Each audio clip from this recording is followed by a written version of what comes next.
Um, I hope everyone enjoyed the trip yesterday and recharged well. So we have several interesting, exciting talks today as well. So let me introduce the first speaker, Dr. Ming Duan from University of Michigan.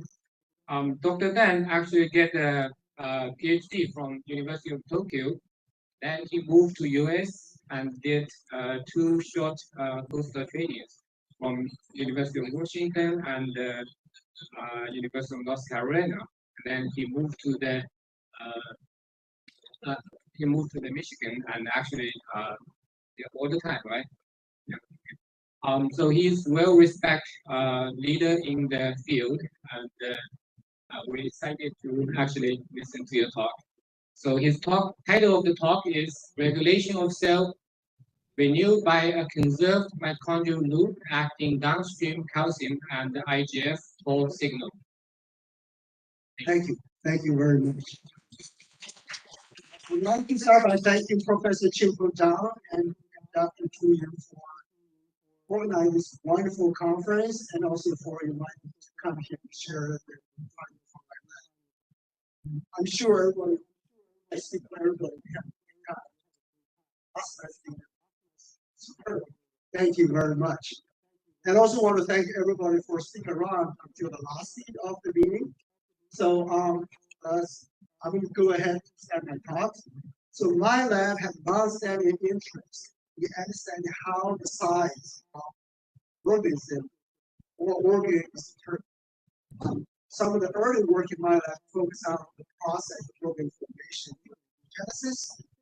And the organ form is usually go through a rapid growth phase to reach a characteristic cell size. So we were interested in that process of growth. But then we realized there's another side of the coin. Once organ form reaches cell size, they actually spend most of the time in its life maintaining that size, so it's proportionate to its function. So this is like a homeostasis regulation of the tissue's fluid. When you enter the tissue, you regenerate. So here I give you 4 examples of this.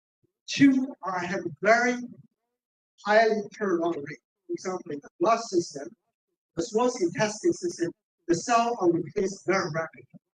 For example, in human intestine, every 4 days, our epithelial cells replace. So when you reach my age, I calculate my gut cells are replaced 4,350 times. So this turnaround of tissue is very amazing. Other tissues such as heart and liver, they have a very slow turnaround rate. Nevertheless, when you enter them, they rapidly go back. For example, if you put a technique called hepatectomy, cut the liver by half, they can rapidly react mitotic blood regenerate itself. How do they do that? So that's something interesting. Awesome. So the conventional view is that in each of the adult group, there's a population of 5 adult cells. These cells sit at the top of this hierarchy. So these stem cells, like a ball running down the hill, can divide generally to progenitor cells, which in turn will divide and differentiate to good cell, red cell, red cells. So that's like the classical Washington's left model. But starting the last several years shows this actually over something. Here I'm going to give you 2 examples. One ZBrush talk. The work done by Ken Paz and his former current speaker, Beef University shows if you surgically or cut 25% of the spark part, it can regenerate. And after 2 decades, they come to the conclusion there's no. Instead, once the heart is injured, the differential cardiomyocyte will differentiate, come back to the cell. So this is actually also recognized in the form. Another example is liver. If you injure cut the liver, the differentiated hepatocyte differentiate, come back to cell cycle. There's another population cell that differentiate contribute to the cells. So now we have to view this more like plastic uses. Instead of the unidirectional process, now we think, or people in the field think, the cell fits more process. So in some cases, as I mentioned, the red cell can change fate to become a blue cell. Other cases, such as the heart cells, can de-differentiate back the cells. And also there are cases during learning, some process, differentiation process is called frozen. So this is used more possible. Of course, I only give you 2 examples, many more examples. In fact, become widely recognized processing the building system. It's really important for resilience of building. And some smart cells, some smart people are. Here I give you one example. One of the new hallmark cancer cell has allergy. Many tumor cells have allergy. This actually poses a really challenge. We try to then drug to kill one type of cell, the other type of cell will come back. Of course, the other way to think about it is iPS cells. In my view, it's also a type of cell process. Basically, these are down particle cells. When you reintroduce a cocktail to the factor, you can reprogram. So this becomes such widely recognized. Some of the leaders, such as Hans developers, propose maybe we should rethink about the concept of adult stem cells. While some tissues like the blood system do have a professional adult stem cells, other tissues even for the tissue who has an adult stem cell, if you deactivate the cells, other cells will come back to feed. Still good. So while it's kind of so there's a general recognition of agreement that cell processes really play a key role in the tissue homeostasis regulation and also tissue regeneration. I think the challenge here is that we don't understand mechanism. There's some leaders recently that know which I disagree.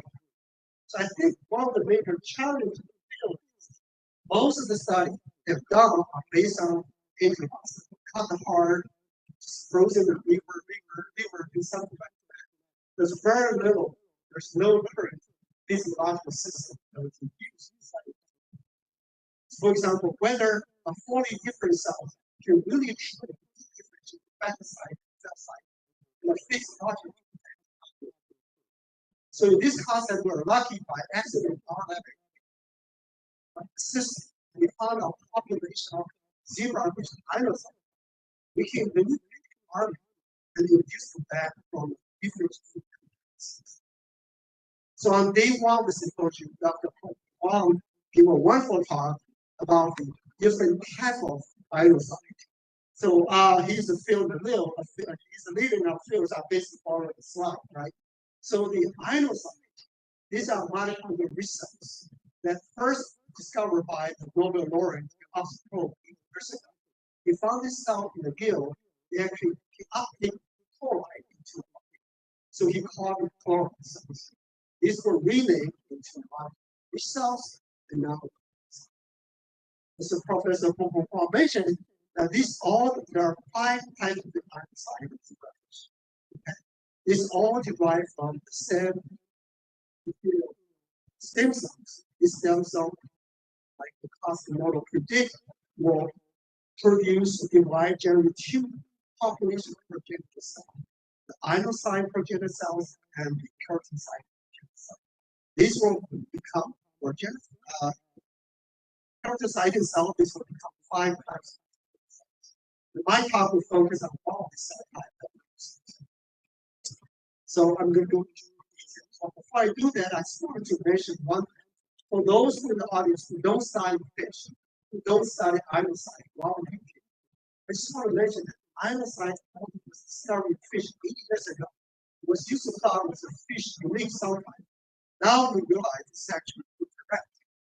In 2018, there's a high-profile Nature paper using single cell and sick that discover a population cell that in the different lung system, and they actually basically the same cell type.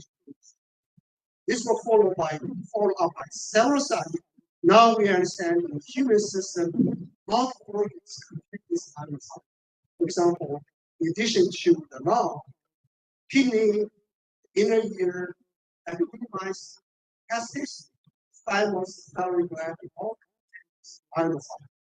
And actually, what we learned, the fish cells we apply to human too. So these cells are important for maintaining pH, important for osmoregulation, and important for viscous elasticity, and also important for theory process.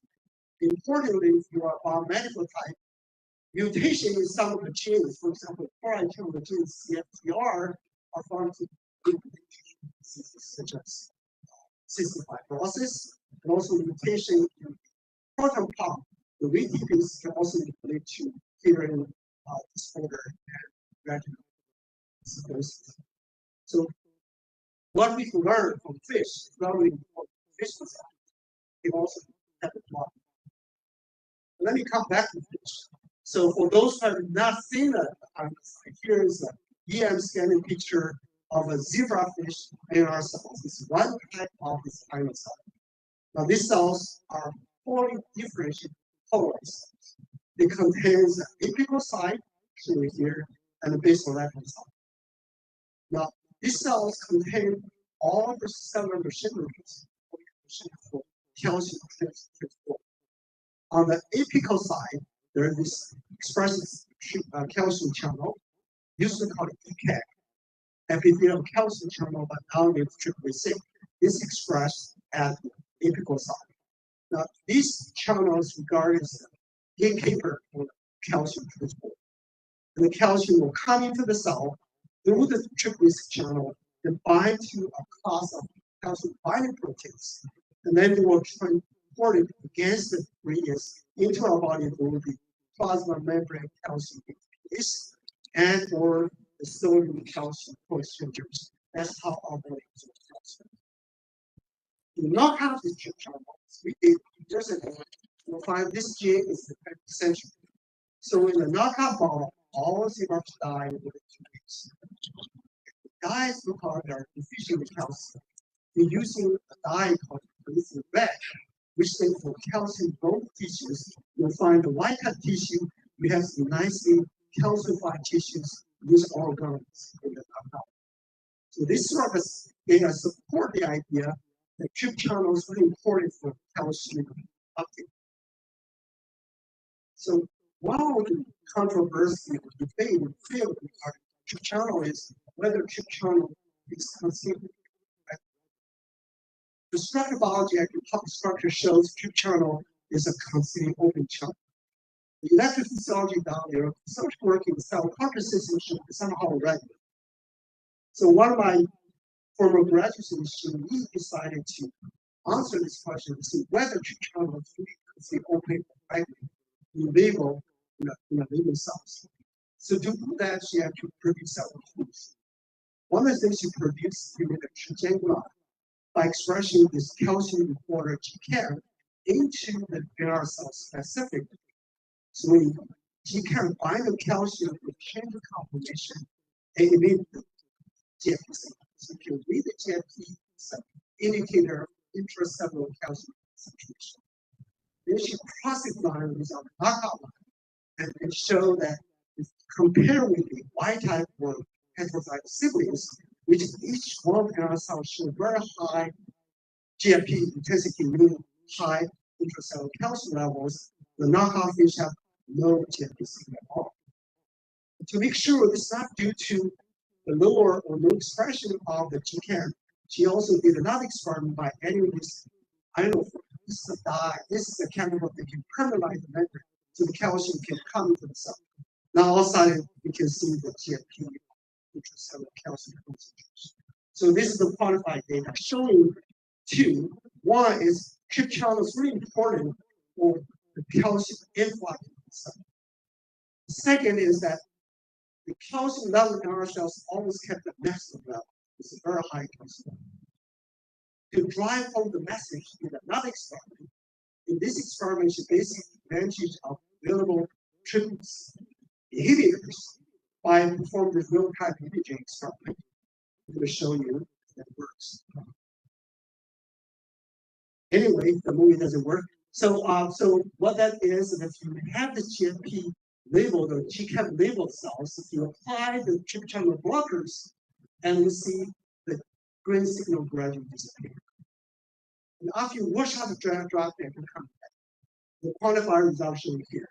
Again, this is like a support of view that we think is completely open channel, the live zebrafish. She also made a different important line. This line, NR cells labeled by expression GMP. So this is the label cell, not the calcium. And we got another sort of interesting surprise result. What we found was, compared with the white type fish, the tryptase knockout have more cells, large number of more cells, actually 4 times as much. If you look closely, you'll find all these cells are forming doubly with some cost, indicating the cell just having a very rapid cell division. So this is the first indication of tryptase channel not only important for calcium, important, also feel really differentiation. Here are the quantified results.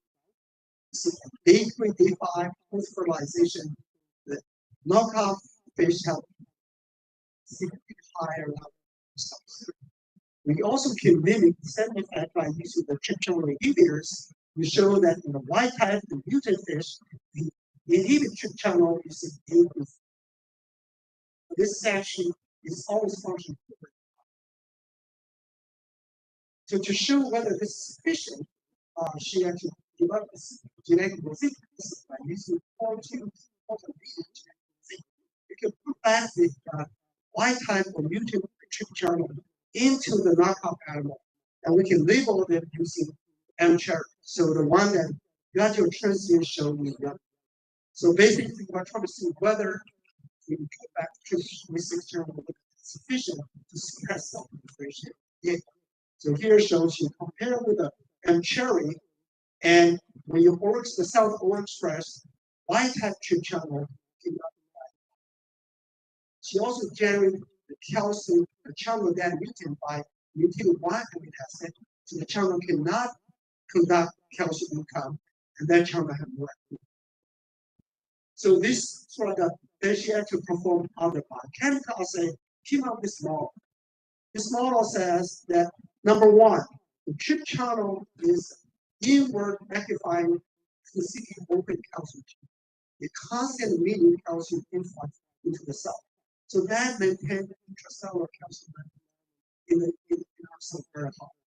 And she also found this is sufficient to activate the enzyme targets. So PP2 is a phosphorus. This PP2 in turn will dephosphorate ATP4. It's trying to suppress the growth factor signal. So the cell are kept in the differentiated Pfizer and T cells. When we knock out the channel, the calcium can no longer into the cells. You have this drop of intracellular calcium level, the PP2 activity is decreased, and the AKT4 pathway get phosphorylated, and this will turn on the signal pathway, the cell work. So the reason I'm showing this is because the next one, if this is correct, then what we predict is you don't have to knock out the tryptase, you simply have to remove the calcium water, it will do the same thing. And this is part of the basically repeat experiment by putting this fish in normal calcium concentration with 0.2 mmol, and only just it's not calcium, very low calcium within 0.001. You'll find that removal of the calcium is a functional improvement of the tryptase channel. So you can see a white type and heterozygous fish and our cell divide robustly, and this is identical to the knockout. So when he defend her PhD, she jokes, I spent all 60 of my life actually end up just I only have to remove calcium. But for me, that's actually a great. Now we have a system. We don't have to knock out, we don't have to injury or cut the heart or liver. We can simply change that. By doing so, we can trigger this polarize different cell mechanisms. So this is actually become really simple even by algorithm experiment. The movie here doesn't play, so if the movie plays, we're showing you if you switch into calcium-free or low calcium water, the pre-existing ourselves start to divide. One becomes 2, 2 becomes 4. Each form is classic. And using a variety of techniques, including PRD pulse labeling, FACS machine cells informed by cell cycle analysis, and more importantly, the individual cell imaging tracing experiment will show that all the cells are coming from different cells. This cell normally is in G0 phase. When you move into calcium, you cut that cells. So that actually gives us a whole animal platform that we can use to discover new mechanisms that can control some of the differentiation and reactivation. So using this system, and also take advantage of the fact that zero is tiny, transparent, so now we can do some unbiased choices to start to discover new things. One thing we did else here can be pretty simple. So in this case, we can move our important fish all our cells are labeled into new calcium reduction medium. And we can use a FACS machine to sort out the TFP cell with different kinds of building RNC. The other is we can do zebrafish tiny, so we can put into an axis ball. Each one can hold 4 or 5 figures. And we can add on small molecular no target and strain to find out which behavior can disrupt the process. So this is a kind of highly important system. And in this case, we can simply measure TFP signal and also the body. So I'm going to show you the result from the chemical study. One thing when we look at the chemical, we spend about 8,000 to 9,000. These are the formal compounds known target. Many of these are protease inhibitors, kinase inhibitor, ion channel blockers, and some of those.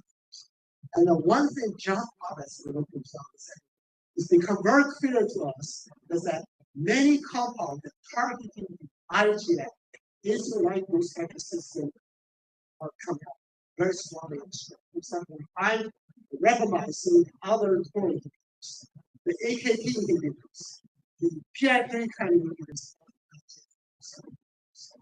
All these inhibitors block the cell coming back to cell. So this will, of course, followed by biochemical genetic experiment. So we want to show this is true. So what we did was to phosphor AKT for those who don't study IGF-1, IGF-1 peptide hormone structure related to this link. They work by binding to the cell surface kinase receptor. They normally activate two main signal transduction capacity, the PI3 kinase capacity, as well as the PI3 EKT. So one of the boxes we can use to monitor the system is using the phosphor AKT to beat up the signal. And if you do this immunocytochemistry, you'll find once you move it into the reduction medium, within 30 minutes, as this goes, you can change into 0.2, 0.02, super low calcium, 0.02. Find many cells, these are the cells, around the looks at become positive state, indicating the IgF in the cells. To show that these cells are indeed in our cells, we also did a double label. You double label the cell with triple 6 and the EKT, you find all of the phosphorylated cells are in our cells. So moving the cell from normal to low calcium medium, we add the IgF in the cells. And of course, we can also see that our cell will increase. So 2 days, the cell will divide twice. If you inhibit the IgF capacity by inhibiting the IgF receptor using these chemicals, or PI3 kinase is an LY compound, or the mTORs, you can completely block the cell reactivation of these fibers. To show this is sufficient, we can also make another experiment. We have overexpress active form of AKT. In this case, we can eat AR cells. The genetic mosaic also even in a normal cancer PMs, the cells actually just overput that sufficient. So suggesting the IGF PI AKT pathways will improve cell regulation. But one thing that we're actually interested in is why the cell. You look at the other type monocyte. The IGF-1 is a suitable IGF receptor expression all the other cells, but the only so we're really so one of the things we know about the system, in addition to the ligand receptor, also a family of secret ligand. This protein can bind to IGF very high affinity. It's very high sensitivity. That's a binding. In fact, you measure the binding affinity between the receptor, the IGF. So that's something I did. Binding protein first. So we're looking to our RNA data. While the IGF-A is highly expressed in our cells. So this will follow up by double C2 organization. Shows again that IGF-BP5A is only expressed in treatment positive. So suggesting the IGF-BP5 may be critical cell type specific variation. To test the function of the other this case will not have a BP5. And then we put the fish into the actual meat. You can see from day 3, day 4, day 5. If you measure NR cell, you find the white fish, the NR cell goes very rapid inflation, the number equals to that. Versus BP5 knockout, NR cell not good. So the ability for the cell to reactivate proliferate. Again, we want to know whether it's sufficient. Can we use a centric? This is a genetic mosaic assay. Also, so we can put that either the white type or mutant form and in the knockout. See if we can put that. Is that sufficient for the cell? So we actually put that in preform. One is the white type. The other we generate the mutant, which is mutant type. So this protein can longer bind to the IGF. So now IGF binding protein. And we want to know whether IGF binds. We also mutated another mutation in IGF binding protein in the C terminal. That's called an NRS mutation. And then we can put back the white type fish and look at for the cell overexpressed we can how many times we find. So we can score the cell whether we find 2 times, 1 time, or 0 times cell protein index. We'll find that actually for the control animals, you can see that there's about 15% cell can divide twice, maybe 30% 1 time, and then however you put on the white type BP5, there's more cell than that twice, about 25%. And it's another 60-40%, 60%. Really, the cell will divide. And this requires IGF binding protein, IGF binding capacity because the needed IGF binding protein is pretty high. So this is kind of like the model actually estimate, kind of very naive model. So the model says, well, maybe the cell state or cell fate is determined by 2 kind of forces. One is we call the break, it's like a triple 6, meaning if we calcium acting the phosphate 2A can suppress the cell proliferation and put it into the plasma difference. The other force, the IGF binding protein, can deliver the IGF to the receptor. So that's our simple naive model. Now we look at these 2 samples. Because of time being, I'm going to show the data. I'll tell you this model can work, give a more confidence. So if you're interested, you're welcome to these 2 papers. We find that indeed this is logically correct in more of the work details. One thing we realize in order for IGF to act the cell, turn on the system on, it must bind to the receptor. So in the normal condition, when IGF will bind to the IGF binding protein, we trap IGF in the complex. So the IGF can no longer bind the receptor. So that's what happened.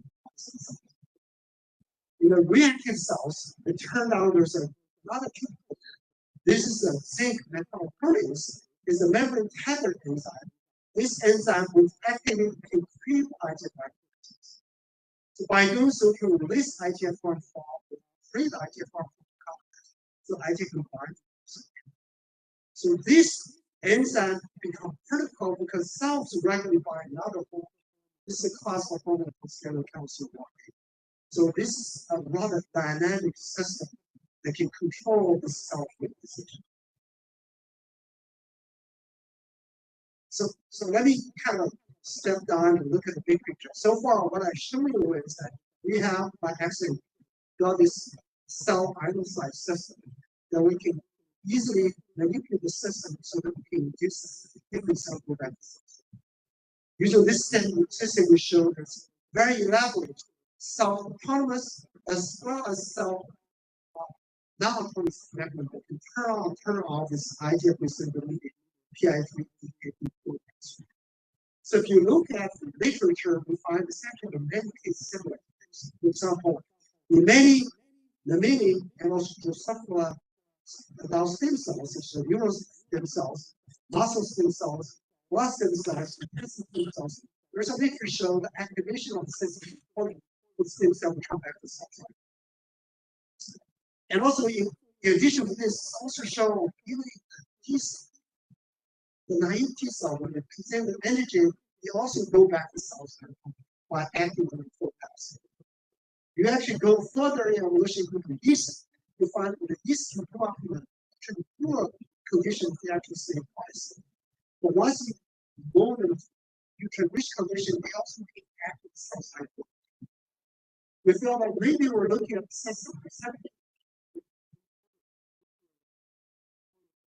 Something.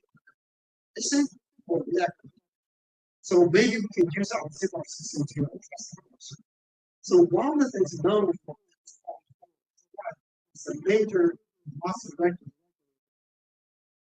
So here I borrow this slide from this paper showing you depends on the system the growth factor can act with the PI3 pathway, acting down before passing the mitochondria. Torquing regular metabolism, it can control the mitochondrial fusion, or it can control pathogen of mitochondria. So we thought maybe mitochondria is key in acting downstream all the different visual agents, other factors that can control the cell. So for those, I just want to refresh on that. Oh, the mitochondria is a double membrane cell organelle. It's a major site where the TC cycle oxyphosphorus occurs. And of course, the major function of mitochondria is generate ATP. Okay? So the microactivity is actually can monitor by looking at this called mitochondrial potential. The membrane potential generated by this, the EGC, mitochondrial transport system. This system basically pumps the proton into the inner mitochondrial space, generates constant radius, which they can fall through the ATP. So this is a fundamental thing for almost all nuclear cells. So zebra is, of course, when I start looking at the cells, zebra is transparent. So luckily for us, we can easily see or imaging this membrane potential in real time. So we decided to take a look at this on my postdoc, Dr. Lee started this one. So basically, you put the CPAP student into the induction media or control media. Then we can look at this. And our cells are project. We can look at the cells into the diagrams, which detect changes in my membrane potential.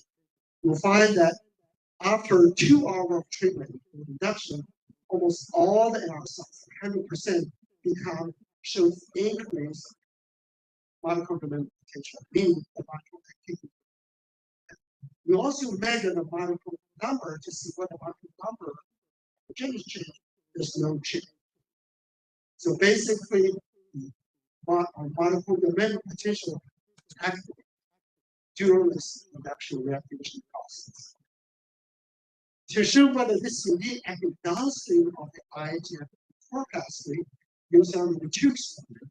Why he used this small molecule compound that can inhibit IGF receptor signaling more than recognizing the or you show that it can both depend changes. The other way he using our genetic model, once you treat this mutant, this mutant have considerably higher activity for indeed the MMP levels are. The other one using the kappa A mutant, this is the enzyme that clear IGF.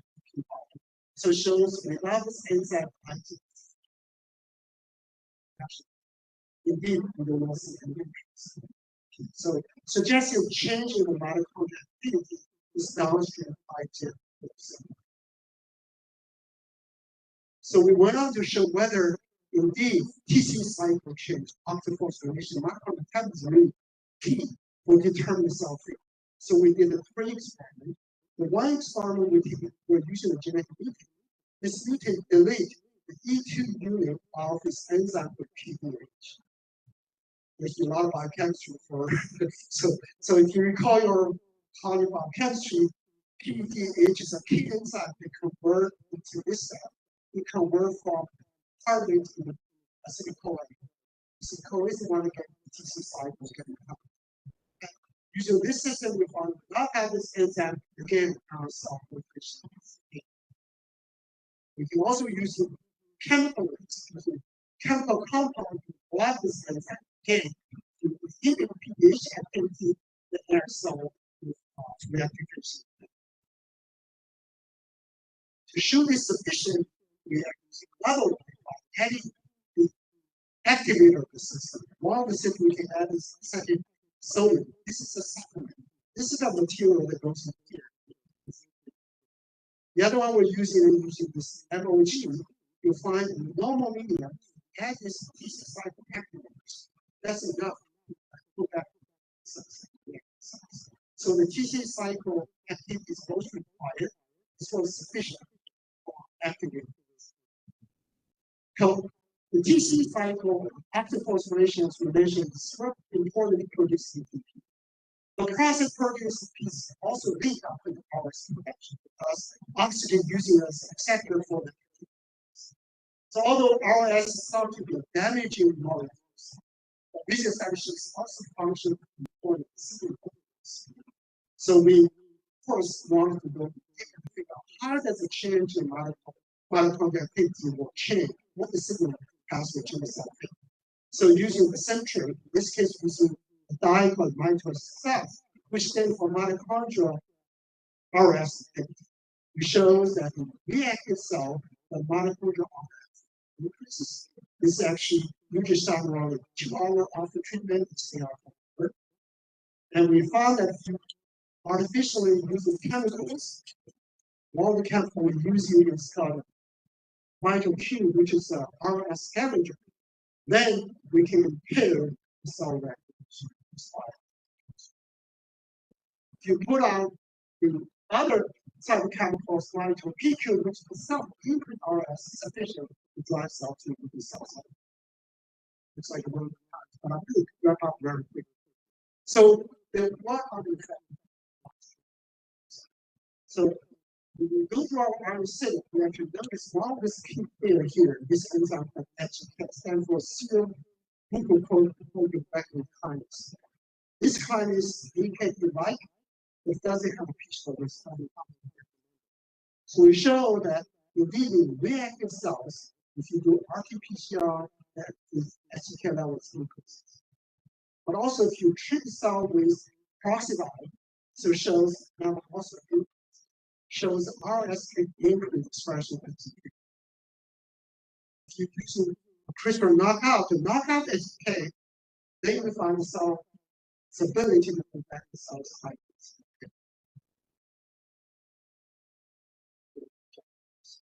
So how does it work?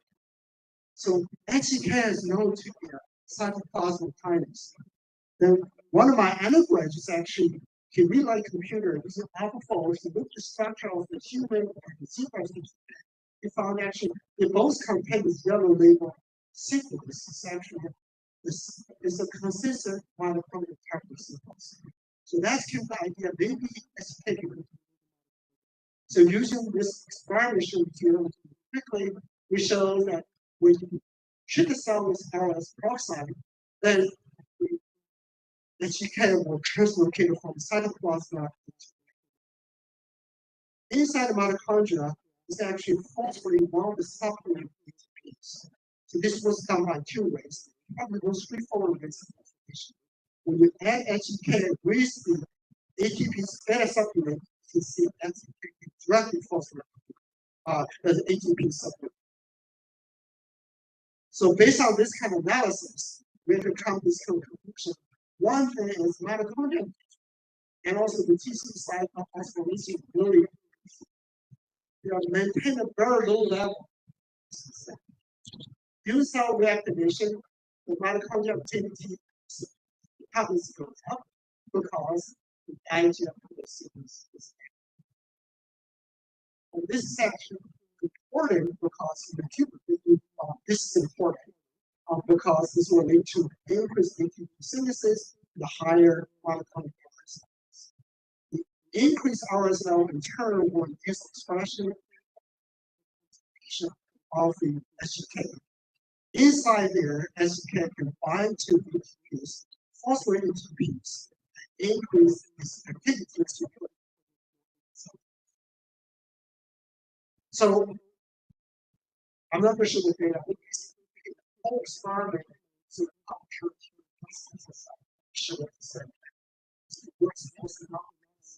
cells also. So that led to my final slide. Now we think we actually discovered the conserved inter-mitochondrial loop and the regulation of mitochondrial activity, which shows that when the mitochondrial activity is increased, it generates more RS. The RS will induce the expression of TK and also the mitochondrial, which can phosphorate the ATPs. And that's important. Okay, I'll come to my last slide. I just wanted to acknowledge this. So the triple is work done by my private institution, and the IJPP5 work done by postdoc, and the chemical discovery work done by other.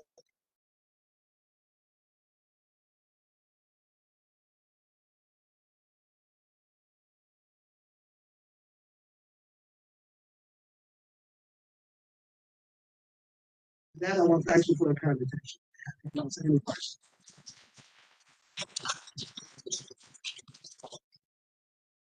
Right. Thank you very much for the exciting talk. The floor is open for questions. Yeah, enjoy talk. I have sort of two questions. One of them is this: is mitochondrial calcium part of it? That's actually a really important question. We don't really answer. We suspect mitochondrial calcium may play a role, but so far we have not there. There's actually a unique product. There's a calcium channel. Look at the mitochondria. We actually work at that way. Yeah, because you also use vitamin D. Right, exactly. And the other one question is this: higher up in the activation, transactivation, is any MMP work, or is selective? MMP works. Yeah, the metal protease. There are many of them. So the enzyme that degrade IJPP5. Yeah. That's a very specific thing. Metal protease known to only degrade IJPP5 and IJPP3. There are 6 types of IgF binding protein. Pepe is not degrade. Now there's no other known substrate. Doesn't mean it's not there, but let's see what I'm finding out substrate. It's a huge designed to control the IgF system by cleaving this IgF binding protein. So that actually, for me, is very interesting because it's more dynamics. The binding protein binds IgF without the enzyme. It acts as a behavior to trap IgF. when the enzyme is there or activated to release IgM. So the dynamic is very specific. There's two other peptide-related enzymes, the peptide A, peptide E2. They also play IgM binding protein in the peptide.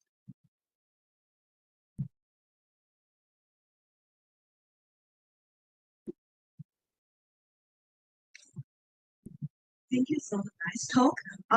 I'm curious about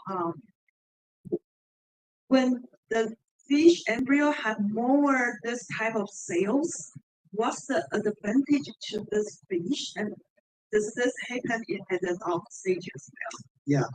So there are two questions, right? I think Dr. Pompomon probably more qualified than I do. I'll give you my naive answer. We feel this is adaptive response. When you remove calcium or reduce calcium, the function of our cell is to import calcium into to maintain calcium homeostasis. As I showed you, block that passage of fish out. So if you move fish to low calcium environment, several things happens. One, the tryptase expression goes up. You try to compensate that. So the other NR cells go back to cells. My kind of a naive rationale is that it's probably a that response or NR cells calcium because like so when the environment improves, first question. Does this system work in outfish? The answer is probably yes, because we actually show outfish, if you change the calcium level measure, the NR cell in the gills also show the similar increases. But we didn't go into detail. The reason we focus on lower stage because NR cells it's very easy for us to quantify the stuff. Gill is a very complex structure, finding that simple that really hard to quantify. And also for our imaging purpose, these cells are sitting on the skin so you can see changing through our cells. So in the natural condition, natural environment, QC concentration might be changed a lot. Once they have increased NR cell, whether they go back to the certain. That's another good question. So what happened when the so the system? Did you show that they can go back? Right. We haven't done an experiment with selected yes. The other is what if it is high calcium? We actually did that experiment. In the white type fish, any more calcium, the NR cell number doesn't. In the mutant fish, I said, not have NR cell contribute to die earlier, but if you go in a very high calcium, they can live only makes almost yeah. So my suspicion, the white type animal, we go into the low calcium line, kicking this that response to survive. When they run a chain, they go back to my current thinking. But we haven't got it. My cells, my field, that's more like a cell. So the physiology part, I think we have expert on that. Maybe when we can collaborate to something like that, it would be very interesting. I'm really interested in deciding how the cell fits cells like. I really enjoy your talk. You are right. Your signal is but physiology is I look in knowing there are some other pathway to regulate the signal. What you want outside in the ECS okay. Do you think other type of inside also similar? Right. So there are 5 arguments. You look at all of them. One type shows a lower level of increase. The other 3 type of no change in the structure. But it's already as you told us the other day, each of the items is functional. So I wonder if you do sodium increase the acid environment. These are cells here to use the homeostatic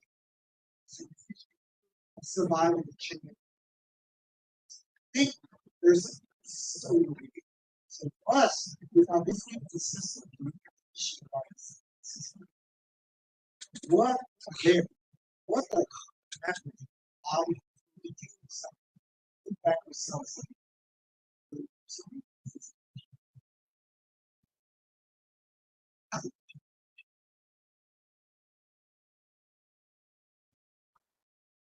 Need to stop continue ask questions. Thank you very much. Thank you very much.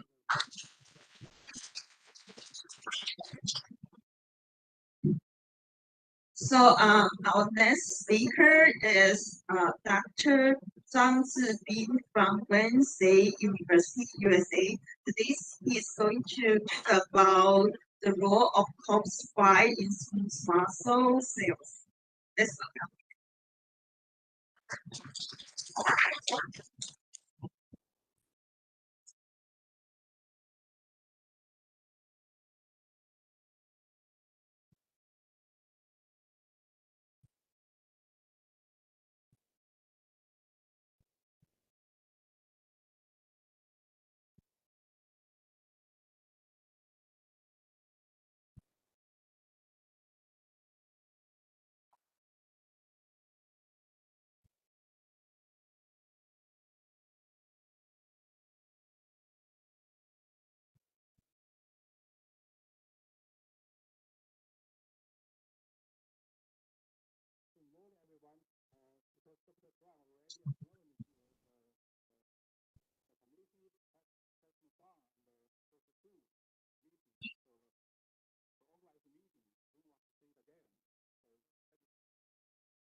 I'll say it again. So, I'm new in this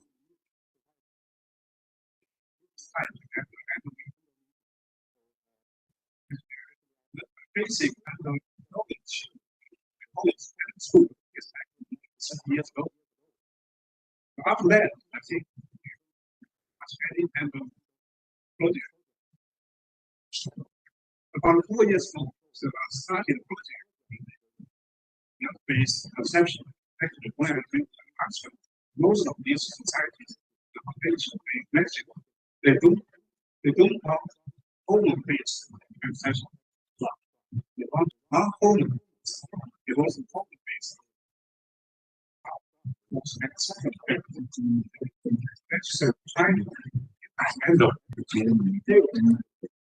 About 3 years ago, senior professor helped the program.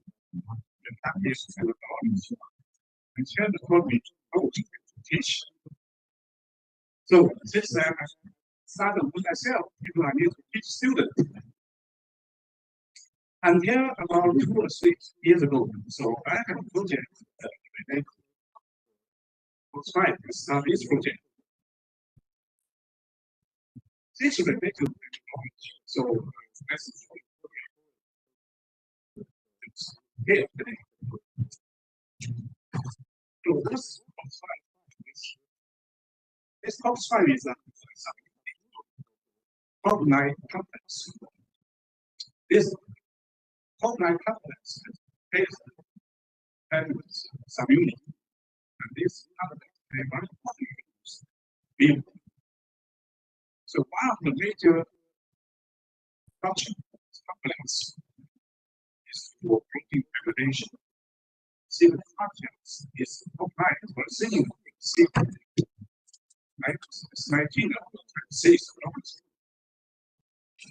In addition to this COX-9 social function, COX-5 other functions that implemented COX-9, for example,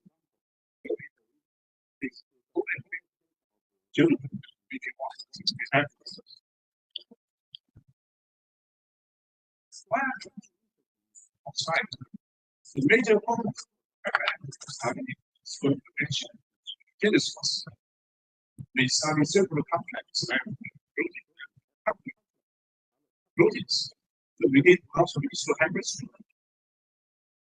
From those hybrid stream, proteins and also properties of slide.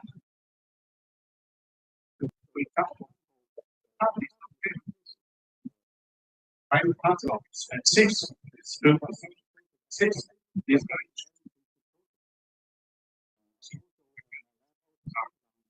studying the transport proteins. See them. I and the seven.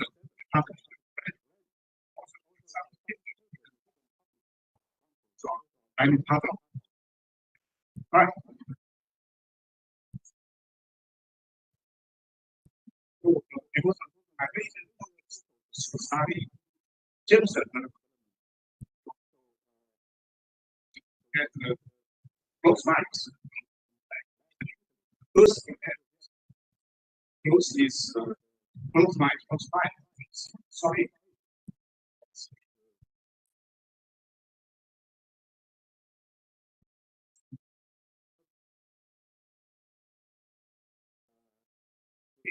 James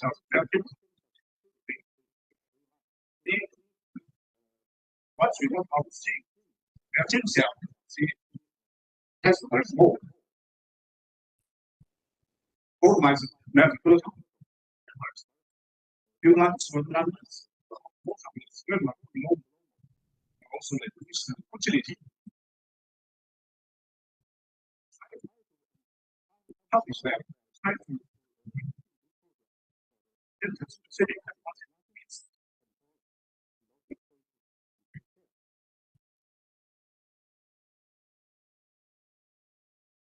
Yeah,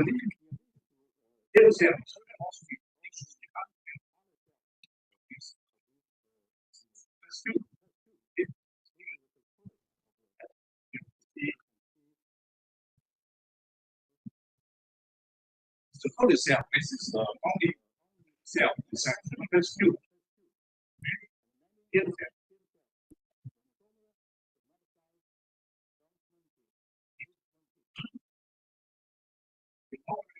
Close by. The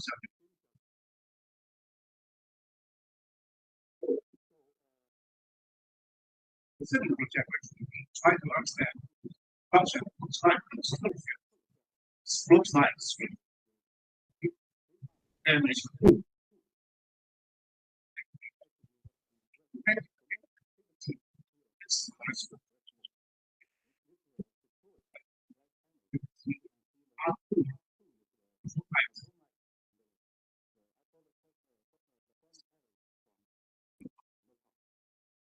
This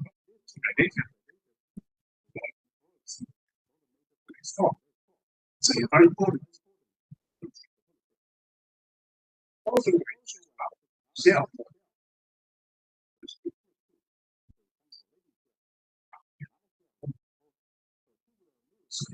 This cell. Let's study.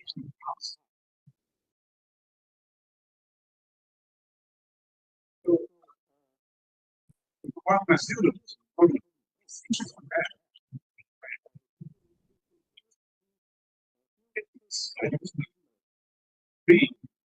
that express the opportunities in that's the condition. Then let's go. Only one. And choices. That's one. Actually, yes.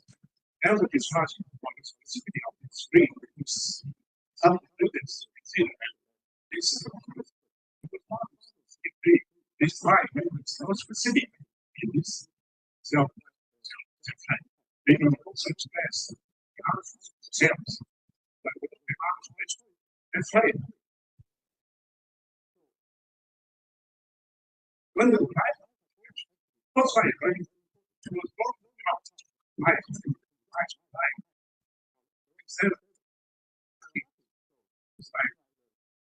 That's the best fight.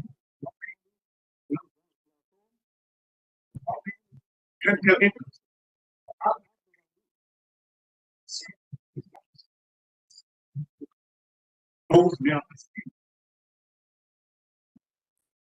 And the top 2 weeks. Right? So,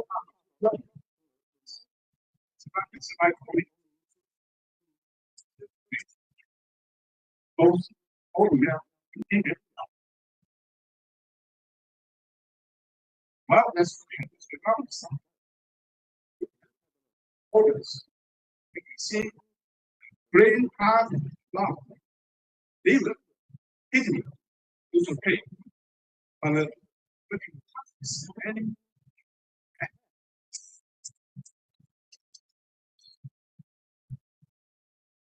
the immune system also needs to screen, second,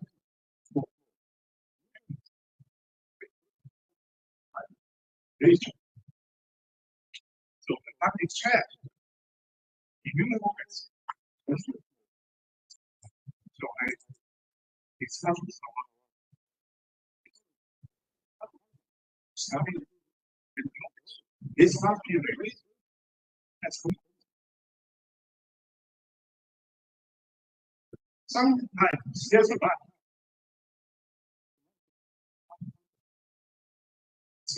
base. I saw this one. The women we start celebrating in the 6 years old. You can see all the parents.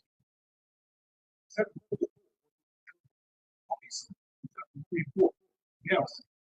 All our problem.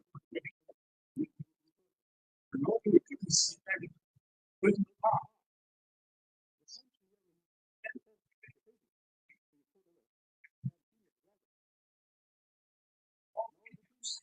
His experience approaching because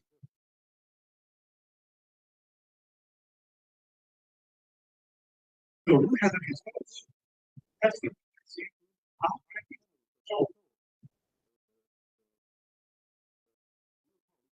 so also there's some study.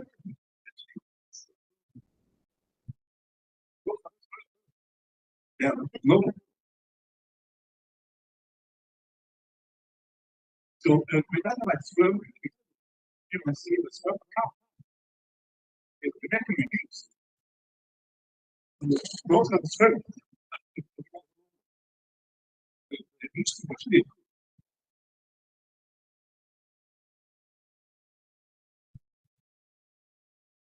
So we consider this thing must be related. Oh, that's why we measure the historical average, FSH. But you can see the zero aspects.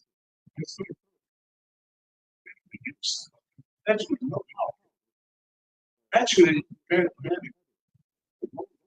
Some of the nice, if you did no have the bank is under the minimum level. We still probably just the minimum level. LH, FSH, all the reduced. One. So, now right now, all this benefit, we don't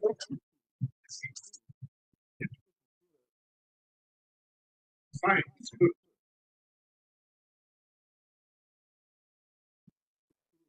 Great. Good life. Fine.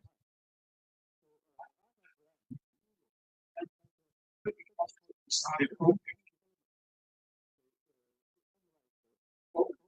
Pregnancy also targets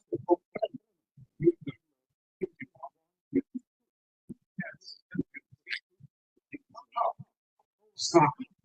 It's right there. So this is not only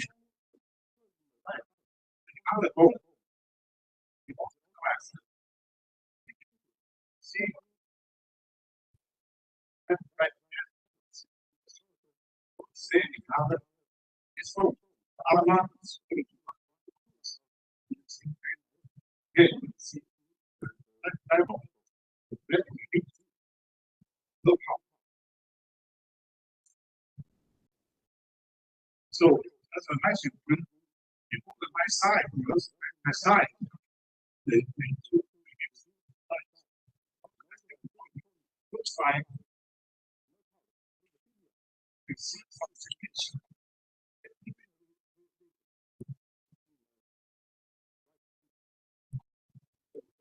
some infection.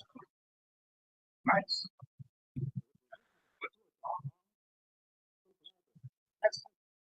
see also really good examples. Excuse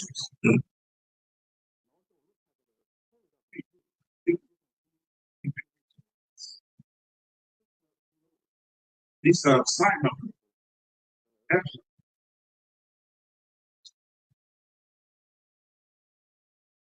So looks like this those things you can explain don't know still cells. Not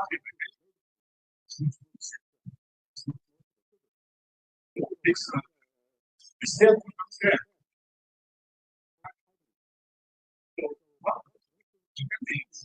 This gene will be important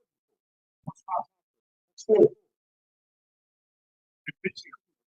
focus. This problem is really we also try to recognize the charge and also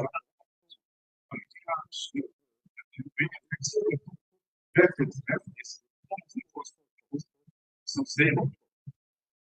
So because this type there is no specific it's not in place. So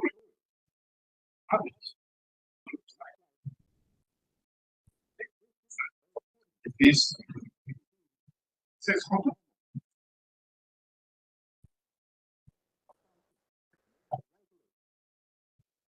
As it is without LH and everything.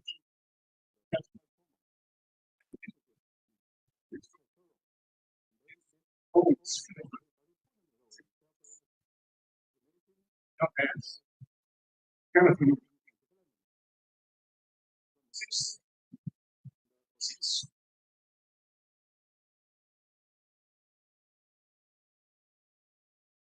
To put starting negative, I say we need more specific brain to choose this looks nice. To this process.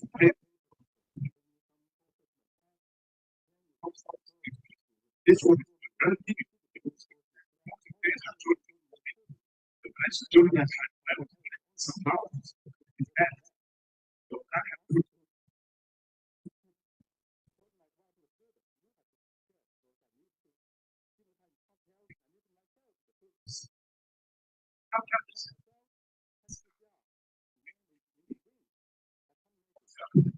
I have found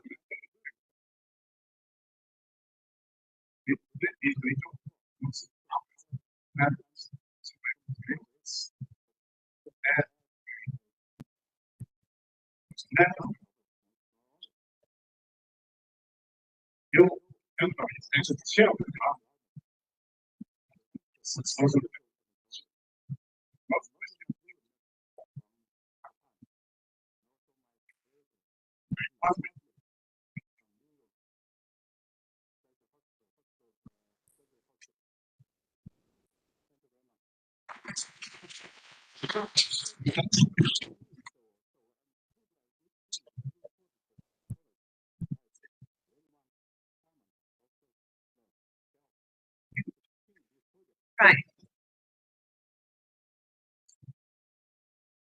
Probably yes. So this query line units, it's really not connect specific, but yeah, so how can you tell the systemic effect of the knockout smooth muscle in other place? Because seem to be you have overall retardation here. yeah, not all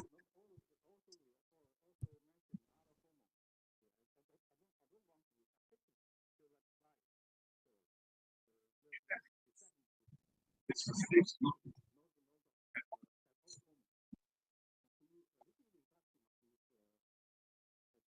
it's not bad see it's not right. It's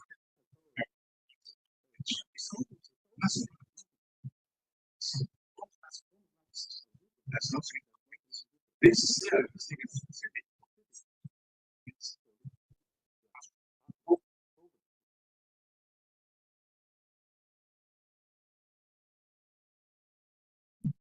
So you said that this protein binds to IFP factors.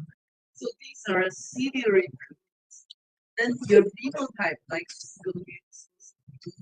also like Yeah. I just wonder whether you can check the CDM. Yes, it's not good as yeah. So most of this pain. So that's why I say that's a good point. Yeah, you don't need to get old. It's very young. Get this right. That's what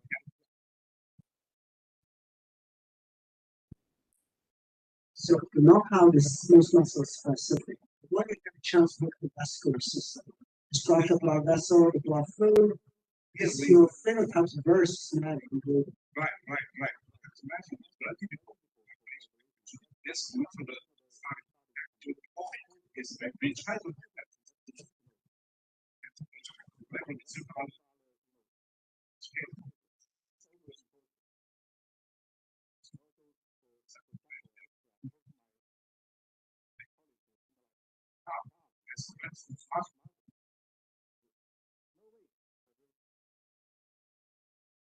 I was wondering what's the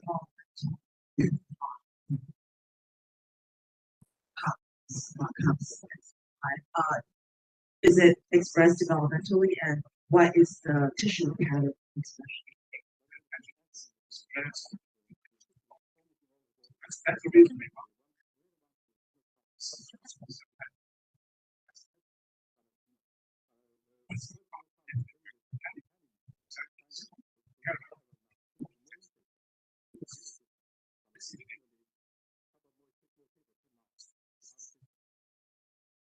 That's what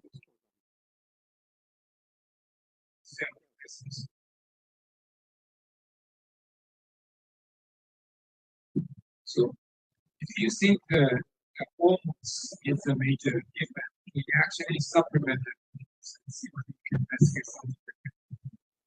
yeah, we think about that. That's my shit back.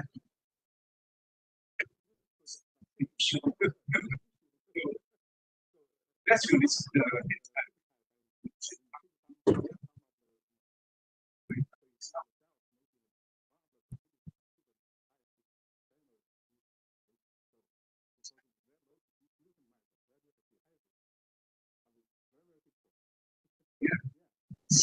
So, thank you for your talk. I was just wondering, perhaps analyze the different components. But I noticed that these are the downstream manifestation in mice, because you have a global, because you have shown almost all the target tissues are affected. And this COP5 is very important in protein degradation. So when you have a knockout, the proteins in the tissues which have been affected is abnormal. Okay, so what I will do, I will focus on one target tissue that you consider to be very important, and then you look at, what are you can do protein sort, protein analysis in that particular tissue, what proteins have been affected. And from there on, you can identify the regulator, which will affect the manifestation of the phenotype in that particular tissue, because this is very important for protein degradation. And if you know the homeostasis of the protein in the tissue is becoming normal, and some important proteins be messed up, and that's why it's manifested in that particular tissue as a phenotype. All these hormones that you analyze are important, you know what they are. However, you have a downstream effect supposed to from the pituitary, then you know your hormone secret of the pituitary is wrong, it's abnormal. And so I will go upstream. It's still very important, but I will go upstream. And you have so many tissues affected. Focus on tissue that you consider important, and you take it from there.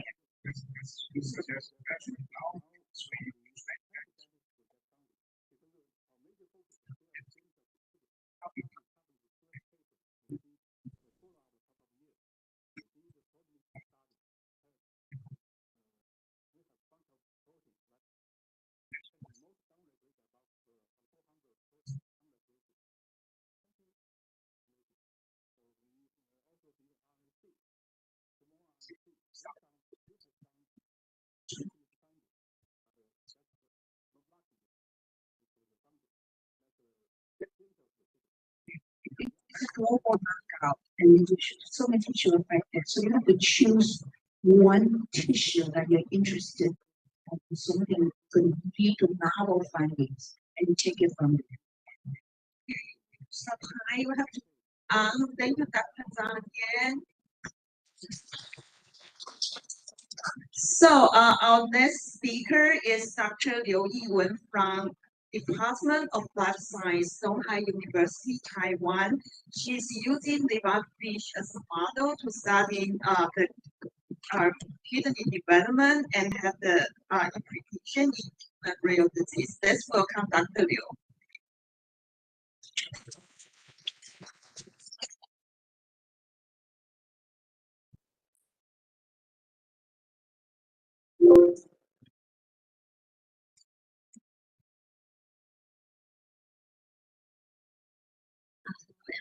First of all, I would like to thank the organizer for this opportunity of introducing the genesis of this liver fish model. And all that is situated at Donghai University.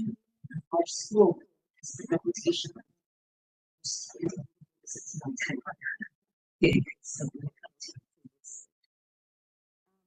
Our lab has been interested in these liver fish as a genetic model to study development and disease of the internal and enamels is wrote that those treatment are derived from the gen to also mechanisms that govern these processes extensively studied. And molecules such as regional 1, SF1, X1, X2, and SOX9 functional conserved across vertebrates, silverfish. For instance, regional 1 animals, there's one regional 1 gene due to gene duplication. Two genes, regional 1A control steps kidney development. And previously, suitable and the children from school and they have identified for LTZ except the genes classification. On which everyone has standard gen to 1 to step 1. So with Mr. 1,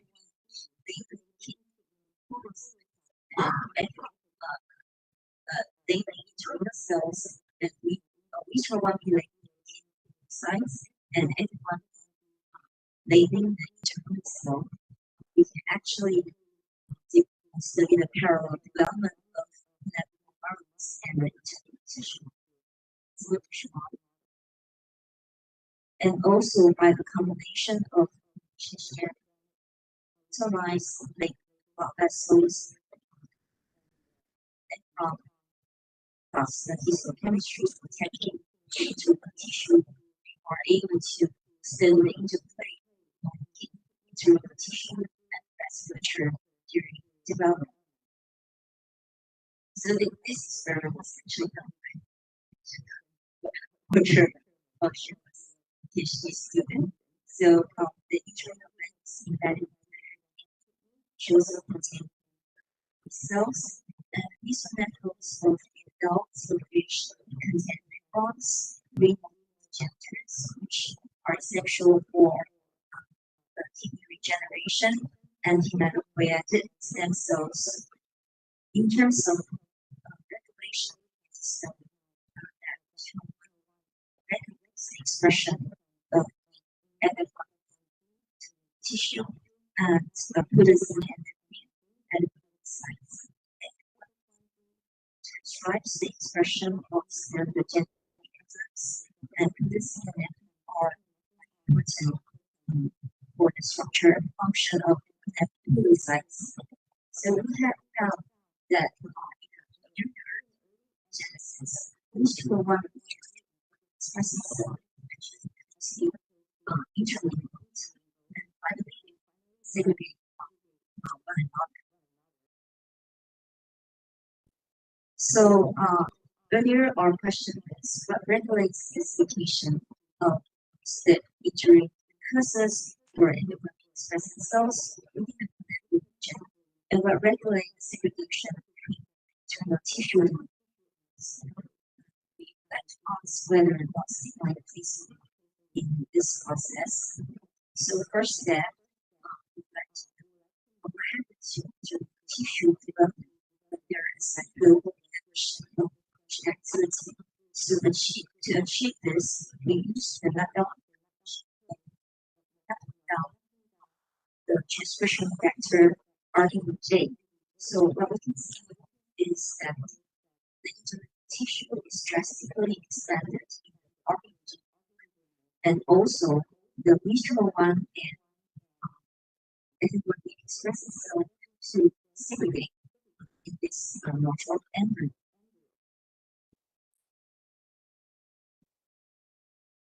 On the contrary, we try to use the biogenic system of wedge to specifically T-shot induce ultra-1A during the stage of uterine specification. We saw very early differentiation of uterine gland. Also, the expression of endocrine B is activated, is upregulated. So combining this experiment, we thought that the role of signaling into development is important for the segregation between injured cells and podocytes. Also, may maintain the status of the primordial. So our next question is which notch receptors ligands are involved in this process. In zebrafish, there are 4 notch molecules, 5 delta molecules, and 4 jet molecules. Among these molecules, notch 1A and 3 J1B, J2B expressed at the kidney region. So we try to do the knockdown approach.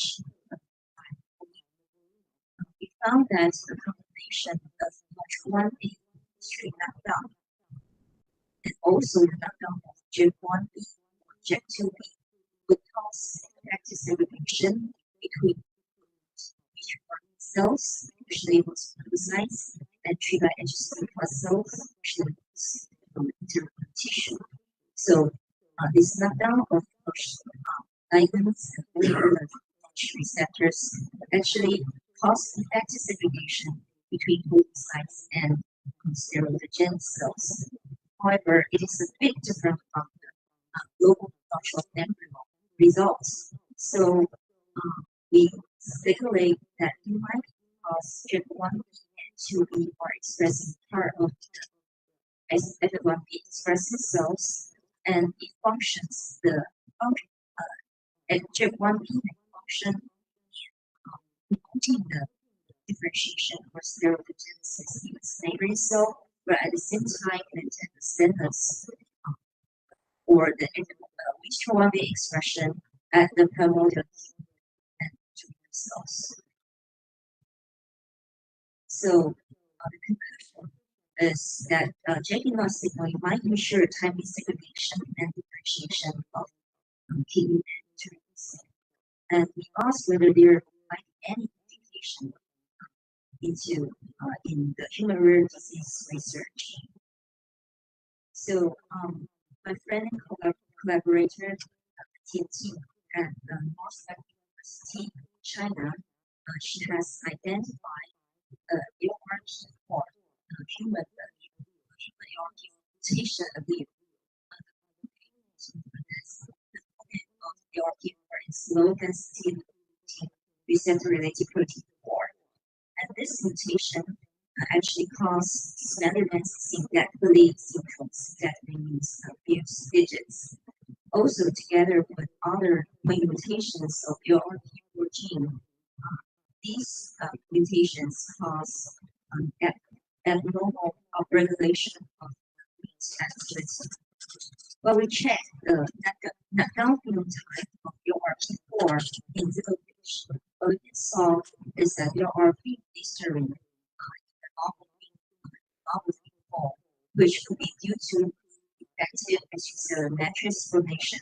So we thought that this might be partially formed. Also, saw that kidney glomerular angiogenesis is affected upon the URP4 deficiency, which suggests that the differentiation might be affected. And LRP4 is actually a functional protein which is involved sway, etc. And when we closely at the kidney region, we saw that there is effective segregation between the cell and the cell, which actually of the JAK1/2B. So we thought that we check the notch activity to see whether there is any alterations. And to our surprise, in the URP, we actually observed increased expression of and notch pathway improvements. And this is why this is also did the in situ hybridization experiment. And of course, we can doubt that this is due to the of this fish tissue. So we come to check the magnet cell. 293 T cells, wild type, but so URP4 to suppress the nutrient cells. And we also when URP4 is knocked down by siRNA, we saw an upregulatory expression of notch-phosphate components, and also with overexpressed URP4 in osteoblasts, there is also downregulation activity in the components.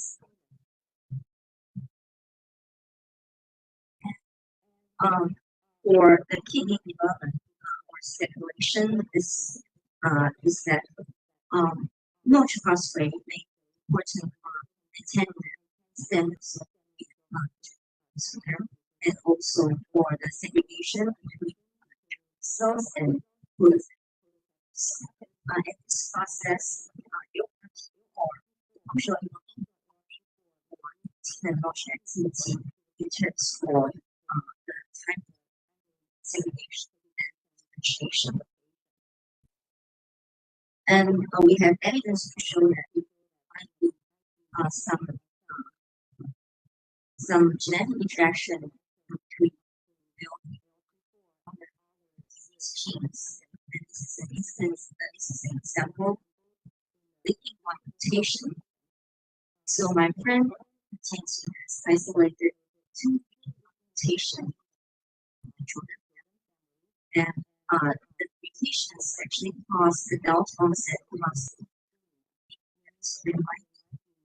defects to the junction.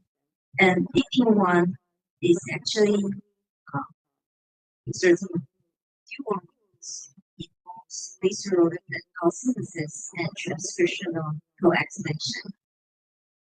So we found that the URP4 expression was actually decreased in the URP4, while both are AP1 and URP4 shows effective neuromuscular junction. And so we went on to check the qualitative expression patterns, and in fish there is increased expression of notch activity and notch pathway in and in 293 C cells, and we show that your LIC1 downregulates notch activity. Also, knockdown of your LIC1 to upregulate expression of notch pathway. And these effects can be rescued by the notch inhibitor. So at the neuromuscular junction, as LRP4 has involved in the agglutinin complex formation, so maybe there is this genetic interaction among the one LRP4 injected launch and the junction, which needs to be dissected in the future. Therefore, we have also created various CRISPR-Cas mutation leads, and analysis are still back to the kidney. It is known that extensive green beta-catenin and launch activities are also adrenocortical carcinoma and also for polycythemic diseases, including sclerosis and protein. Also, it is known that there are closing functions between Wing201 and wing beta-catenin in terms of polycythemic development and disease. So we need to understand MRP4 and which are all this year. So this is my last slide. I would like to acknowledge my friend collaborator, Dr. Tian Tian, West University, China, Japanese University. Also, to China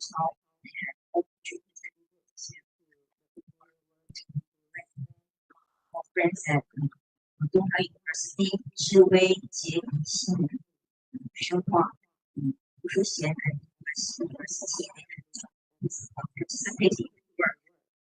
Also, like the short facility and national science and technology council support.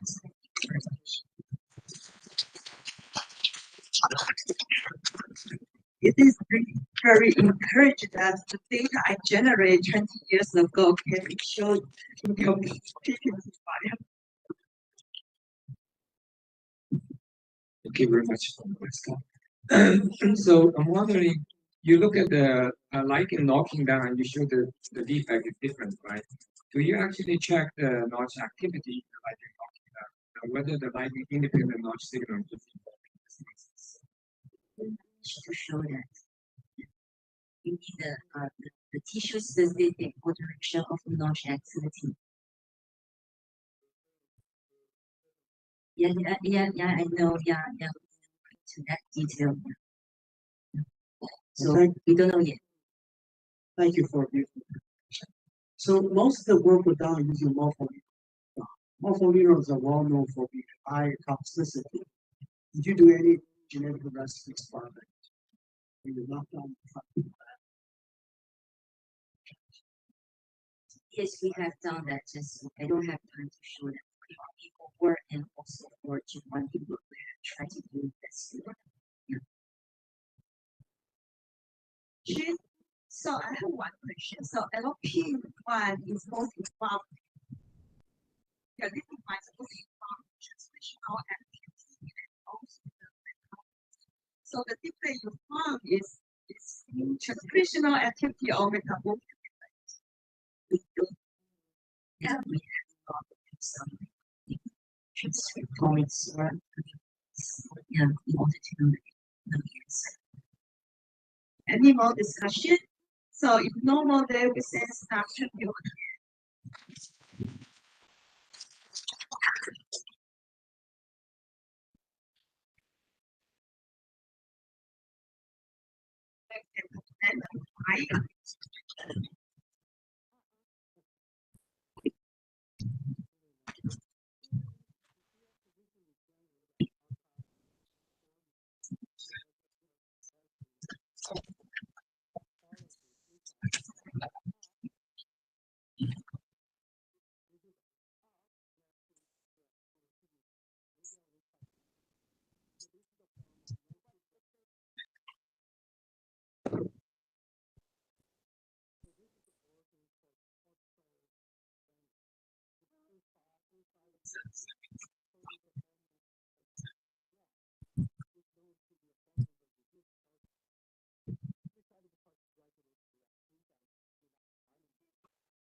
更难。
All right, let's get started. This is the most special session in this meeting, right?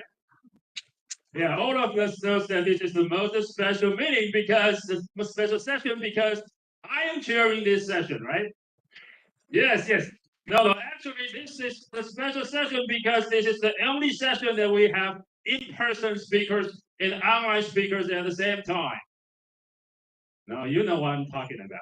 So, the first speaker, one of our organizers, and the second speaker is also one of our organizers, are going to share their research in this session. And let's welcome first speaker, Dr. Zhu Yong.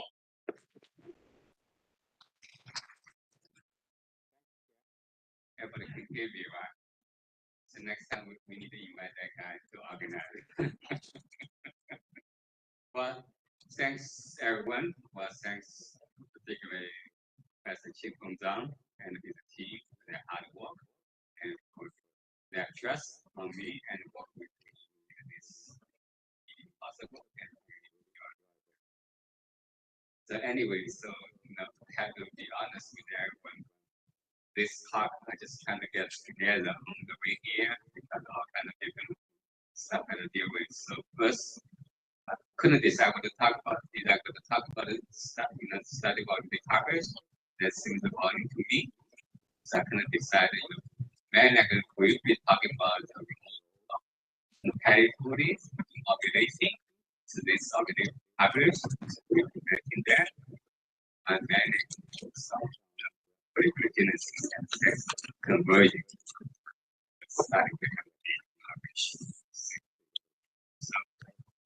So Bonzo asked me, so why is material body? So I'm thinking about it last couple of why the material bodies. But as you can see from the schematic, draw this picture here. Both sides is surrounded not only by the molecular cell, but also capture cell matrix like BCN. Material bodies is able to regulate BCN and the singular molecule between the somatic cell and both sides. Therefore, you can imagine that all kinds of processes, development, maturation. So why deeper? So for this audience, I don't have to advertise. I have to say that deeper is very good model for development. It is also good model for maturation population. Those processes happen every day and also synchronized by the times. So you can something at a different time difference in gene expression. But also you can generate specific and difference in the gene expression.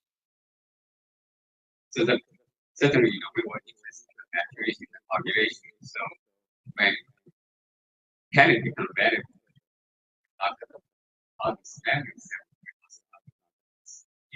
Yes. So I look at the DINA, so as you can see, DINA cannot argue. So that kind of static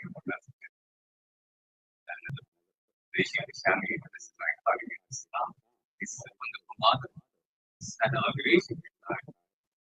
Yanaka cannot argue. Sure. So take the point itself from the Yana. At the same time, it is the same point itself in the same state from Y type. Compare the expression. See what the difference. So that's about. And you see, it's still pretty expensive. So we compare the expression of the difference. So this is the PC1.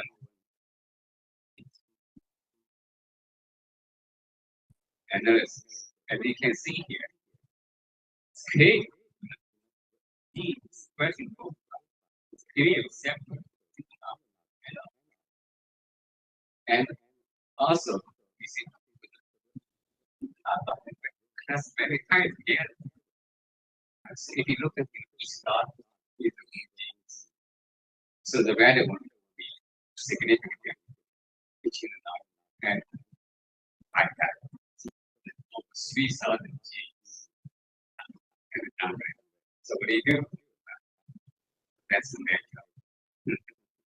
So I think we're going to skip this and this published like this publish. So basically, you know, we create a knockout and compute rock ability. Some agriculture in this model. If you can do knockout, right, release the wild, they're not going to produce offspring. Okay, this is the second model.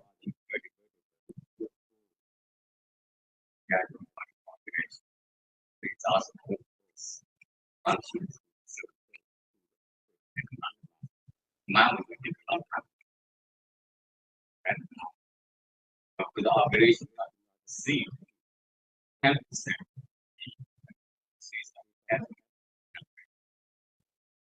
Important is this genes and so you keep the space. So what do you do, right? At the end, several categories. Several. Until this thing, nobody still know which category is very important.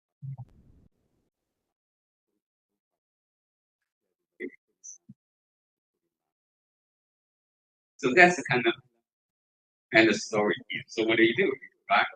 This will become better. We cannot let it basic areas. So this is we're not having yes, so short name interview codings, then T never belongs and then so this successfully given up. So we really want to look at the population, right? Guess what? Most of the fish are males. You hardly can get females. But if you get a female, and you put it really small, but insect, right? Stadium was even so stubborn. He said, I really want to get a female. So she's in the cells big. She's like sleeping. So we had a big one up. Here, section. So you can see the sink bonnet, you can see the sperm. And just like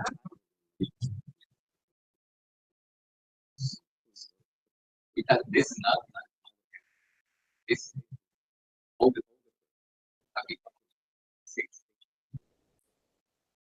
so that's too late. But so you really need to look at early. So if you look at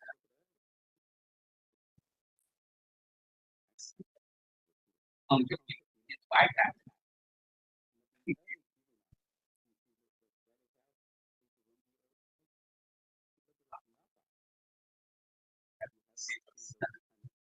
It's not really fast.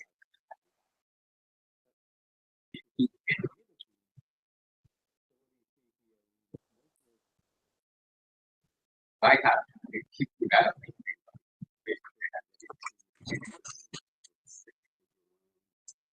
Tubes, basically keep it.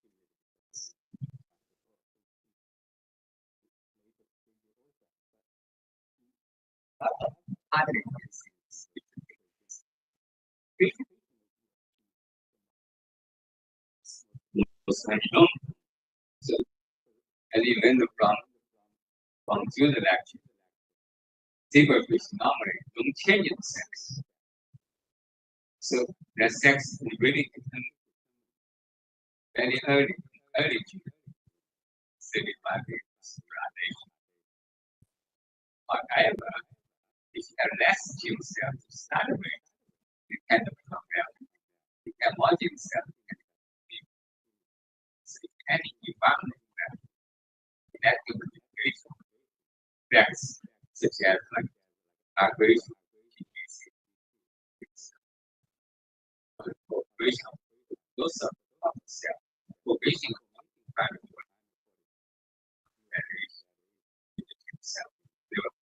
so that's the result. Right? So maybe this process also could be the other things are opposite.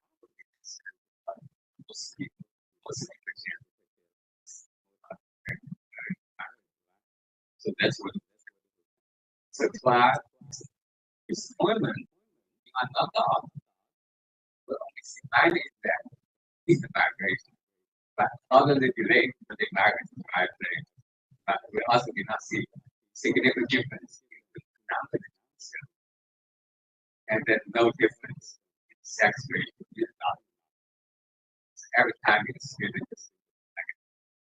young ways post get so depressed. That we should when I should still continue. We keep going. But end of the day, majority of space relation sex into the balance. By time the sex. So then so how are you gonna study that? So as I just mentioned earlier, but sex, this sex reversal will happen around this time before the backward. But it's not in the early. We look at everything early. Not really back on it. So you can use the data to mention earlier. This higher body. Substitute. It's a novel substitute. Novel single.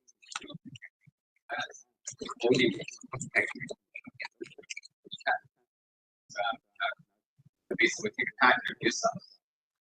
Now we can carry on this sex change. So that's how the matter and for young.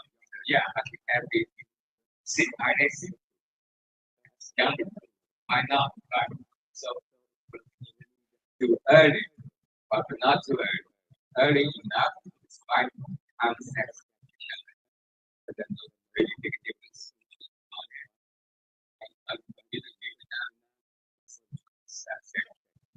So we put it down. By that, simply comparison with the four week comparison. This is the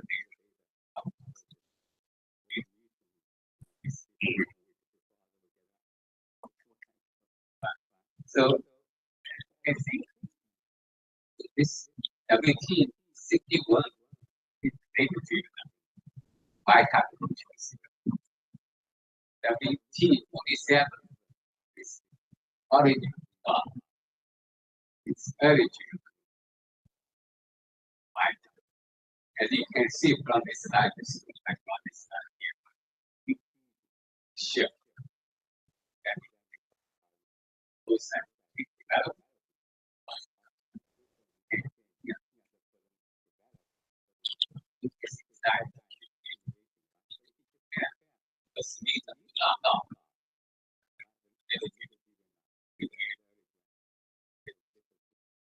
We see the same evidence.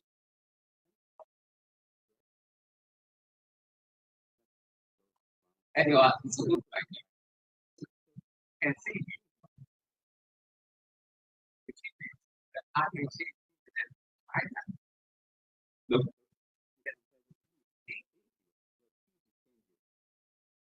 That's not part of us genes. That's not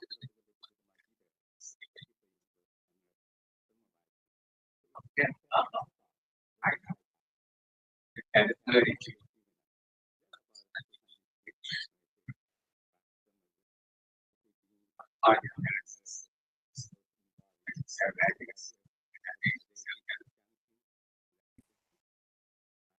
So that was basically it's no substitute for that.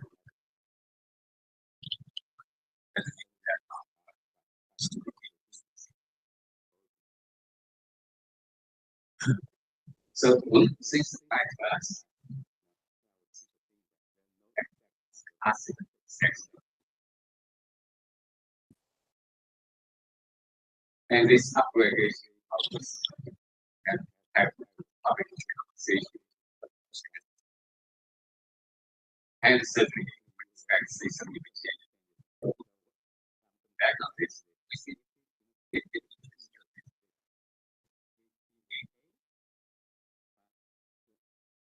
basically just talking about really important.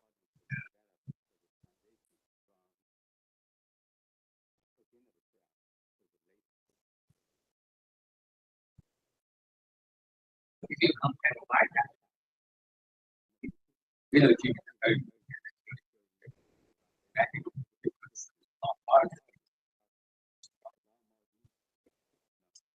it was this process among us and expected. So I thought it was upgrade as we if you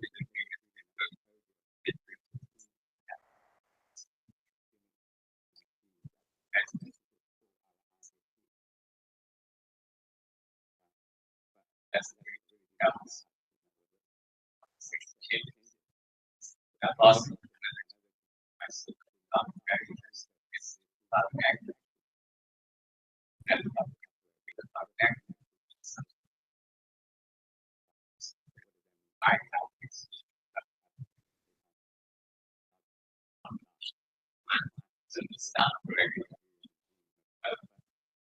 Okay, so some others not, but the comparison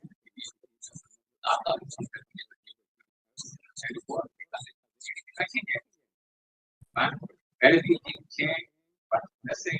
Just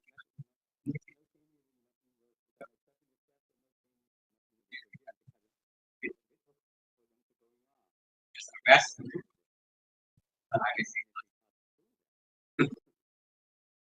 Okay, so this is that's right before this sex conversion. So you would expect that those genes sex changes, right? So that will be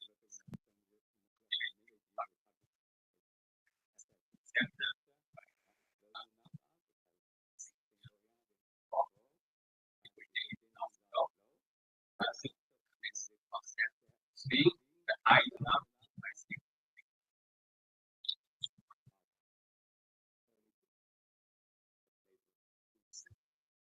then you have computed numbers. Upgrade, right? So because you lost and nine.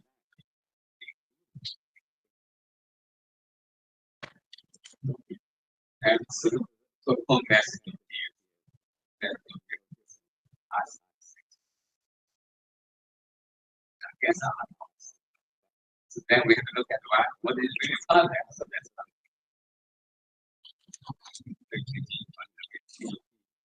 one. So what is WT?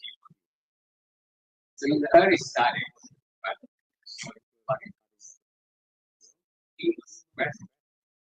Vector, we started to be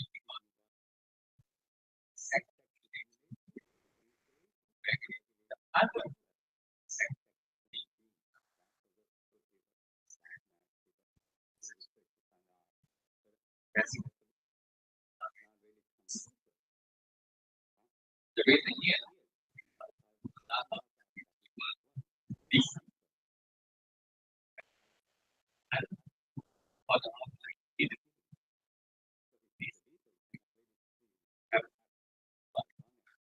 this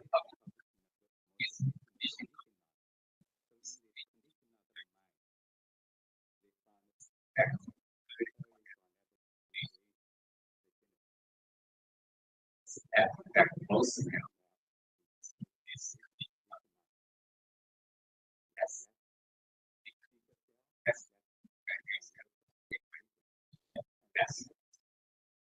that's what happened. But the fish, this gene, you started from this one that had it on.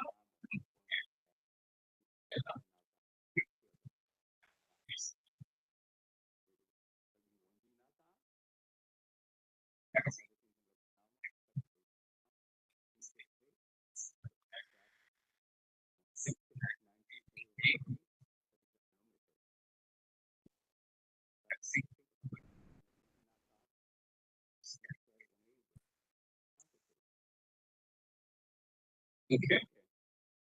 Similar, I think we need to do more work. So that's, we're still trying to figure out what's the somebody.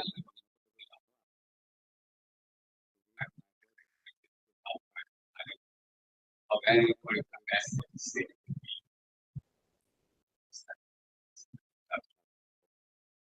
Sex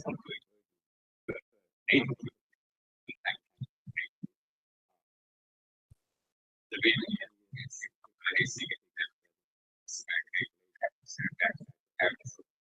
And last six.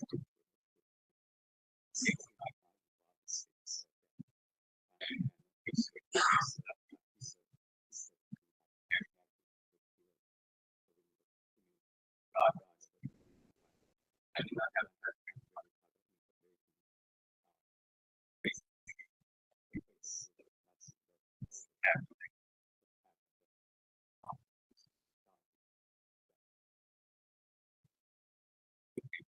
that's right. We know those Californians acted in body at the time, by that, but the and female status and some other males. So if it's not done, initially they can have gender. After one, they couldn't. Well, so eventually they would. Yeah. So what really happened there? We see that. So this is what very done by the doctor and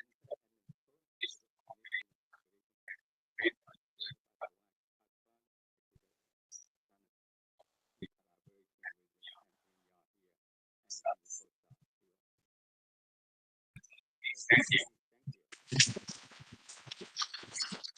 Right, all right. Questions. Students, questions. Any questions for Dr. Kim Yong?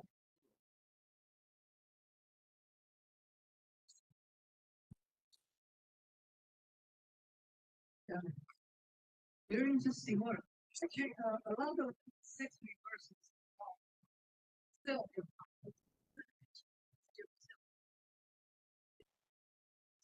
Yeah, we see morphologically. And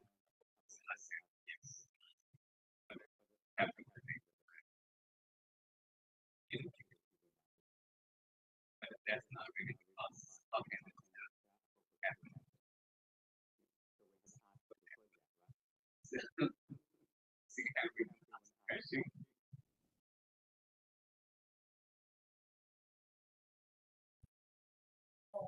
I feel like, maybe the gonadotropins will regulate this enzyme expression, right?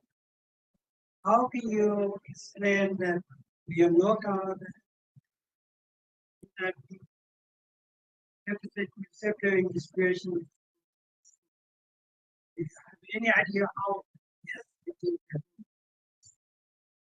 you have any explanation for deficit receptor expression? So let me see if I can understand your question here. So basically, you can see this systemic effect and right? So he's talking about it's not really FSH receptor or paratransit receptor difference. They just not operating in the right hand. They have to be operating. So not they just stay that level. Yes. So you can just look pairwise comparison. So you cannot see the difference. They're not operating because they don't need that. And because it is not going on. So essentially, it's the mono levels in wild type deficit receptor, which is not absent in the no, I don't believe the I think in this case, could be so in the wild type, what is induced?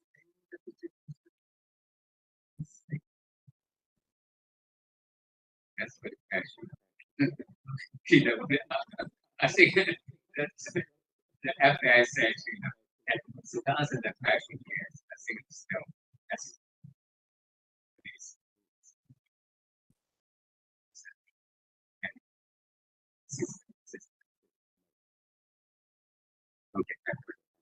So there is a new paper will be coming out. Don't ask me why and how I know it, but that paper will be coming out very soon. BMP15 knockout of zebrafish, the female gill cells, and then you get sex reverse. And the major driver is actually the macrophage. So in thinking about that, we probably should have helped because sequencing so but I think it still be useful to look at the macrophage genes and see what happens. Yeah, that's very good comment. Not as microfluidic, but still, answer that question in my thoughts. I think that's still the secondary microfluidic. So the primary effect is really the reaction like the cell. And so what they found is actually the macrophage, the secondary reversal was rescued. Yeah, because we have to think about it throughout the process. But when I'm talking about how the macrophage activate, but since signaling above that.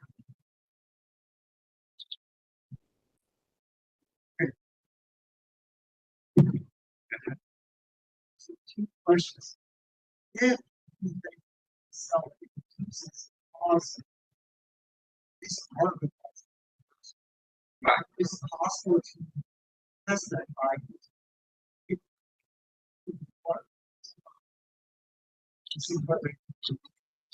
No, we did better than that. So we just crossed in liver 53. Without the difficulty, crossing into it, because okay. So the other question is this is a purpose, right? Certain frequencies those pictures. If you have a chance to look at that, that's how sometimes stuff to try. You get a chance to look at the histology of the particular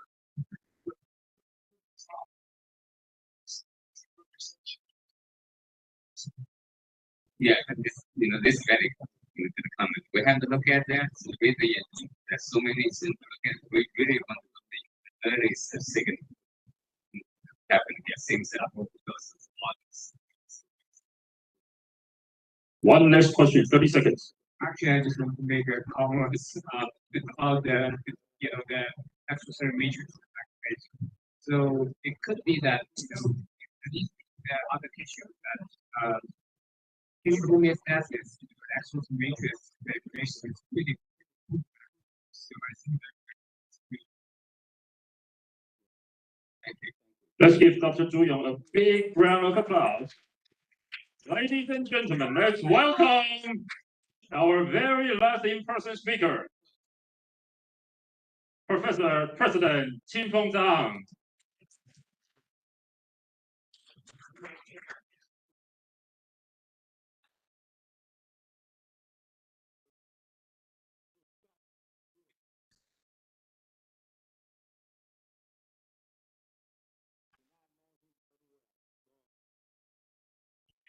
I was his masterpiece committee.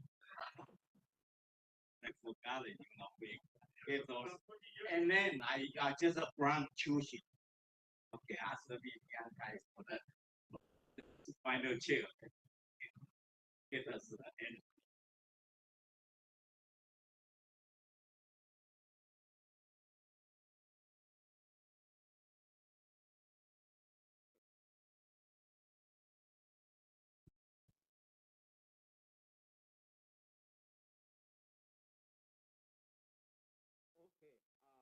I just like Dr. Zhu just mentioned, I kind of thinking how to make the talk because I did not talk for a long time. So I thought I just give you a kind of in the past more than 30 years what I has been done at my lab. So I put this title from Dr. Dufort. We have a joint seminar with the French CNRS, so reproductive biology and ecophysiology, and also could fix my own time after I came back from USA. So I had been in 1986 came back from USA. You know, when I was in USA, I always jogged in the mountain. I spent more than 100 of heifer cow with me.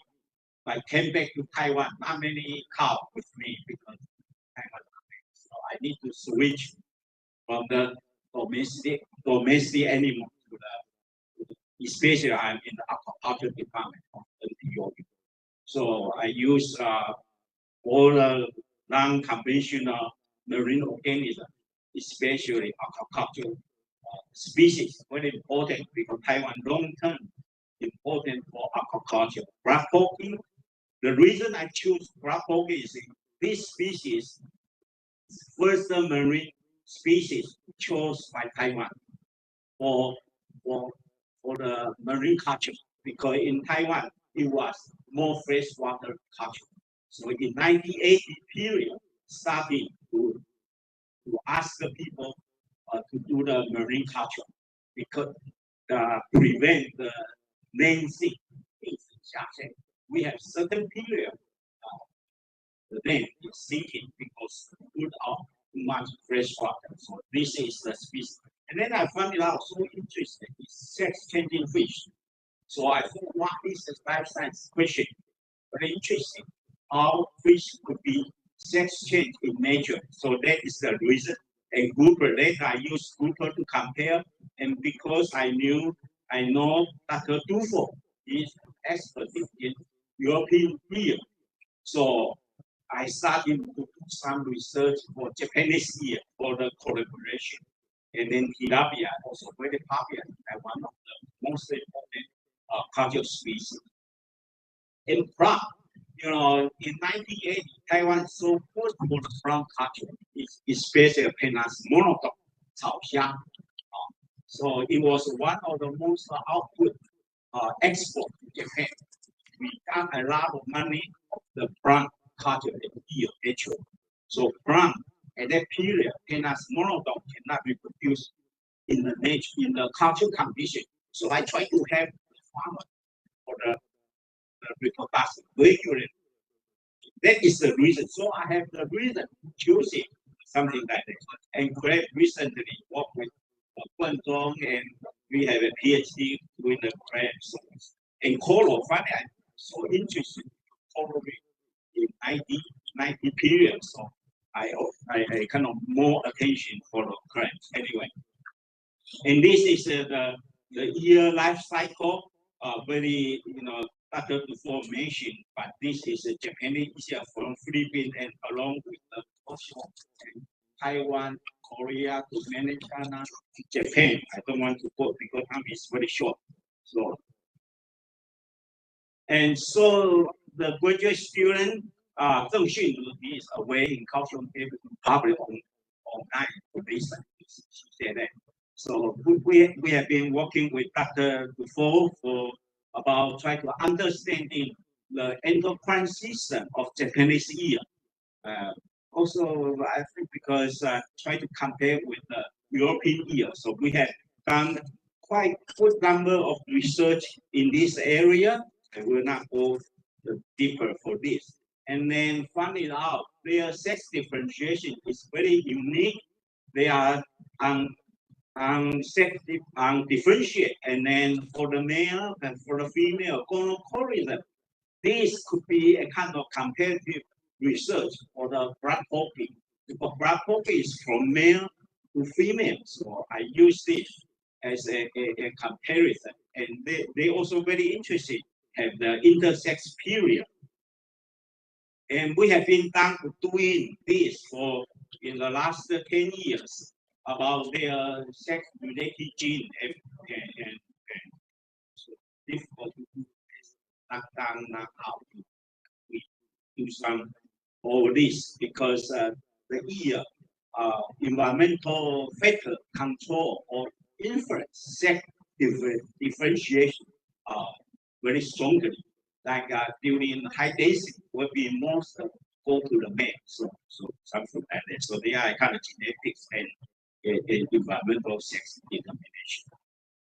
And this is the famous black pocky, although now it's a kind of override by grouper, but we have been doing this since 1986, and it's very interesting species. This picture I got it from Japan, Nagasaki University. When I went to visit, when I was a university president, I'm doing the grant all time for that. And the university library pick out a good photo to me. Say, wow, this has been many hundred years ago, drawn by Spain or something like that. Because Nagasaki, 长期 is kind of kilo, exposed many international trade. So wow, so I make the photo. So it's very hand drawing. And we find out I have many students involved this, especially in the beginning, like A Winxin, my first graduate student, and Li Jianong, and Li Mengfang, Guan Zhong, Li Chen, several students. So we found it out the very interesting the bisexual in the beginning, and then male testicular tissue take over. And on the way, first year, second year is male, and until between male, first and second year, the ovarian tissue regress. So they are competition. Very interesting, the system competition each other. So like this. So, and then first year and second year, although ovary try to develop during the inter period, but they always stay at the primary oocyte. So something is there regular and cannot go to the heterogenic oocyte. So this is quite interesting to us. And then the Mengfang, he is very good for histology. Have patients work with John before. Well, I sent him to Canada. I sent him to go. And very good. This from his picture. So it's very nice. Overly connected, very well separate, digonic. So we could manipulate one zone in the way. So something like this.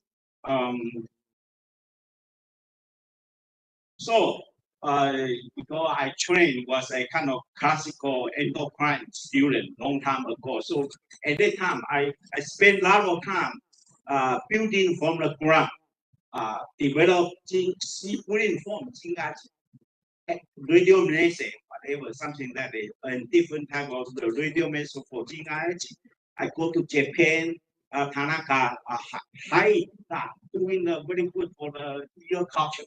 I go to his leg. He is doing great sequence for not also purification. So I clear 3,000 into the his leg. Finish all the purification 3 months and get the beta subunit of adults and can be induced antibodies, something like that. And Peter Thomas, Dr. Thomas, thank you. He marked all the 11 KD with his body. Airplane and give to me 11 KD to your isotope to me. So I try. Thank you so much. They said remember. So in the beginning it's very tough. I came from the mammalian endocrine, and so I need to build from the ground all this. So we found 20 beta S is the final maturation steroid from our species in isodiol, as Dr. Thomas mentioned yesterday, suppress the oocyte maturation, the very important with the receptors for the grouping. Very beautiful grouping, grouper. This type of fish, pokey, is grouping. That could be spawned every day or for about 2 or 3 weeks period, something like that. And we found DMRT1 is very key for the male development and male maintenance, and aromatase are important, something like that. So this Dr. Thomas with this type. So we found during the LOH injection always have a peak of estradiol. So it's still in final maturation. So actually, finding out the conclusion, I don't need to go. So it's like our balance between the isothiol and isothiol membrane receptor with MIS and MIS, they are parents there. So some page, if the MIH receptor is high and MIH high, they will go to stony, and they will keep the less advanced oocyte stage with high E2 aromatic, high aromatic there, and also the estrogen membrane receptor high there. We're not go further, so group, but it came out very good. I thank you, Dr. Thomas. Advice. This is from A1C, one of my good graduate students. Now he's a professor in the South. So this has been used in our lab for a long time period, and we found it out in early period. Quite out of my this is like a 3 months old. They have very strong aromatic staining. So if we put the aromatic inhibitor, all of these become female. Become all female. And we put E2 also become female. So during their male sex development, they need the aromatics. They need small amount of E2. So this pathway with Yang, we Yang and me and what's the stain? This guy, what's the name? People. We write a paper, review paper, a lot of citation. And then this is the primary oocytes that have the good standing of aromatics, and then heterogeneous oocytes. So aromatics are important for the development of heterogeneous oocyte state. And so a kind of quite classical research for this. So we then found aromatic gene on the process of sex, natural sex change gradually increase. And then we use different dose of isothiol, low dose, not control male, because the first year become male, then it's normal. If we put low dose by feeding, and all the fish become big male, that is good spermiation, very good GSI for the testicular tissue, and also very high Elaine concentration. These 2 doses. If high dose, they will suppress, become all reversible female with primary oocyte. So really, it's actually not much different, but they have a gap there. Low isothiol stimulate male testicular development. It's very interesting. Very interesting there. We put testosterone, they will become good male. So E2 really play either male or female there. Both are quite important. Depends on the dose. So we have many data to prove this and publish even in the BOR, something like that. So the isothiol induce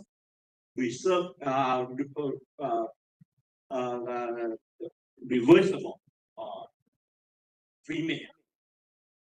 If we stop the feeding, the fish will change, become male again, from primary oocyte female to male, like this. And we put aromatic inhibitor for 1 year period. Not easy, marine fish culture. At my department, in the beginning, it's very good, easy to cultivate because seawater quality is good. But now and then, human activity and ocean pollution, my student is very tough. Sometimes I still need to feel this tough. So some of students say, I only cultivate 1 year. Secondly, I will not do it because they say, they have so much burden about the fish culture because of marine fish. So this, we could cultivate more than 1 year, and AI could stop 100% of the natural sex change. So really prove aromatics is play an important role for the natural sex change from 2-year to 3-year-old period.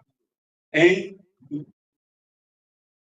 with DMRT as an example, during sex differentiation, male face you see increase and estradiol treatment decrease.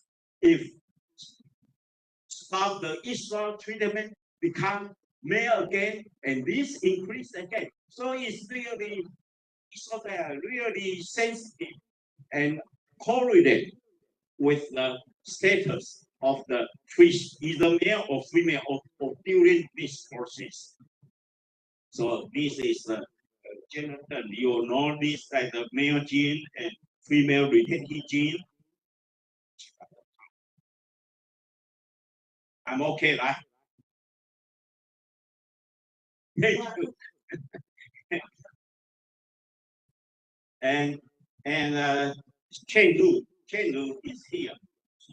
So it's interesting about the brain. Thank you, Olivia, and also Dr. Tufo teach us. Brain is so complicated.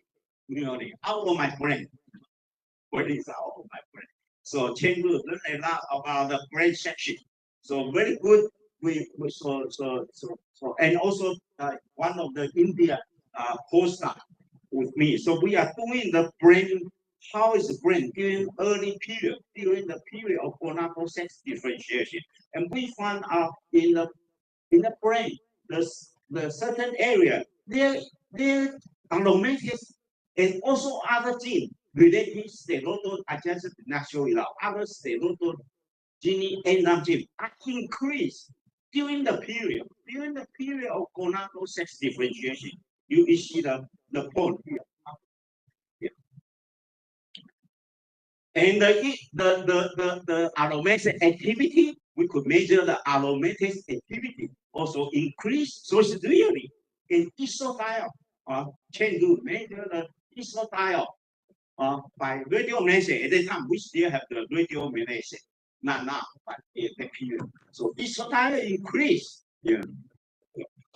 concentration. So really local estradiol production from the brain. And it's a small peak.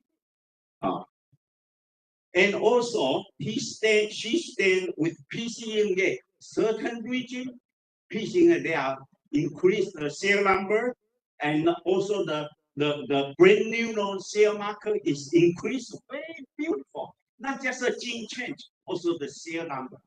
I thought it's very funny. And you could see this the total brain cell by the Nielsen stain. She found it use this method, and then we count it. She count it. Do this come out quite interesting work. So during the gonadal sex differentiation period, they have a small peak activation of the brain, and the timing just cross each other. We still don't know what's the relationship between the brain activation and gonadal sex differentiation. Anyway, so this story will stop here. And then Meng Fang had very good patient with culture. Now he is in Pengfu, 科技大学 University. So he cultured for more than 1 year. Every 2 weeks, get the blood. Have just like when I get the blood from the cow. Like this morning, I share with CV. Every 15 minutes, I need to get the jugular. All part. That's it. Anyway, we found before the natural section, estradiol had increased. Okay, very interesting. And then, estradiol, yes. And then, this is other. I should have enough. Yeah, this one. And during here is the spawning season, the third spawning season. before 6 months before, a LH increase. And for the 1 year, the reversal section also had increased by LH. So LH in the plasma seems very important for the male face because it's male. This is male. This one is male. If they want to go to sex change, they do not have this LH. So our hypothesis is they have a difference of plasma LH in a male as compared the fish want to change the female. So this makes to our first major step. Guangzhong also involve or some or all of this for our later spot. And then we could cut the testicle away because they're competition. So we move it away. And we find it out the primary oocyte within 3 to 6 months period, they all change, become all female with Virginia oocyte, even mature. 2-year-old suppose all primary female, primary oocyte, but now they become mature, and also the Virginia oocytes. We are doing it.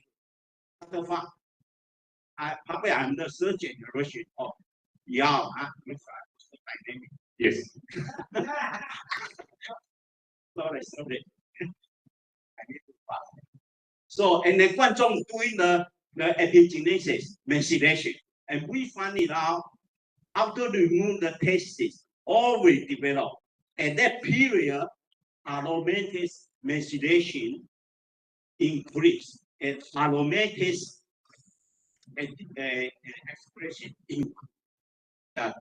Aromatase methylation decrease. I'm sorry, and then the expression of CYP19A increase. So this DMRT a very good standing for the satellite cell, and then we found 6 months before sex reversal, the DMRT1 decreased before the AMH.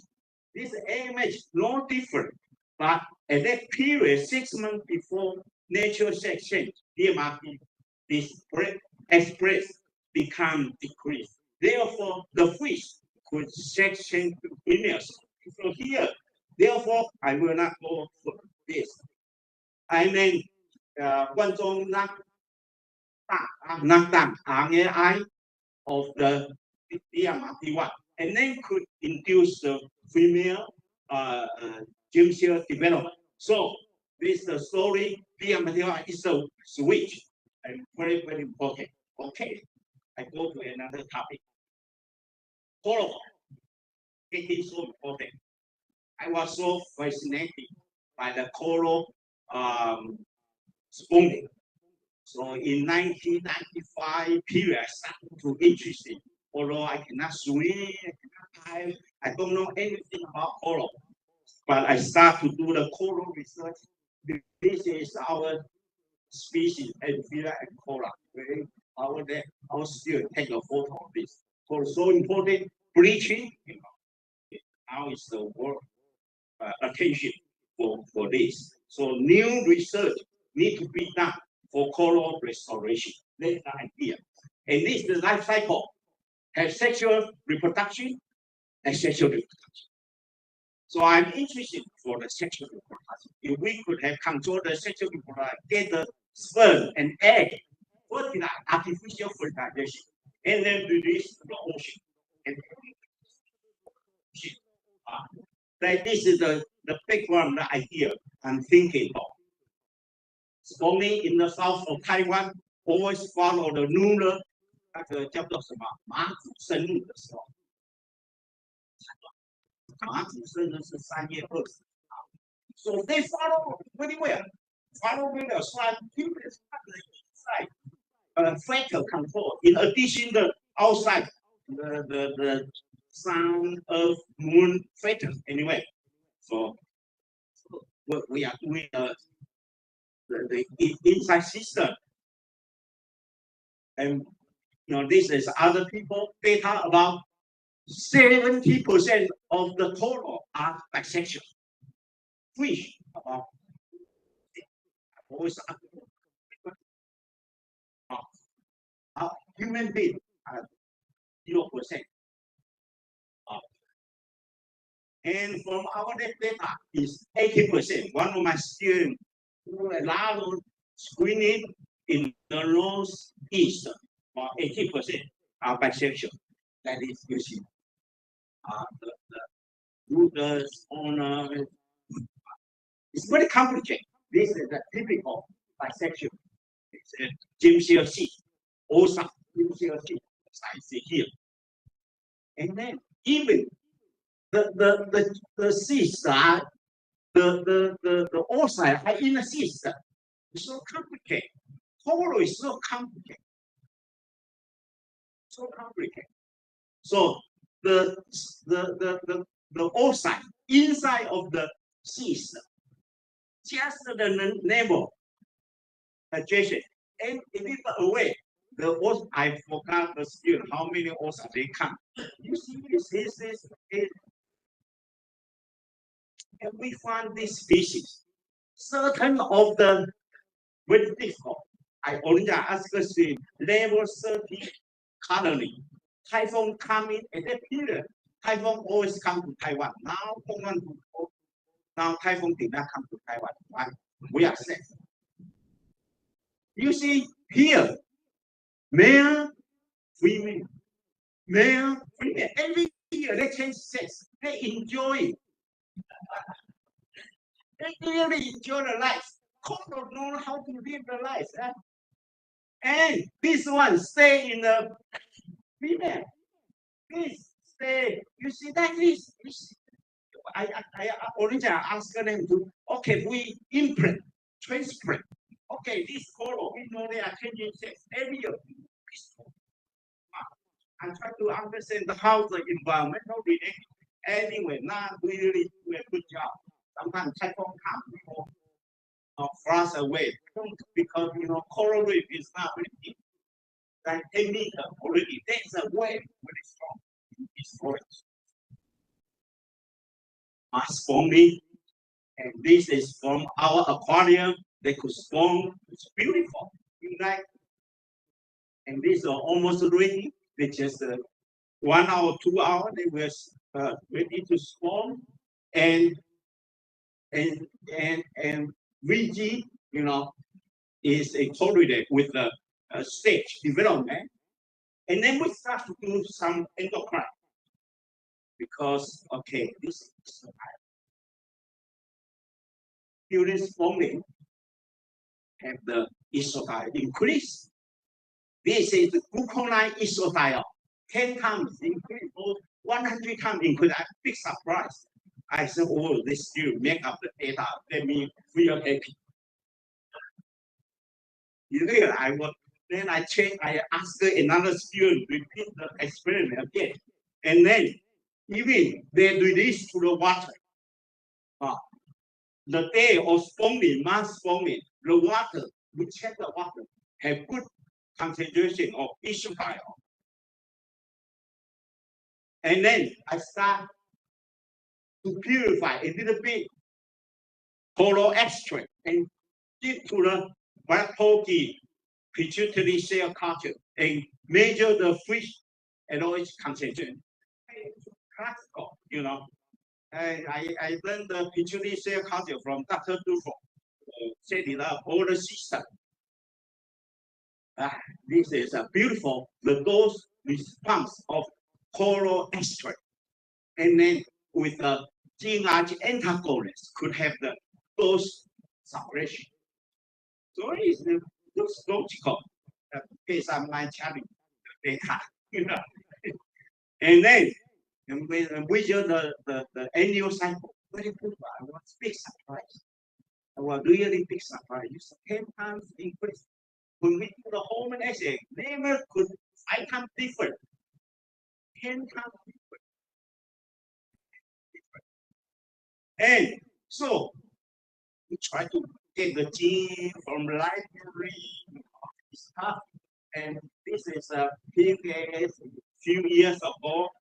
Pesan also mentioned about this AKH, ERJ, the peptide, the distinct super family. So we do it has some difference, but yes, still insufficient. Anyway, so I will move. And this aromatic activity.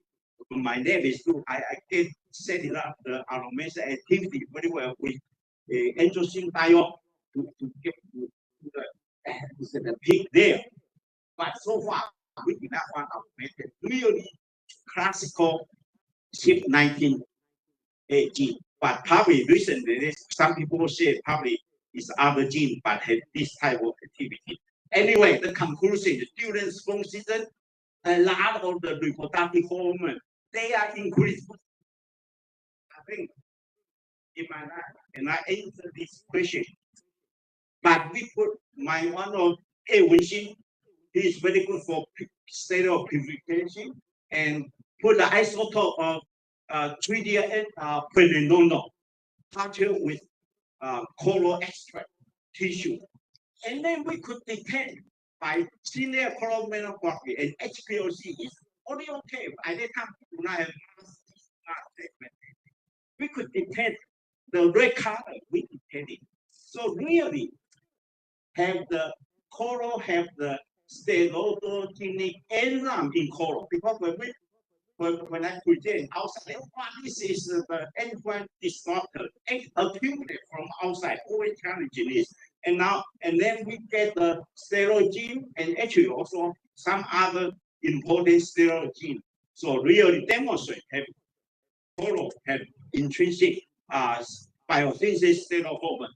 Anyway, and then just a few years ago, after I stepped down for the president, I need to find some good project to study for my last chance of academic career.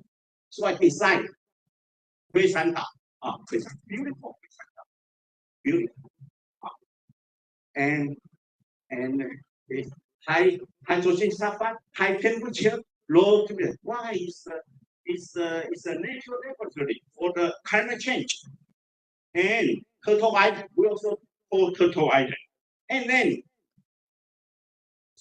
pH and sulfide. And some animal, this is a very correct. 观众 also involved in that and graduates in 成绩 成绩 is down there 成绩 spend a lot of time almost cannot graduate because cannot graduate. So and then coral, some beautiful coral, really. 这叫盐管性珊瑚So I'm so excited. Some animal could stay there. So I start to once their adaptive mechanism, for this brain crack and this brain coral. So we has been doing and been doing the quality and continue doing the survival rate. You see, 100% you put the hydrogen sulfide all die within how long? With half hour, 10 minutes, they will finish the life. But the very coral, I'm sorry, very great. They survive. Finishing.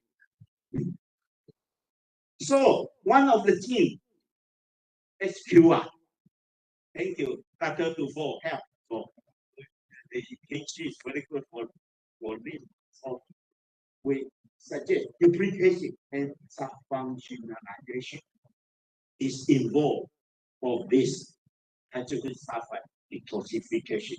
And this enzyme are specifically in the ear. Is in the D. All the NKA cells contain this SQR.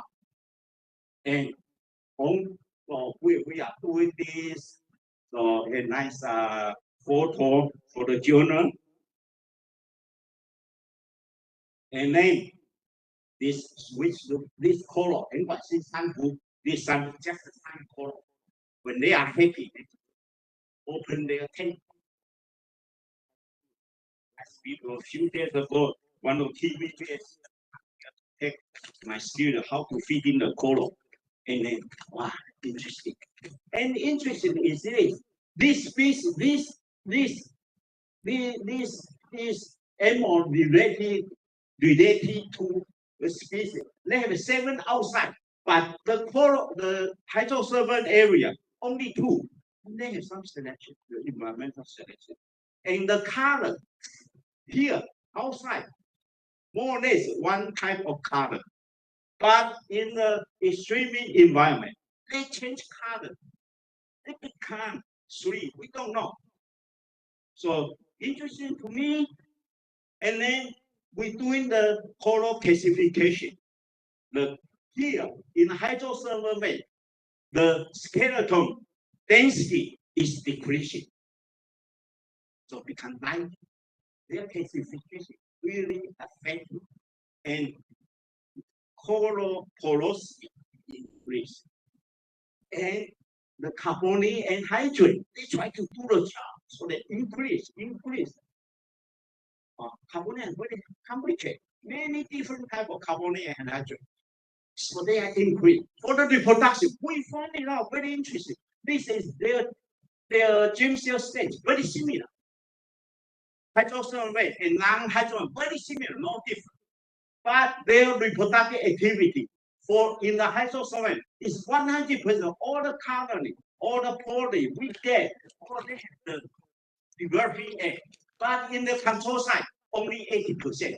So color in the hydrosoluble area, they are doing reproductive propagation, they will pass generation. They adapt so well.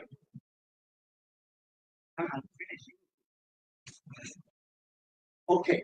And the vitogenic gene, 2 are not different. VG, few years ago, we published one of the paper in about endocrinology around the VG. They are provide as a nutrient for the coral embryo.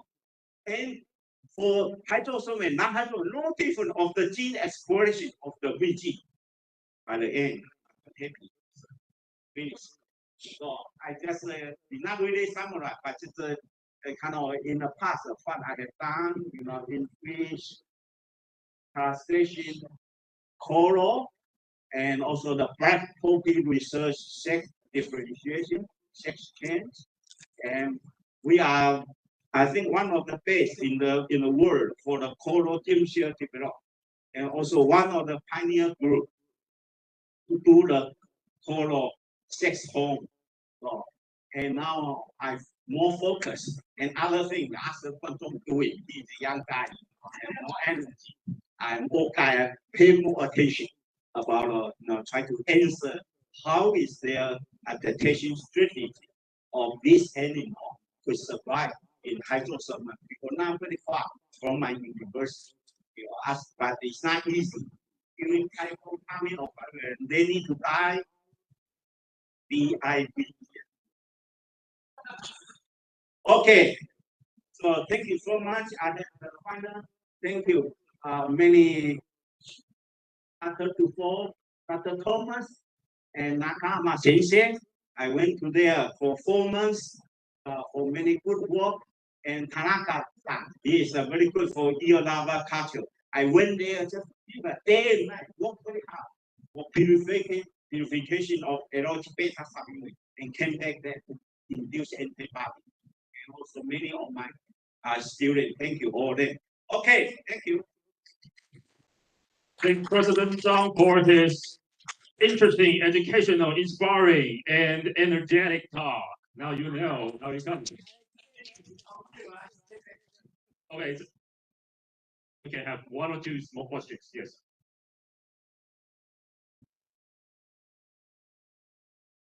Great talk, President Zhang. I'm so happy that you finally mentioned the involvement of LH in fish sex change. Samuel Chen, University of Hong Kong in the 1970s, working with rice field here, right? Inject gonadotropins and induce precocious sex change. I also work on it. with the GNRH analog and dopamine agonist. So the breast field here go from female to male, right? So get the hormone. You don't need to go not change. So happy to see that.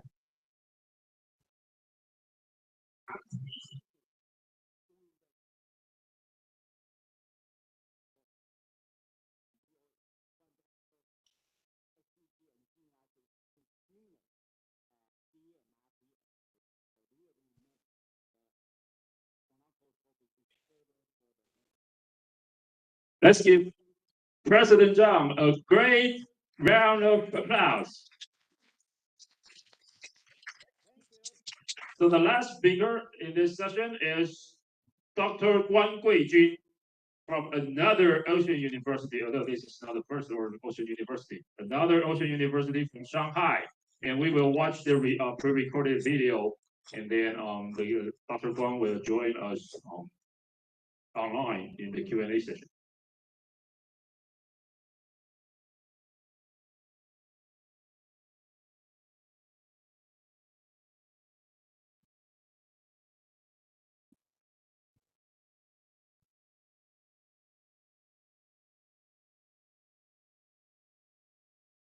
Okay. Thank you. Can you hear me?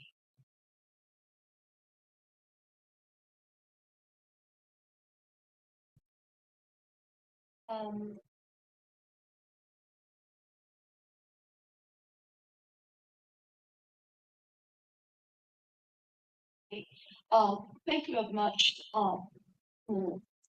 for Professor Young and Chinfeng in giving us this opportunity. We are doing the rule of TGF beta signal in sexual differentiation using a Medaka model using the GSDF knockout Medaka. So as we all know that the vertebrate sex determination all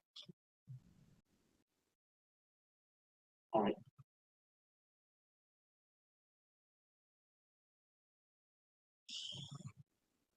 Okay.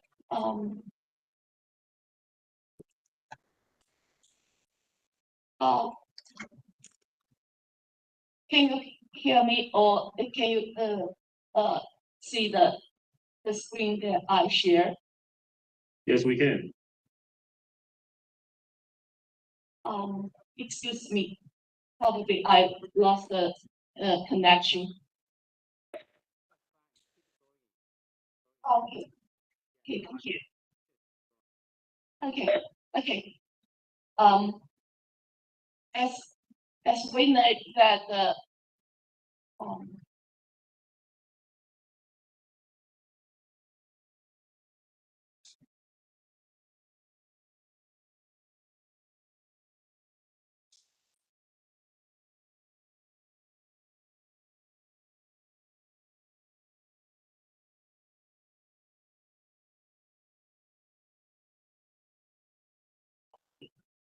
I get my screen, please. Sorry.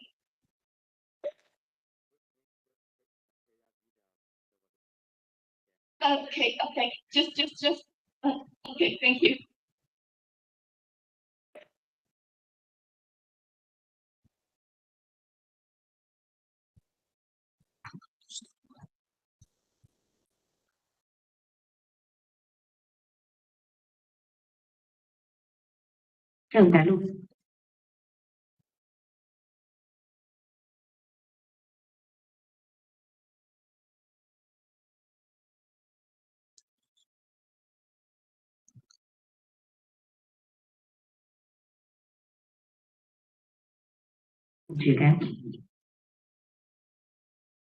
Very honored and very grateful to Professor Liu and Kim Zhang, all members of the conference committee, for giving us this opportunity to present our data in this great meeting.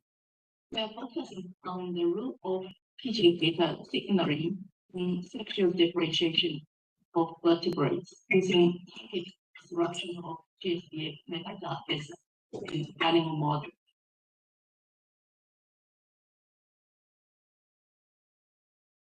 We all know that vertebrate sex is determined either by genetic sex determination GSD or environmental sex determination PSD. The first GSD was widely discovered in 1990 in humans. SRY is not found in other vertebrates. Even in mammals, function of SRY is questioned and argued. Also, healthy testis development has been reported without SRY or Y chromosome recently.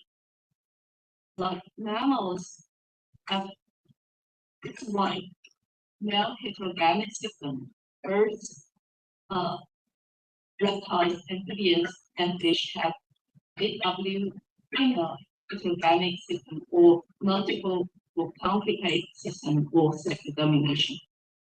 The histone demethylase gradient was reported and demonstrated to be a regulatory gene responsible for temperature-dependent sex determination. We first report that the expression of EMRT1, double-6, and the MART3 related transcription factor in fish tilapia was closely associated with testicular development, is strictly expressed in those XX and XY testes. Other muscular group using the strategy of positional cloning and the conjugate lines was derived from 11 generations back close of eternal male to inbred which are female. And discovered that the DM genes on Y chromosome of Medaka is not a male atomic gene.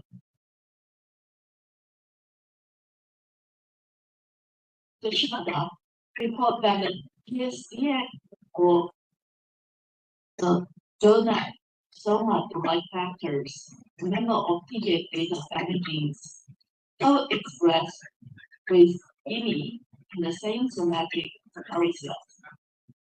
We and others report that the target disruption of GSDF led to XY female sex reversal, increasing germ cells labeling by RNGP. It's like its female XX are partners during attachment.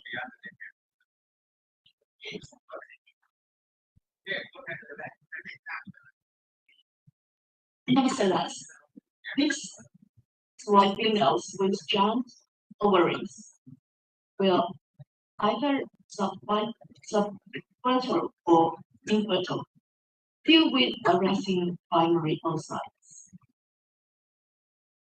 We found a large proportion of XY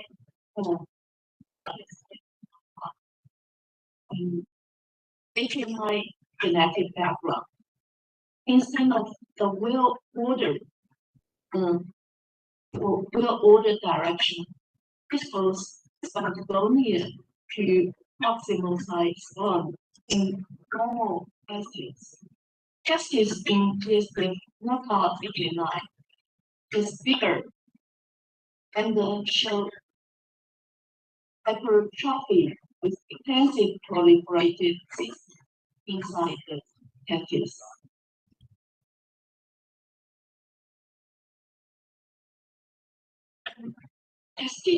Testic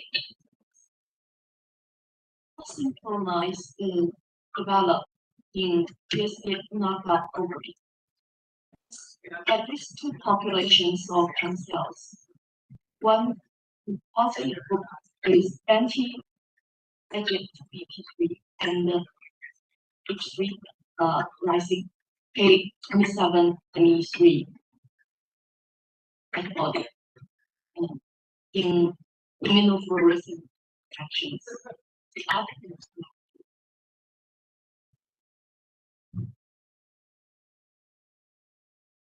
As we have learned from Professor Tanaka's lecture about the amazing discovery of L3, indicator for the decision of sperm egg.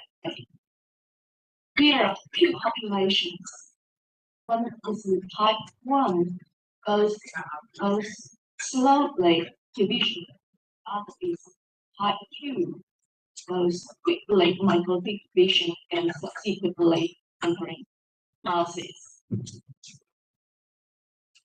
Without OXL3, a part of XX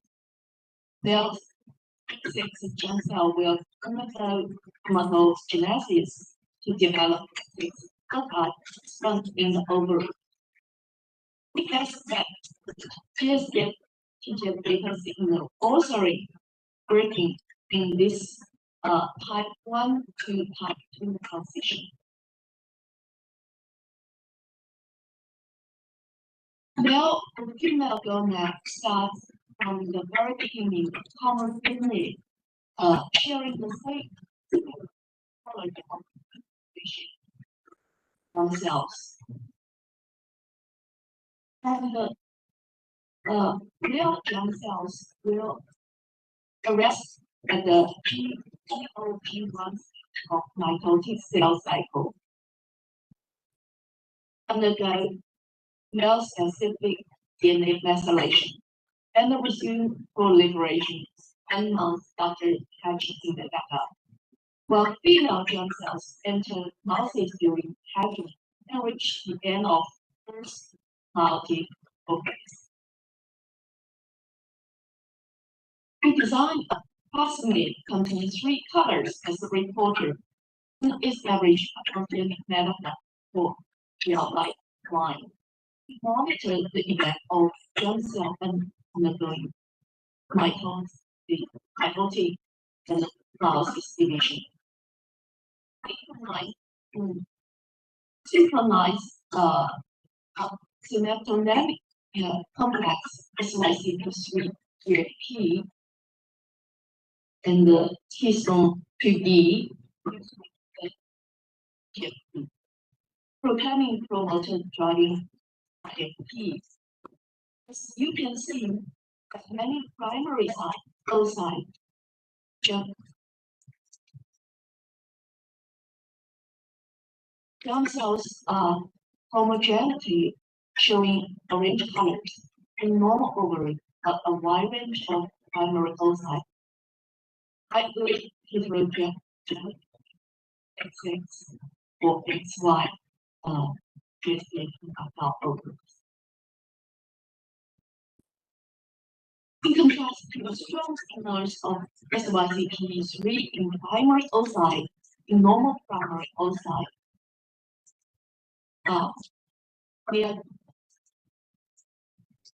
near the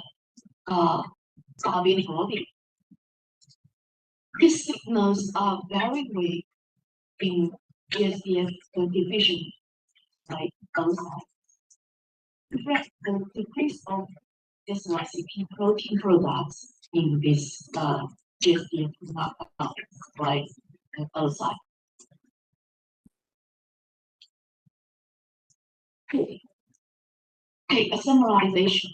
The mechanism of sex determination in the data now determined by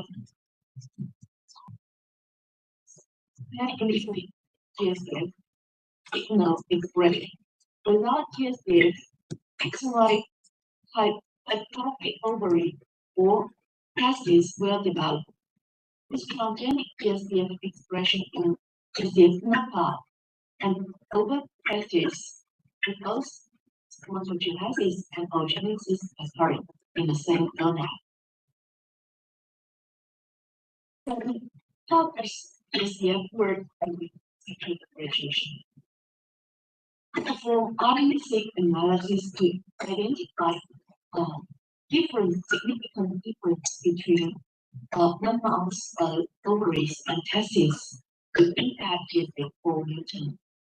We found that alternate splicing variants of SYCP3 and SYCP3-like genes dramatically expressed in GSF gonad. Indicate a large number of effective SYCP3 protein products were translated, which may interfere with normal synaptolinear complex formation during chromosome pairing in a repeated endomorphic recombination event.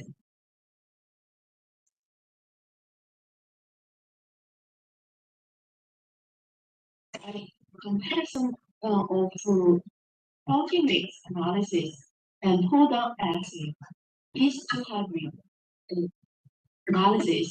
We identify the protein interaction complex of GSF elevation acting as an inhibitor for germ cell proliferation. Because with the activation of translation of characters promotes germline stem cells differentiation.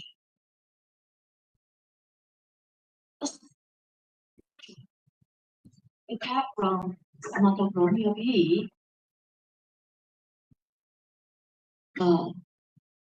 that is probably the lesson of mitosis or type 2 division. As you can see, the synchronized cis in normal testes, but synchronized division in GSF deficient testes. Observe the defective circular duplication in GSF knockout testes by electronic transmission microscope observation. These asynchronized stem cells undergo apoptosis to be eliminated by active effort. Dynamics of GSF efficiency are subcritical or infantile. This slide depicts two-cell cleavage stage through the embryogenesis. And we also found the sex-specific responses to GSF and those data published in SEPS this year. I found that here, this is unpublished data. But the nucleus correlative having like this organizer can close talk to cytoplasmic plurality or antibody around here. This is not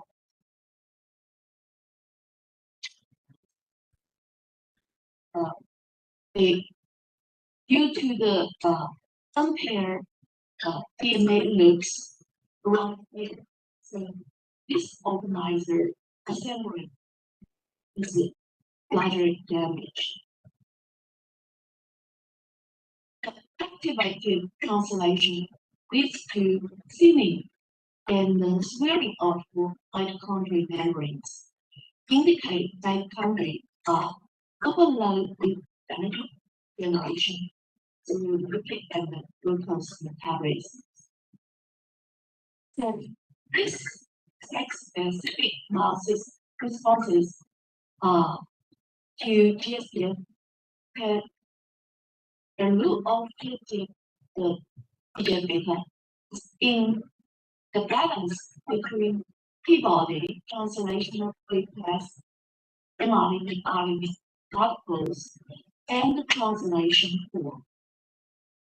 The force or mechanical forces of pitch-dependent transcriptional regulation and intrinsic translation regulation actually control the mitosis to meiosis transition.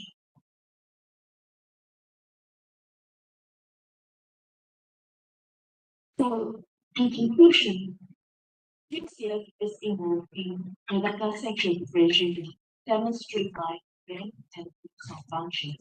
TSF is one of the complex coordinated transition of transcription translation and subsequently gametogenesis. The polarity of cytoplasm and nuclear polarity events and the TSF interface regulation are the mechanical forces to make germ cells into male or female pathway. These words will first in Muhammad's lab in IVD, and the TSF knockout fish was established in collaboration with Muhammad's lab in the US, and the lab most work will carry out in the Shanghai Ocean University together with this student. Thank you very much.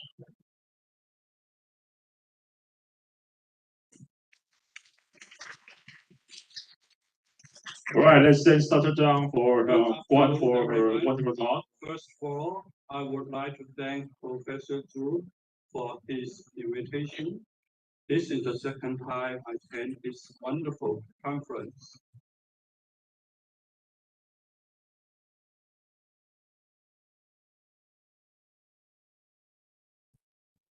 All right, sorry for the technical issue. And now it's open.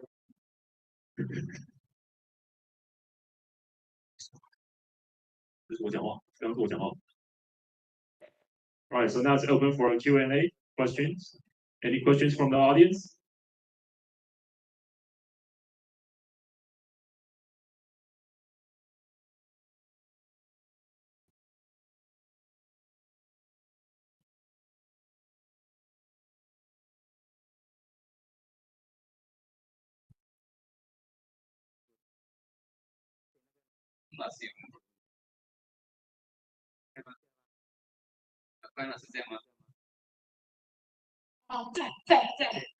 Thank you very much. Thank you.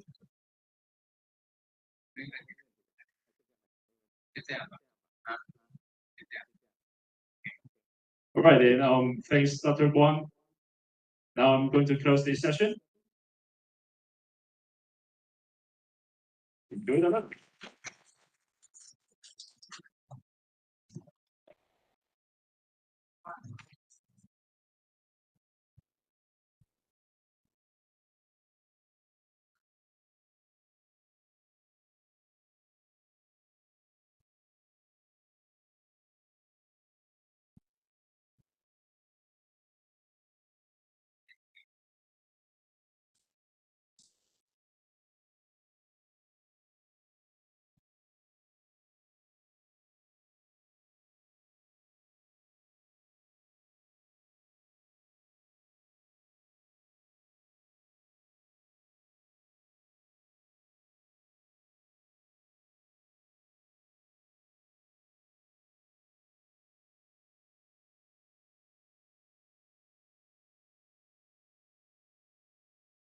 Good afternoon, everyone.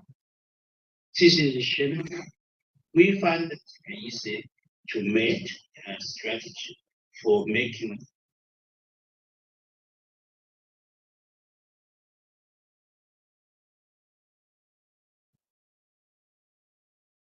Hello, everyone. I'm cells inner cells. The pathway throughout adenylase expression.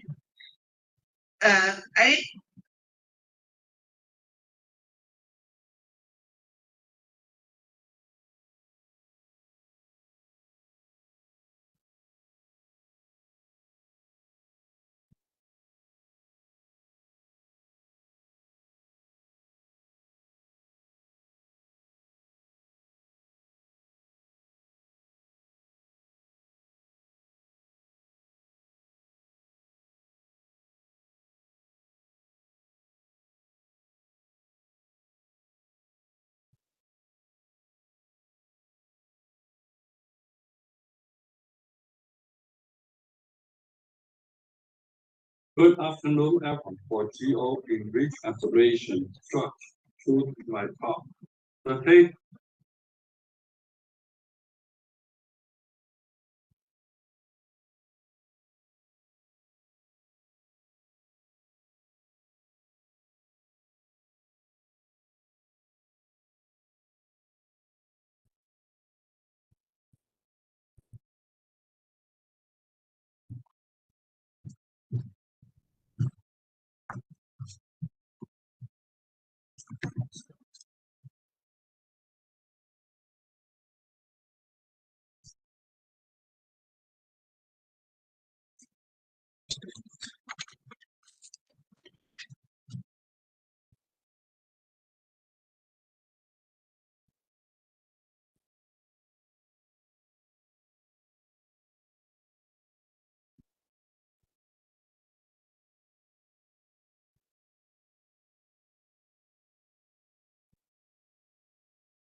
Good afternoon, everyone.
Welcome to this afternoon session. Dr. Zhang Yin and I will co-chair this section. And after I finish the introduce the first speaker, and Dr. Zhang Yin will take. Thank you very much for coming to the last session of this wonderful symposium. And if you know, probably most of you already know this, we're going to switch the gear from marine life mostly to the six-legged insect. So this afternoon session will be online. And I would like to, it's a great honor to introduce our first speaker, Dr. Sun Li from South China Normal University. And Dr. Li received his PhD from Shanghai Institute of Plant Physiology and Ecology, Chinese Academy of Science, in the year 2000. Then he finished his postdoc training in Johns Hopkins University and returned to the Shanghai Institute of Plant Physiology and Ecology around 2006. They stayed there as a PI for about 10 years. 2016, he moved to the current position as the director for insect science and applied technology by Institute. Dr. Li's research mostly focused on the hormonal regulation and the evolutionary law of insect metamorphosis.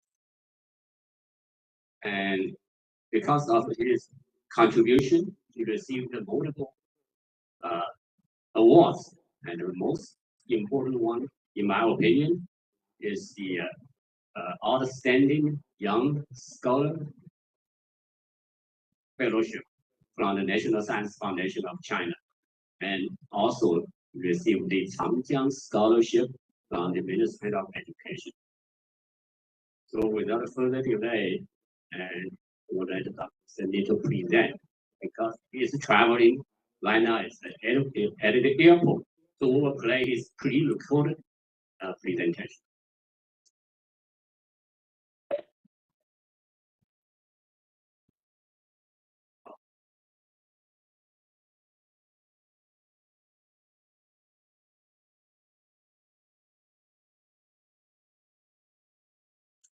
Good afternoon, everyone. This is Shen Li from South China Normal University.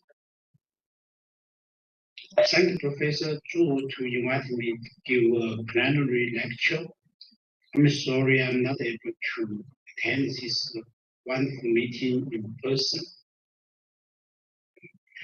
My talk is harnessing little mighty cockroaches, pest management, and beneficial utilization. My main research interest is insect development in terms of mechanisms and the evolution rules of insect development. I think in my research career, I have done or I'm doing three major things. First, I was using Drosophila and sequence as models of polymetabolous insects to study the molecular mechanisms of metamorphosis. Since I moved to Guangzhou 7.5 years ago, I spent most of my time and energy to study the little mighty cockroaches. This is the topic I'm going to talk today. The third thing I'm studying, actually it was just studied a few years ago, is about the insect metamorphosis. This is the major papers I have published during the last 5 years. In China, people call the cockroaches as little mighty or xiaoqiang. This comes out from a very famous movie, Tang Bofu, Di Qiu Xiang. In my lab, I mainly use two cockroach species, the American cockroach and the German cockroaches, as research models. I summarized the reason why do people call cockroaches little mighty, and I published a review paper in Innovation a few days ago. First of all, is hearty appetite and starvation tolerance. Second is the robust innate immunity and the detoxification ability. Three is about the developmental plasticity and excellent fecundity. Last, hopefully the most important one is about its strong regenerating capacity. First of all, let's talk about the hearty appetite. When we sequenced the American cockroach genome, we found that cockroaches have a lot of gustatory receptors, particularly about the American cockroaches. The gene duplication is extremely strong about the beta receptors. It has one gene duplication has like more than 100 genes about the beta receptor. So we think that this gene duplication is one of the reasons for the cockroaches to have such a strong appetite. Once the cockroach think is not bitter, it can eat.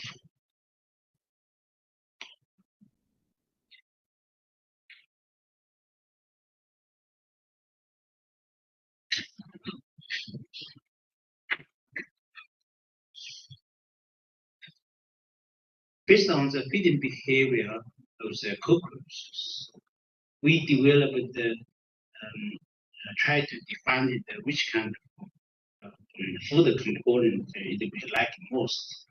Then we developed the cockroach bed based on these methods. And it looks like our product works fine, but it's much cheaper than the products produced by the major companies. Let's talk about the robust innate immunity of cockroaches. In insects, there are three major innate immunity pathways: amide, TOR, and juxtad. They are playing important role for antibacterial and antivirus. We found that in the American cockroach, all these three innate immunity pathways have some components for gene duplication, but the TOR pathway is particularly noticed. Quite a few genes in the TOR pathways have gene duplications, and we can confirm the TOR pathways really play important role in innate immunity for antibacterial and antivirus. The defensive part has a very strong antivirus activity.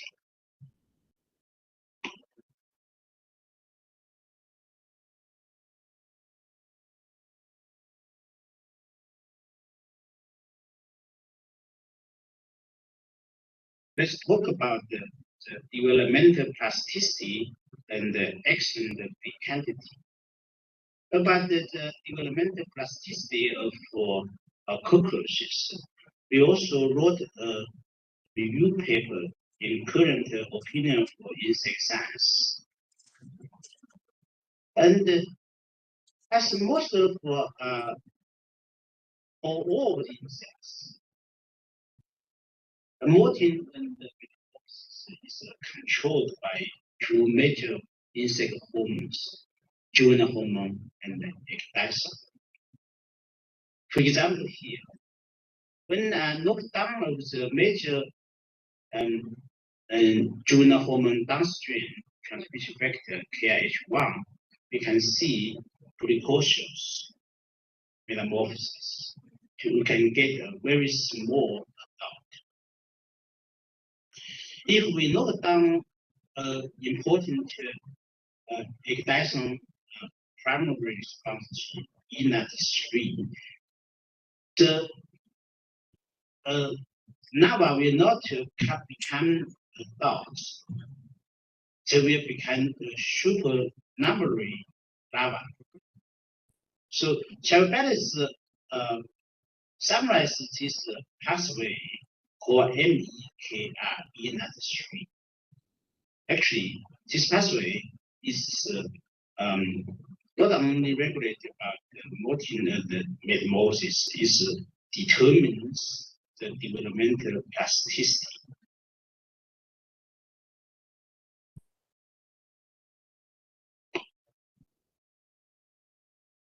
Once the cockroach becomes an adult, then the major physiology and transfer from growth to reproduction. In cockroaches, there are a few gonatropic cycles, particularly in the American cockroaches. It can produce cortica a few days after a few days. We find that insulin and the TOR pathway and the EGFR pathway can activate the juvenile hormone synthesis to stimulate with the gene production in the fat body and what the gene absorption in the follicle cells. In previous studies, people may probably thought this organelles may play important role for juvenile hormone biosynthesis.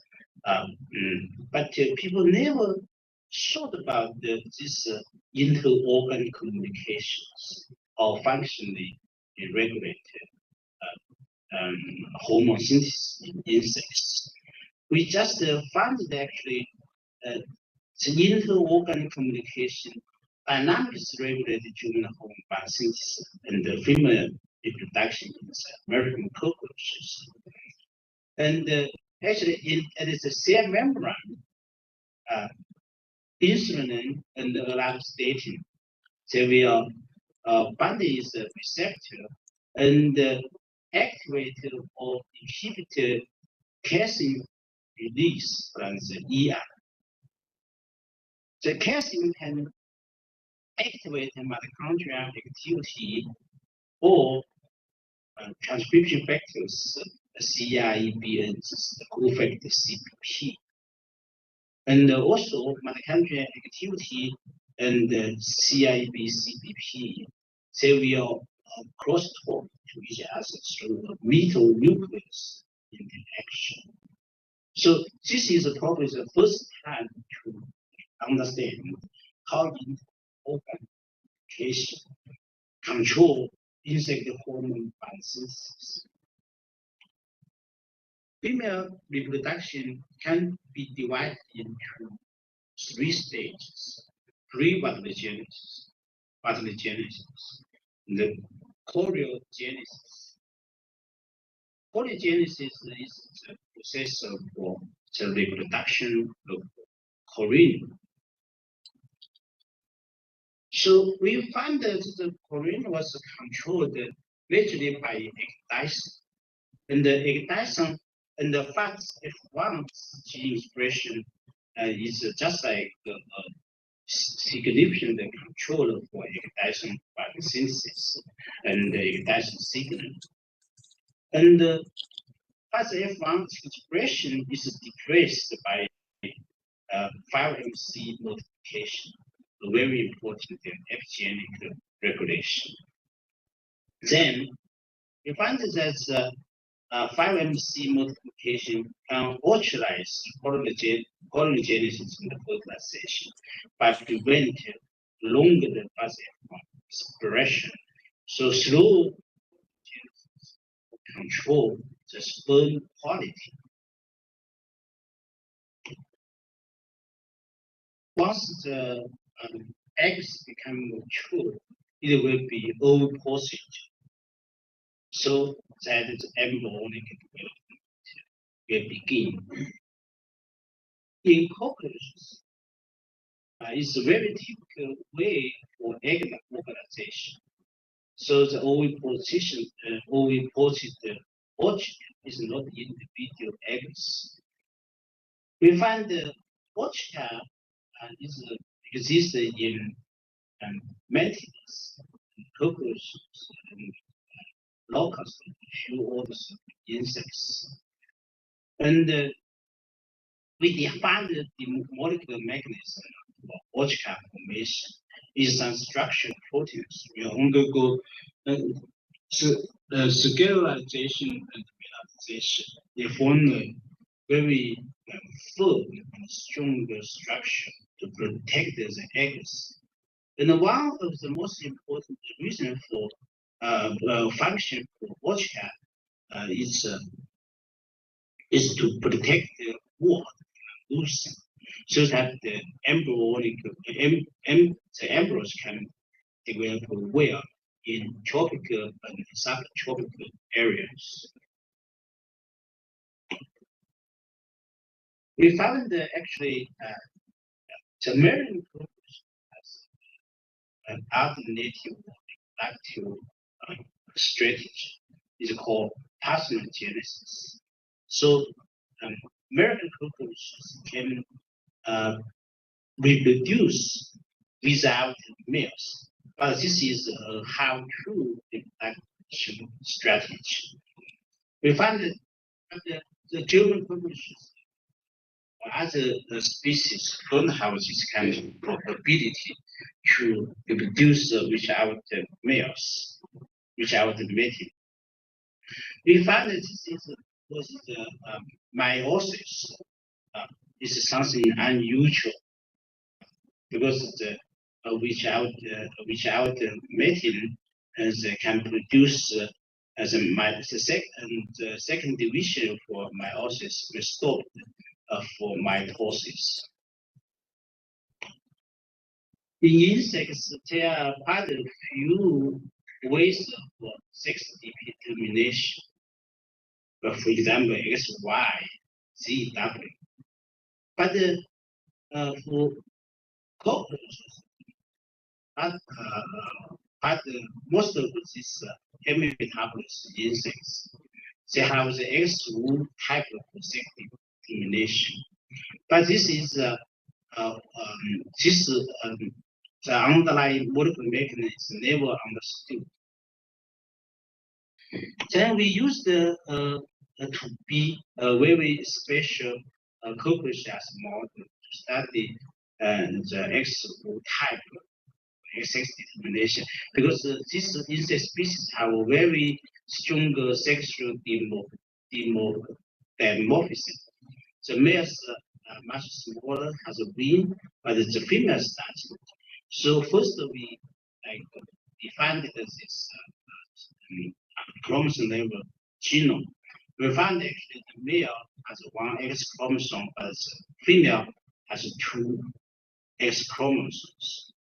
Then we found that this sex differentiation pathways, particularly sex-less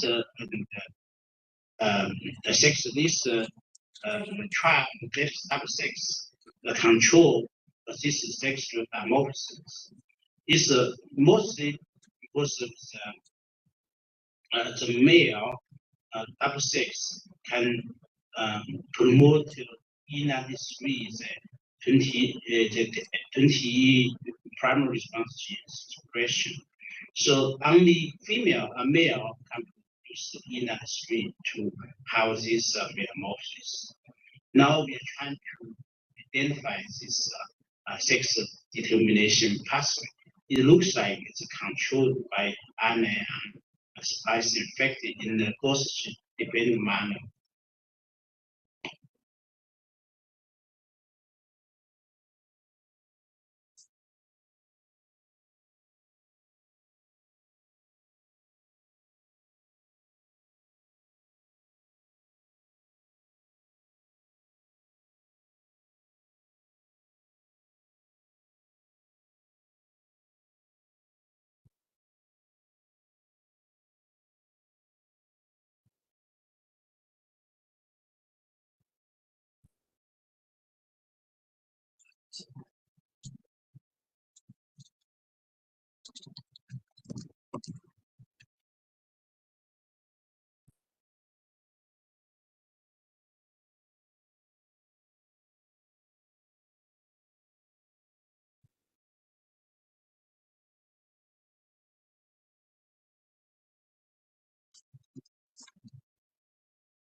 Probably the most interesting part about the cockroaches sex and aggregation behaviors. For the human cockroaches, their sex behavior is very interesting. Just like they use the antennas to communicate. So usually only the females can have sex attractiveness, and only they are getting mature, then have this ability. It means only mature females can attract males. Because people previously found this controlled by a contact sex pheromone through this kind of transcriptional analysis. We found that the CYP4PC1, this gene is responsible for the sex contact sex pheromone production and the sex attractiveness. Once this gene is knocked down, the female doesn't attract males anymore.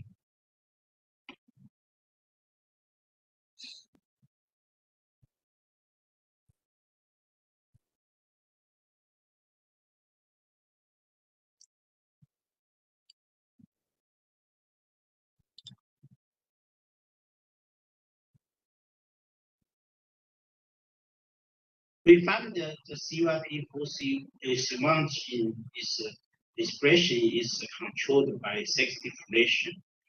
In females, this double sex gene doesn't have too much role to regulate CYP4C1 expression, but the males, it inhibits CYP4C1 expression. Once we knock down it is double sex in males, we can see very strong homosexual behaviors. The males can attract, the males can become attractive to the other males. So, but in females, it produces a lot of juvenile hormone when it's getting mature. So eventually, this gene expression is controlled by both sex differentiation and the juvenile hormone. So only happened in the sex attractiveness only happened in the mature females. But if we look down to double sex in males, then also we add juvenile hormone in males. The males become even more attractive than mature female. Once we characterize the sex pheromone production process, and we try to identify this receptor for this contact sex pheromone, we find that this male-specific sex differentiation factor control this sexual receptivity. So, but we also we find that this RR and PBK2 cancer receptors can be regulated by treatments. And also some RR and PBK, they are responsible for this sexual receptivity. But I think it's impossible for one gene to have these two parallel receptors. So we try to identify this receptors, this contact sex pheromone. But we eventually found actually one, the RR is this sex pheromone receptor, but the PBK is the mechanical receptor. It not only once the antenna attached to each other, it can not only convey this sex pheromone, it also conveys this mechanical signal. Moreover, also it's not only the mechanical signal is not only conveyed, from males, females to males. It also convey from males to females. So we find this important one stone, three birds message for sex receptivity.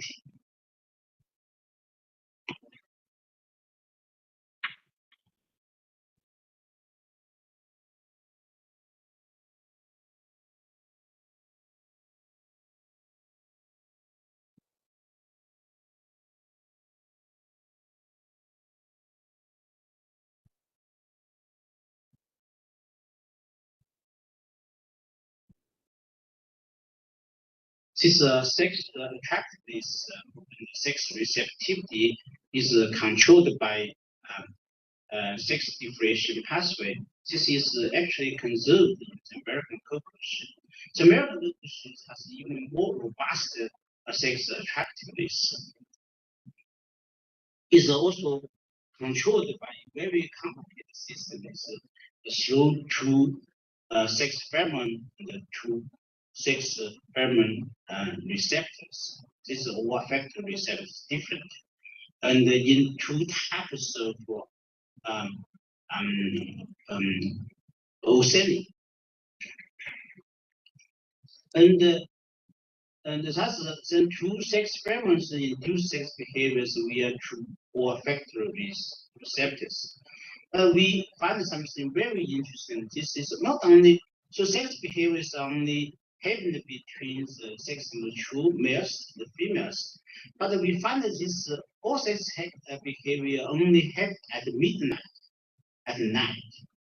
We find that this is both the sex pheromone production and the sex receptor expression are controlled by the daily rhythm.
Very interesting, we find that this mating behavior is not only controlled by this pheromone, sex pheromones kind of stuff, but it's also controlled by the male.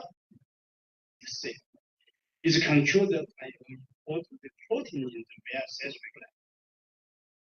regulator.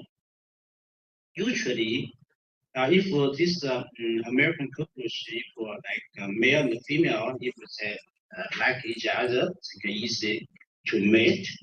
But if we depress this protein in the male salivary gland or SP19, so they cannot mate anymore. So even the female try to take the males, they will not mate. But if knockdown is incomplete, so when the female try to trust the males, so because the male lose the ability of mating, so it cannot the mating will not be successful. Or for the mechanism way, we find the insulin resistance prevents male salivary gland development and the mating behavior.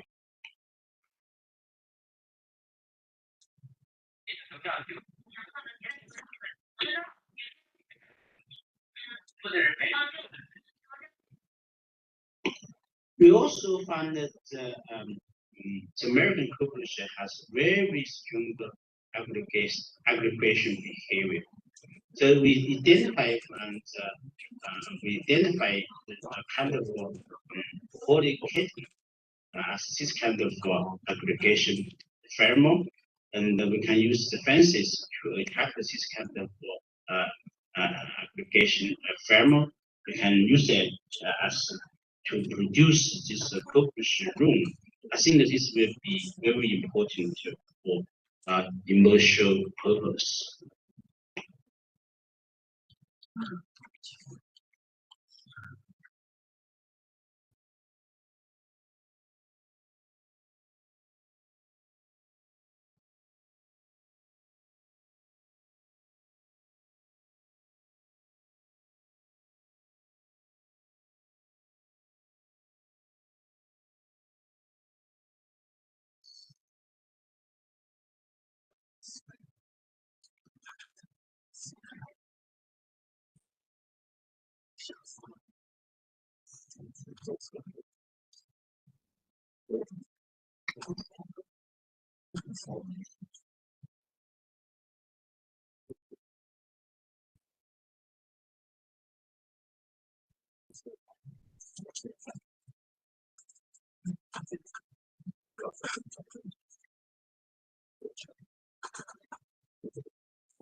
Then we try to identify how is this application pheromone produced and also the underlying molecular mechanism. Well, first of all, we use the antibiotic treatment and to find that this is the gut syndrome will be responsible for this aggregation pheromone production. Then, if we treat it with the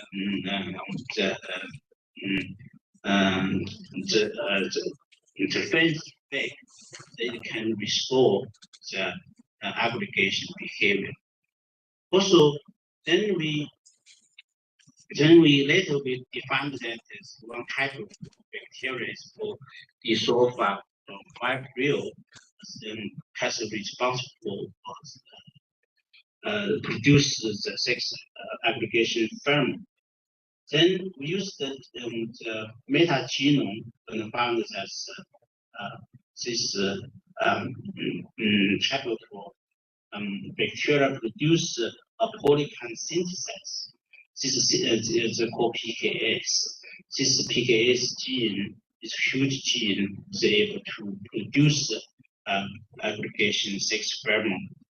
So I think that this is a very important discovery, and so that we can use this strategy for making a cockroach rule for use.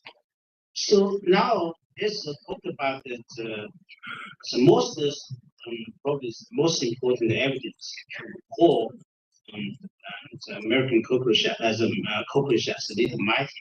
This is because they have a stronger regenerative capacity. This is not only about the American cockroach, it's also the same way with the German cockroaches. Okay, this is at our initial paper in Nature Communication. We find that the trochanter has the most important ability for regeneration. Then through a number of morphological studies, including macro-CT, HE staining, and PID, we defined that we've defined that leg regeneration contains three major steps: so wound healing, blastema formation, and morphogenesis.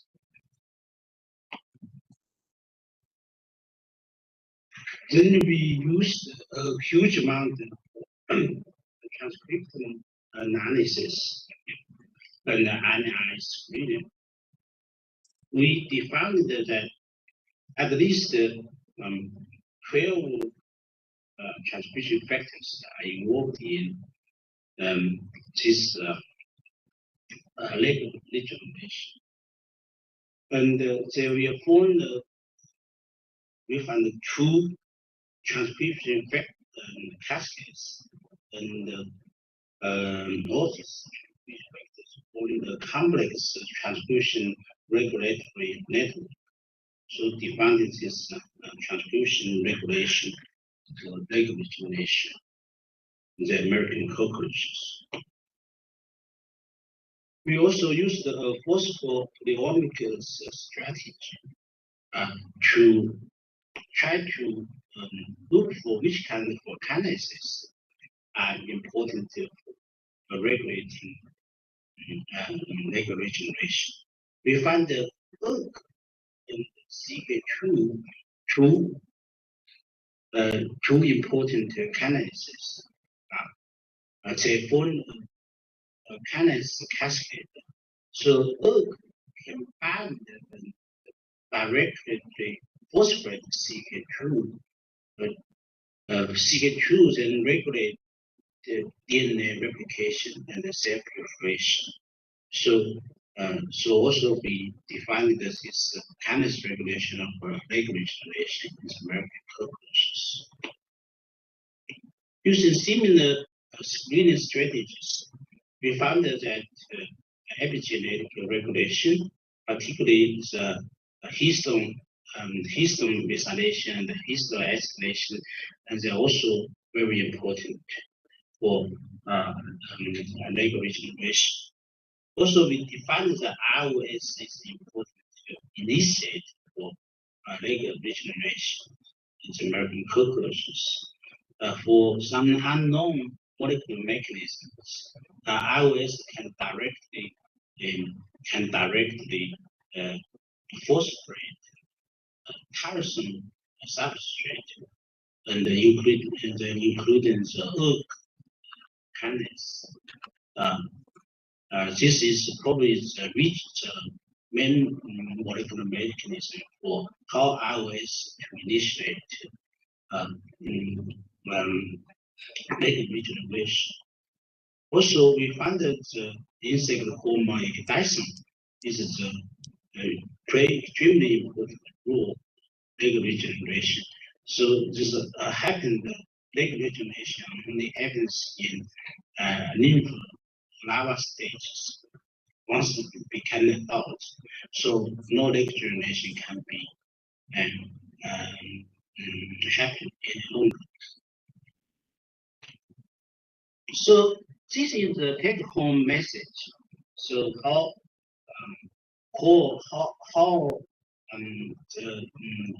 we call the cockroaches as little mighty. If it's Chinese, probably it's much easier to understand. So you can say 不挑食、不怕脏、打得壮、生得多、饿不死、打不坏。Also, for these characters, we just we divided into 4 characters. So we can use this to characterize the cockroach as little mighty.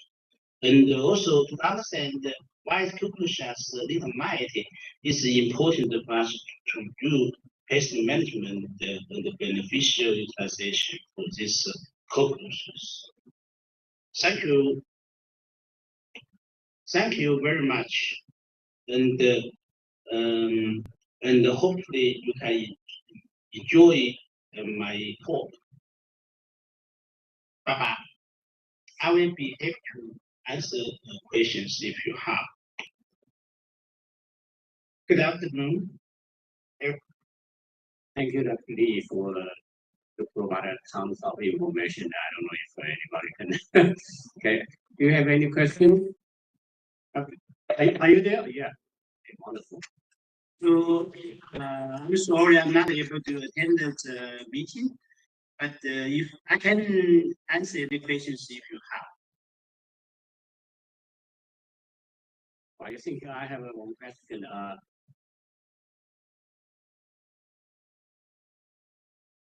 In the second part of your talk, you're talking about immunology, genetic immune response.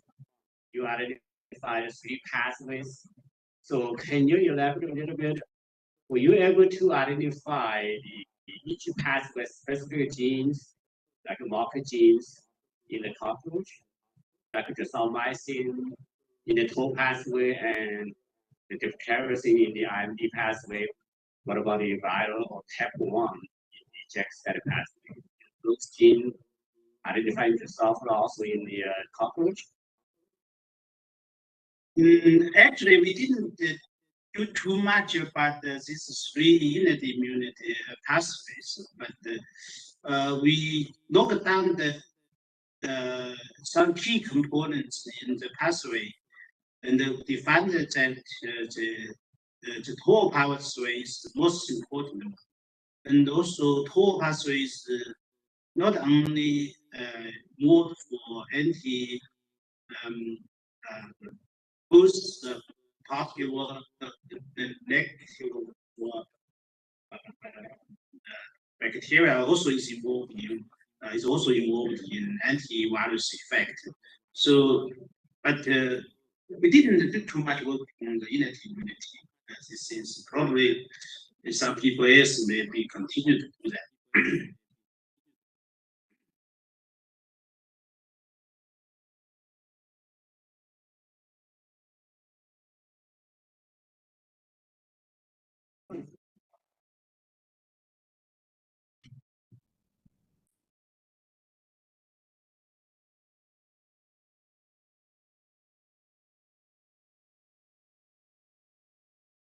Thank you for your talk.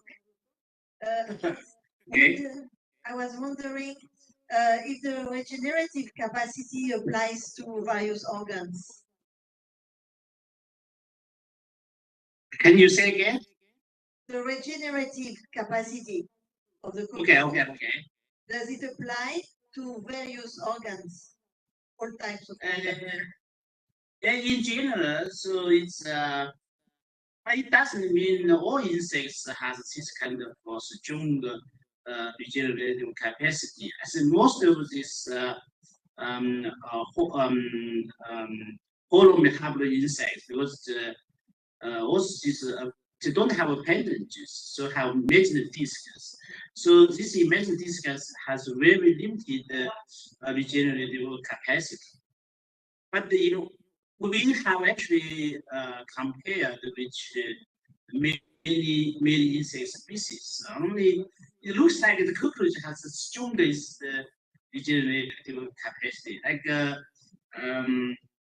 the creeks have some, but like each can only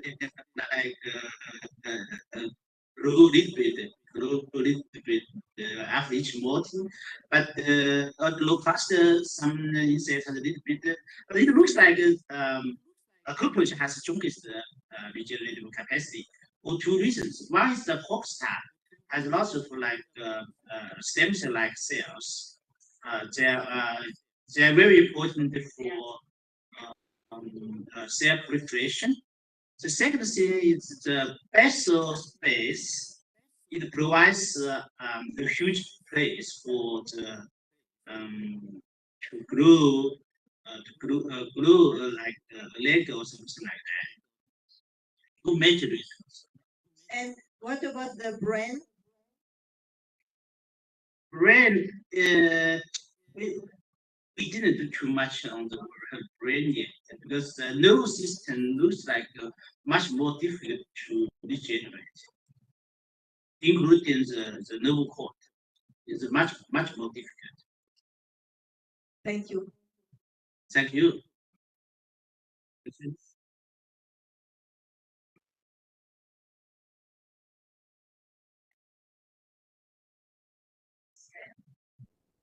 Hi, Dr. Lee, so your talk is very nice. So I have a question.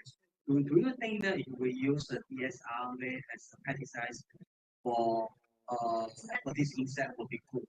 Because all the current, although there's many kind of pesticides in the market, but usually either are too toxic and are using we can use DSRNA as a pesticide. I think it's not so necessary actually. This when you apply to in the food, actually the meat gut has a lot of this can digest this very quickly. But if you inject this it makes no sense. Okay, great, thank you. So I don't think this. Yeah. Okay. All right, Cindy, thank you very much for your presentation and for the questions. So we have to move on to the next speaker. Dr. Yin. Thank you. Thank you. Dr. Yin, are you there?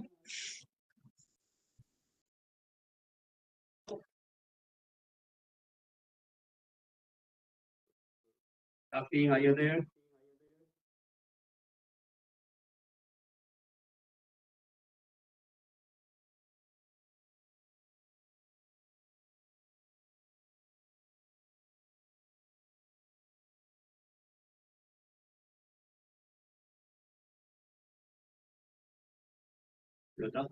Good afternoon, everyone. First of all, I would like to thank Professor Zhu for his invitation. This is the second time. One second. Dr. Yin, can you take over to introduce the second speaker?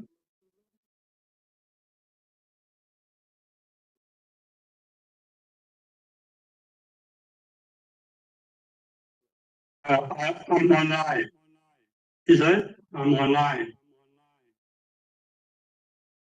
All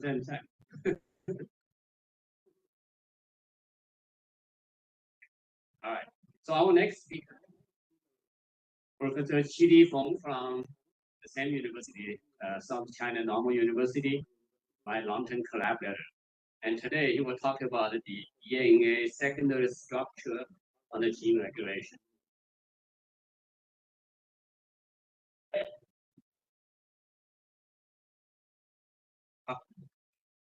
I attend this wonderful conference.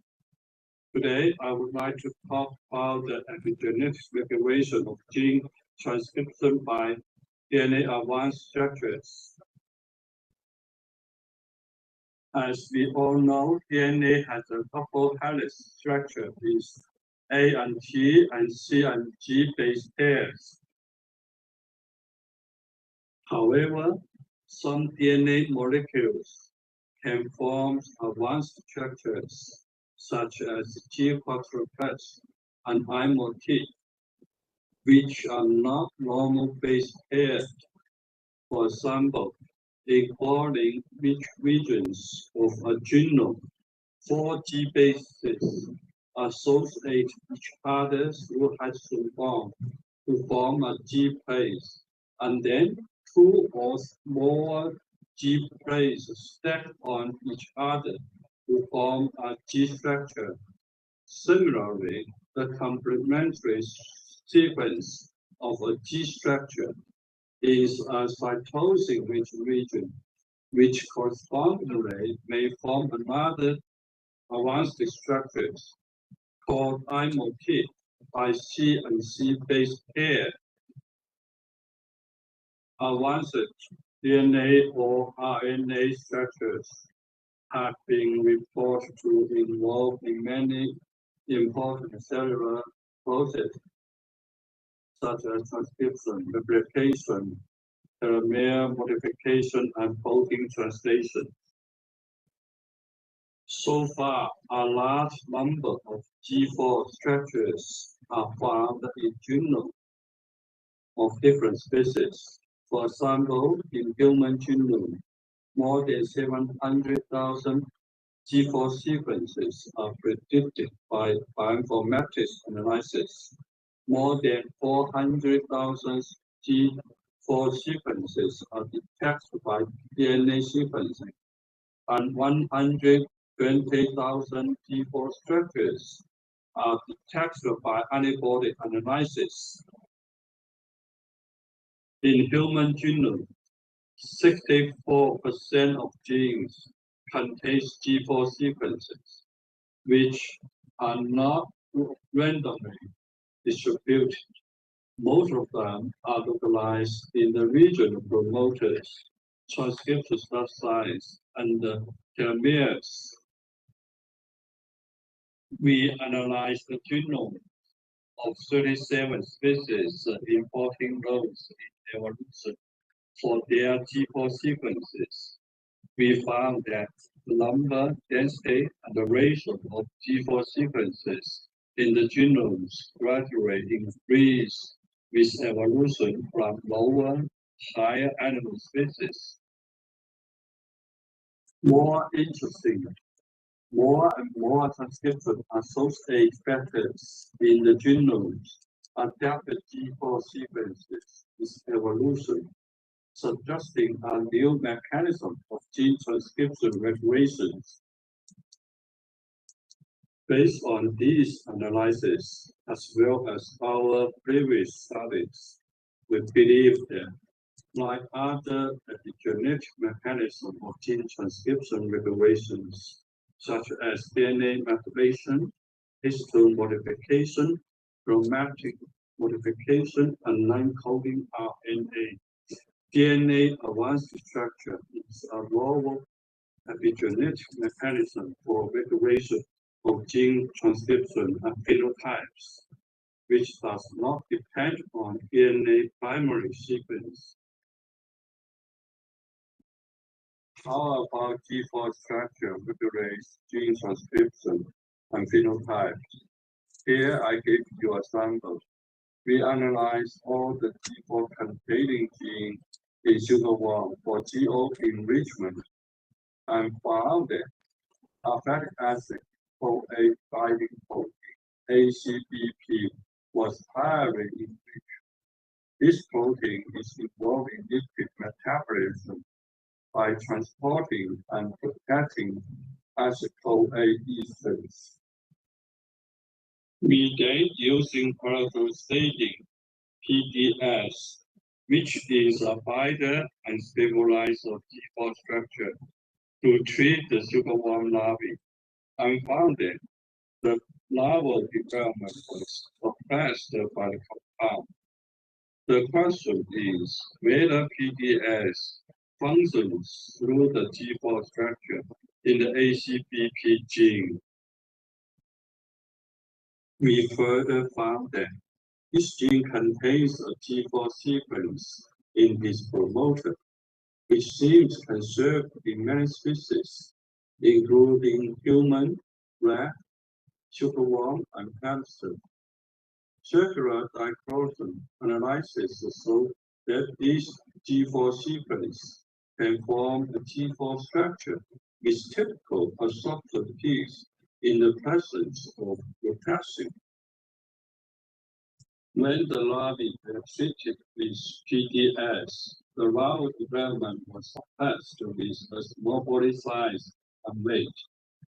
The ACBP transcription was decreased because the compound blocked the G4 structure. This also can be proved by using ISOCCE, in which the formation of G4 structure was blocked by a complementary oligo DNA, which is against the G4 forming sequence, which also leading to the suppressed ACBP transcription. These results indicate that a G4 structure in the promoter is required for this gene transcription. In addition, IMASA DNA chip and immunostatin revealed that G4 binding protein lab could bind with this G4 structure and enhance the transcription of the gene, neither in vitro or in vivo conditions. However, this knock function could be inhibited by PDS, since PDS blocks the lock binding to the G4 structure, leading to the suppression of the gene transcription. When the ACBP gene was knocked out by using plasmid-Cas9 method, the body size was reduced, the development was delayed in the mutant larvae, a phenotype similar to that in the PDS-treated larvae. We also found that the triglyceride content in the fat body of the mutant was significantly reduced, indicating that the lipid metabolism was impacted in the mutant. How about if we directly knock out the G4 sequence in the promoter of the ACBP gene? We did the lockout in the human captoma cell line by using plasmid-Cas9 method. The results indicated the gene transcription in the mutant was decreased, similar to the PDS treatment. The triglyceride content in the G4 mutant cells was reduced, and cell proliferation was also suppressed, indicating that the lipid metabolism and cell reproduction were impacted by the G4 deletion of this gene. In conclusion, in normal conditions, a G4 structure forms in the promoter of the ACBP gene, allowing to recruit transcription associated protein and initiate the transcription of the gene, parallelly enhance the lipid metabolism, larval growth, and development. However, in the case of G4 structure inhibited, the ACBP transcription was suppressed, resulting in decreased lipid metabolism, cell proliferation, and larval growth. The next question is, what is the relationship between G4 and DNA maturation. If G4 function as an epigenetic regulation mechanism, we know that both G4 structures and DNA maturation take place in the GC-rich regions of a genome and involved in gene transcription. For example, when CpG isolates near the transcription start site are matured, the gene transcription usually is turned off. When the maturation is off, gene transcription is on. Regarding to G4 structures, some studies show that G4 structures upregulate gene transcription, whereas the others show that G4 structure downregulate gene transcription. What is the relationship between these two structures? We then determine the effect of DNA maturation on G4 formation in the genome of hair cell, which is a cervical cancer cell line. We separate the gene into two groups, high maturation gene and low maturation gene, and then analyze the maturation rates by whole genome by sulfate sequencing, G4 rates by capsid sequencing, and quantitative G4 sequences by bioinformatics analysis in the 2 kb regions around the transcription start sites. As you can see, when these genes are highly matured, the G4 structures are much less than those in the low maturation gene, although they have similar function of G4 sequences. These results suggest that at the whole genome level, DNA maturation may suppress the formation of G4 structures. Similar results are also obtained from another cancer cell line. Much more G4 structures are found in the low matured genes than in the high matured genes. This slide shows coincidence of maturation and G4 formation in different chromosomes of these two cell lines. You can see when maturation level is low, the G4 signal is strong. At the same positions, if the maturation level is higher, the G4 signal is low in hair cells. But if the maturation is low, the G4 signal is high in K562 cells. These results strongly suggest a negative relationship between these two structures. What will happen if we suppress maturation by using maturation inhibitor such as 5-ASA-ABC, which is a specific 5-MC maturation inhibitor by blocking the insertion of MEX group into cytosine? We use this compound to treat the hepatoma cell line and found that while this compound decreased the maturation level as detected by anti-5-MC fluorescence above, it increased the number of G4 structures as detected by BG4 staining. This result indicates that the decrease in maturation level would increase the G4 signal in the whole genome. Similarly, what will happen if DNA methyltransferase that catalyzes the 5-MC maturation is inhibited? With using a methyltransferase inhibitor RG108 to treat another hepatoma cell line, and found that while this compound decreased the maturation level, it increased the number of G4 structures, again suggesting that the decrease in maturation level would increase the G4 signal. We then construct two DNA methyltransferase knockout cell line. one missing 6 base pair, and the other adding 51 base pair in the gene, in which both mRNA and protein expression of methyltransferase was significantly downregulated.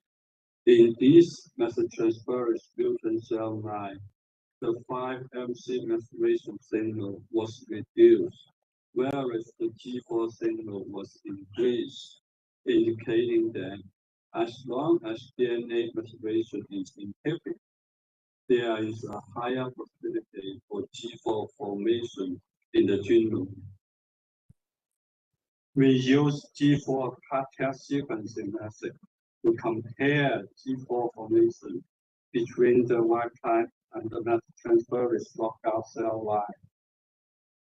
As you can see, G4 tag signals were higher in almost all the chromosomes mutant cells than in the wild type cells.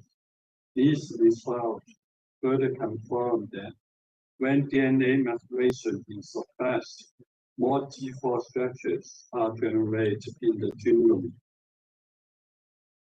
On the other hand, when methyltransferase gene and protein were overexpressed in the cells, the DNA methylation level increased, but the G4 signal was reduced again. Taking all the data together, we believe that there is a negative relationship between G4 structure and DNA methylation in genomes. They inhibit each other structurally and functionally. Here I summarize my talk. The take-home message is that DNA is not always present in the form of double helix, and it also can form advanced structure in some conditions. These advanced structures may have developed into an epigenetic regulation mechanism for gene transcription during evolution. The G4 structure is the promoter of acetyl-CoA binding protein gene is involved in transcription regulation of the gene and contributes to lipid metabolism. There is a negative relationship between DNA methylation and G4 structure in genomes, operate structurally, functionally.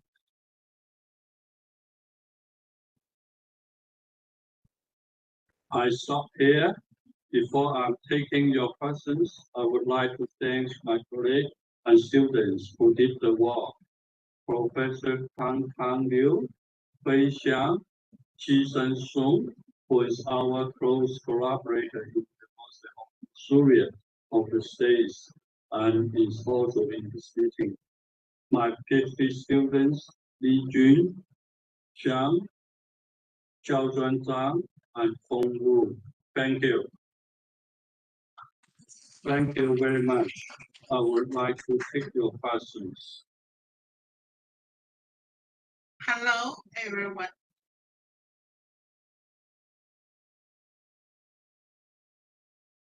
Gigi, are you there?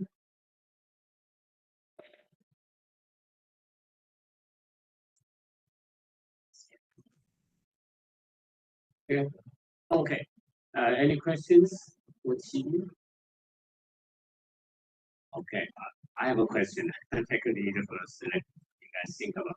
So Gigi, for the DNA structure to be unfolded to regulate the gene expression, how many protein or single protein or a complex of protein to open up unfolding the G4 structure? Good questions. We don't this data so far, but we found one protein. It's called the LAC protein. It specifies the G4 structure. And once this protein binds to the G4 structure, for example, in the gene of transcription factor OM2, which is embryo development, when the lab protein by the G4 structure can initiate transcription. But we try to use the lab protein to recruit another transcription factor that require for transcription. We are doing that kind of work, but so far we haven't found any more protein. I think this is depending on what kind of gene.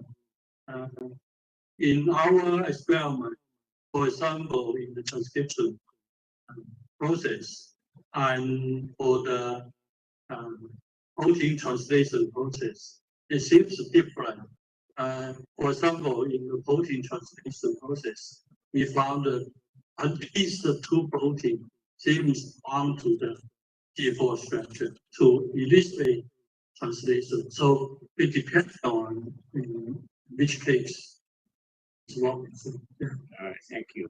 Any questions from the audience?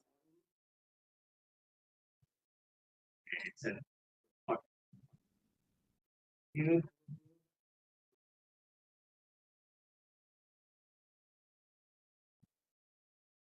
So you showed very clearly that G4 structure in methylation antagonize each other. So how do they do that structurally? Yeah, these are good questions. Okay, I feel so investigate these questions. Result is big methylation take place in the G and C bases, right? Near the transcription subsite.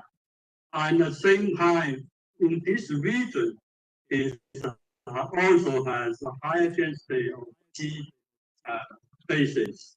So when it forms a G4 structure, it block the methylase inserted into the C bases by the methyltransferase. So on the other hand, when there's the C basis, the cytosine basis is methylate and will block the complementary G basis to form a G4 structure. This is what we saw. I can put one slide right here. We have a model to show how close the G4 formation position and maturation position, how close in some promoter regions. So I didn't put that slide because it's a little bit complicated in the genome level. So, but anyway, I think basically it's because the G4 structure may block the massive group into the cytosine basis. It's what we saw.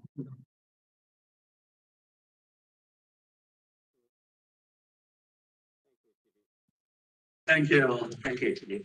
So we have to move on to the next class. Dr. Yin Zhan, are you there?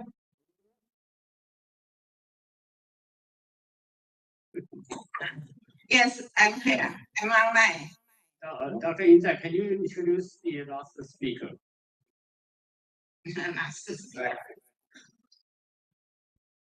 the next one from Professor Xiaopan Zhao from the Shandong province, Shandong University in Qingdao. And so let's to hear the interesting talk.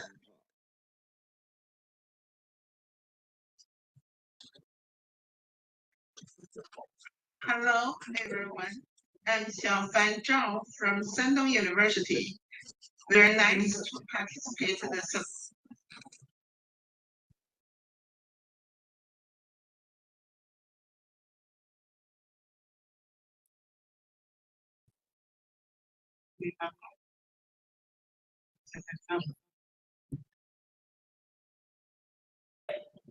Symposium. I thank Professor Zhang and Professor Zhu very much for the invitation. My topic is the mechanism of 20-hydroxytidation reprograms the metabolism to support the metamorphic development of Lepidoptera insect, Helicobacter amandra. Helicobacter amandra is a holometabolous insect. It takes about 1 month for generation. Therefore, the metamorphosis is the target to control the population of this pest. The insulin, 20-hydroxytidation, and the juvenile hormone are major hormones regulating insect development. However, the mechanism is not fully understood. One of the questions is the signal pathway of 20E. It is known that 20E freely fills into cells and binds its nuclear receptor, ECR, to regulate gene transcription. However, a G protein coupled receptor, GPCR DOPA ECR, is able to bind the excision analog cornerstone A in Drosophila. It suggests that 20E has a cell membrane receptor. However, the cascade of the cell membrane receptor pathway and the relationship with the nuclear receptor pathway are unclear. Another question is that how 20E regulates metabolism during metamorphosis, a metabolic transition from feeding to non-feeding. Our work focuses on these questions and have obtained some results. About the 20E signaling, we have reported that 20E where GPCRs regulates 20E nuclear transcription complex formation by regulating the protein phosphorylation and acetylation. Therefore, the cell membrane receptor pathway directs the nuclear receptor pathway. We have also reported that 2 GPCRs transmit 20E signal. However, we did not detect the GPCR band 20E by the method used in Drosophila, using the tritium labeled cornerstone A. In our later study, using the 20E enzyme immunoassay method, we determined that DOPA ECR and ERGPCR2 can bind 20E when they were in the cell membrane. Both DOPA ECR and ERGPCR2 can bind 20E after they are purified from the cell membrane with a high affinity. In addition, we found that 20E via DOPA ECR mediates rapid cellular Kaiser increase and CMP increase, suggesting 20E via DOPA ECR induced signaling. Furthermore, 20E induces DOPA ECR interact with G protein alpha Q and G protein alpha S. That is 20E via DOPA ECR, G alpha Q and G alpha S cascade transmits 20E signal. 20E also where DOPA ECR induces phosphorylation of the proteins in the nuclear transcription complex of 20E, including the USP phosphorylation and CDK10 phosphorylation. That is 20E where GPCR regulates nuclear transcription complex formation. we can see 20 titer is increased during metamorphosis. However, dopamine titer is decreased.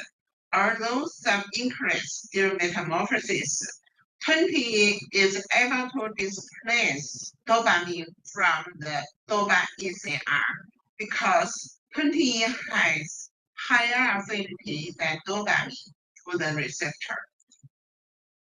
20 antagonizes dopamine function. We can see dopamine induces cell proliferation and protein kinase AKT phosphorylation. However, 20 induces apoptosis and repress AKT phosphorylation. Therefore, dopamine via DOPA ECR regulates normal feeding and growth. However, 20 competes dopamine to bind to the receptor to repress feeding and promote pupation. In a recent study, we identified another GPCR named ER-GPCR3. It forms a homotetramer to increase 20 entry into cells. Here we can see the monomer, dimer, and tetramer of the GPCR. In the midgut, the GPCR forms a homotetramer and mediated more 20 in the midgut compared with one disc. When the GPCR is arrested in the cell membrane by knockdown the protein kinase GRK2 or mutate the GPCR binding 20 sites, may increase the 20 enter into the cells. That means ER-GPCR3 facilitates 20 entering cells as a homotetramer. 20E where ER-GPCR3 induces rapid calcium influx and the CMP increase in the cells. In addition, 20 induces the interaction of the GPCR3 with the G protein alpha Q and the G protein alpha S. Therefore, ER-GPCR3 transmits the 20 signal via G alpha Q and the G alpha S. ER-GPCR3 can bind 20E. The affinity is about KD, about 20 nanomolar.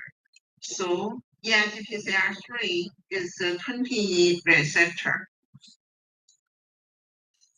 Knockdown ER-GPCR3 represses the pupation. Here we can see the delayed pupation rate and the delayed tissue remodeling. Therefore, 20 where ER-GPCR3 regulates pupation in vivo. This suggests ER-GPCR3 transmits 20 signal and facilitates 20 entry into cells by forming homotetramer. Another GPCR can facilitate 20 entry into cells as our previous report. Therefore, GPCRs have our functions to transmit 20 signal and facilitate 20 enter into cells. Up to date, we have found several GPCRs transmit 20E signal. However, the math is that so many GPCR transmitting 20 signal is waiting for further study. In addition, we found GPCR can transmit 20 signal by binding or non-binding. This is determined by their highly variable characters on the conformation. From our study, we obtained the conclusion that GPCR transmits 20 signal to regulate ECR-USP transcription complex formation and further gene expression and metamorphosis. The GRK and the beta-arrestin can terminate the 20-induced signaling. GPCR is the 20 receptor, and GPCR also facilitates 20 diffusion into the cells. About the results for the second question, how 20 regulates metabolism during metamorphosis. We have found 20 titer is increased during metamorphosis in helicobacter and majora. Therefore, 20 is the governor hormone of the processes during metamorphosis. High level 20 blocks insulin pathway and elevates glucose level during metamorphosis. We can see the insulin receptor subunit B is decreased expression and phosphorylation during metamorphosis. The mechanism is that the high 20 titer increased expression of P10, a lipid and protein phosphatase, then triggers the nuclear localization of transcription factor FOXO. It regulates a phosphatase PTP1B expression. The PTP1B dephosphorylates the insulin receptor. In addition, FOXO represses the insulin receptor expression. Together, 20 repress insulin pathway from the receptor. Therefore, the glucose can't be used, but accumulates in the hemolymph. So 20 counteracts insulin pathway from the beginning of the insulin pathway. 20 changes the role of P60 in mammalian is P85 in PI3K by inducing its dephosphorylation. We can see insulin regulates the phosphorylation of the P60. However, 20 dephosphorylates the P60. The subunit P60 plays roles in insulin pathway as phosphorylated form that arrests FOXO in the cytosol, therefore allow cell proliferation and novel growth. However, 20E regulates phosphatase PTPN6 expression, then dephosphorylates the subunit P60 and change the function of the P60 from insulin pathway to 20 pathway by interacting with P10 to induce apoptosis and metamorphosis. Therefore, 20 represses insulin signal by repressing PI3K function. We found a transcription factor, Cooper-like factor 15, promotes gluconeogenesis and autophagy. Here, we can see the glucose increase, but the pyruvate decrease during metamorphosis. Meantime, the genes for the glycolysis are decreased, and the genes for gluconeogenesis are increased during metamorphosis. The KRF15 is abundantly expressed in the fat body during metamorphosis. Knockdown KRF15 blocked the autophagy and decreased the glucose level in the hemolymph, but increased the glycogen and the pyruvate levels. The genes regulating gluconeogenesis also repressed after knockdown KRF15. Therefore, 20 represses glycolysis, but promotes autophagy and gluconeogenesis. This study suggested that 20 via KF15 integrates autophagy and gluconeogenesis to maintain the homeostasis of the glucose. Therefore, 20 reprograms glycometabolism by switching glycolysis to gluconeogenesis. We found 20 induces dephosphorylation and acetylation of phosphoglycerate kinase 1, the PGK1, during metamorphosis. The level of 3-phosphoglycerate, 3-PG, is decreased during metamorphosis, along with the increase of 20 titer. And the PGK1 is increased acetylation, but decreased phosphorylation during metamorphosis. The experiment showed that insulin and 20 oppositely regulate PGK1 phosphorylation and acetylation. Therefore, 20 represses glycolysis by modifying PGK1. Further study revealed that 20 via P10 dephosphorylate PGK1 and via acetylase ARD1 to acetylate PGK1. Therefore, 20 represses insulin pathway by repressing glycolysis and induce autophagy and apoptosis for metamorphosis. In addition to reprogramming glycometabolism, 20 also reprograms amino acid metabolism to support the metamorphic development. The metabolome analysis shows the metabolites at a novel growth stage, novel pupil transition, and pupil adult transition stages were greatly changed.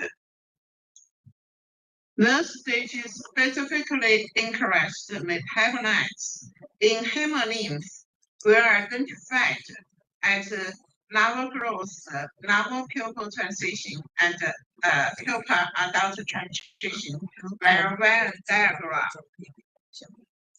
By analyzing the enriched pathways, arginine, alpha-KG, and glutamate were identified the abundant amino acid metabolites in novel, boundary, and pupil stage, respectively. Considering the importance of arginine, alpha-KG, and glutamate in cell processes, they were focused for our further study. Arginine, alpha-KG, and glutamate regulate different cell fates in larvae. Arginine and glutamate promote cell proliferation but repress autophagy. However, alpha-KG repress cell proliferation but promotes autophagy. 20 differentially regulates metabolite level in a concentration-dependent manner. In general, 20 decrease arginine level, but increase alpha-KG and glutamate levels. The mechanism is that 20 repress argininosuccinate synthesis expression, but promote argininase expression. ASS is highly expressed in tissues during feeding stage, whereas argininase is highly expressed in tissue during metamorphic stage. 20 repress ASS expression, but promotes ARG expression, which is confirmed by RNA interference. Therefore, 20E decreases arginine level during metamorphosis. The glutamate and alpha-KG levels were regulated by two glutamate dehydrogenase. One is the GDH, highly expressed in the midgut during feeding stage. Another is the GDH-like isoform, highly expressed in fat body during metamorphosis. 20E represses GDH expression, but promotes GDH-like expression. The GDH and the GDH-like play opposite function for the conversion of glutamate and alpha-KG by the analysis of RNA interference. Therefore, 20 reprograms amino acid metabolism to support the metamorphic development. Arginine promotes cell proliferation at the novel stage, and alpha-KG promotes novel tissue autophagy during novel pupil transition, and the glutamate promotes imaginal disc growth during the pupil adult transition. And 20E reprograms this amino acid metabolism by regulating a set of gene expression. The homeostasis of amino acid metabolism ensures metamorphic development. The conclusion for our second part of the work is that 20E reprograms metabolism by regulating gene expression and the post-translational modification of the proteins to support the metamorphic development of insects. 20E repress insulin pathway, therefore repress glycolysis, protein synthesis, and lipid synthesis. 20E also promotes gluconeogenesis, autophagy, and lipophage. By the metabolism reprogram to provide energy and substrate, and homeostasis of glucose, free amino acids, and free fatty acids to ensure metamorphic development. Thank you for your attention. I'd like to answer any questions. Thank you, Professor Zhao. Thank you for your excellent work on the 20E signaling metamorphosis and metabolism regulation. It's complicated. Any questions? Maybe I want to ask maybe the first question. No? Yeah. Yes. Yeah. I think the 20E can have the effect on the glucose, lipid, and the protein metabolism, right? Yes. So is this for a glucose or protein and the lipid metabolism due to the different receptors? Because you also found identified a lot of receptors, right? So in different aspects, there so specific receptors. I'm not very familiar with this area. So, Thank you for the question. Yes, I understand your question about the receptor of the 20E, right? There are many GPCRs are found involved in 20E signaling. We haven't identified the difference between the GPCR as we have reported, as our all of these GPCRs are well-regulated programmed therapies, including the autophagy and apoptosis. And by GPCR and nuclear transcription, the nuclear receptor, 20E will regulate the degradation of proteins, lipids, and glucose, degree of the glucose, glycogen, or like this.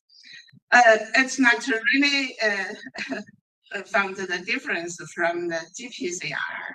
I think maybe 20 and the GPCR may induce a different readout of the protein, lipid, glucose, which may be identified in our future work, I think.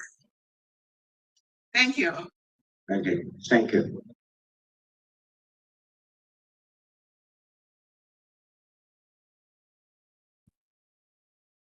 Professor Zhao, this is really metaphor. So it's very impressive work.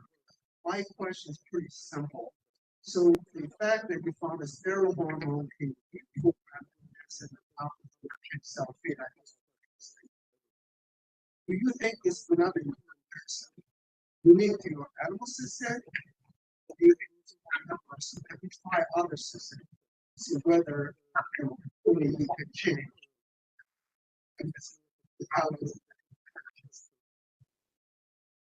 Yeah, thank you, Professor Yin. Thank you for your question. Yeah, that's very interesting question. Because 20 is the insect molting hormone. It's also produced in a plant, some plants. Yes, it would be useful as a drug or medicine to be used, for example, in human beings or something like that. However, when we detect the effect of E on the mammalian cells, we found most mammalian cells do not respond to 20E. So using 20 may be impossible directly. However, I think the mechanism is universal in animals for the steroid hormones. For example, the estrogen or androgen or progesterone. I guess there might be some similar mechanisms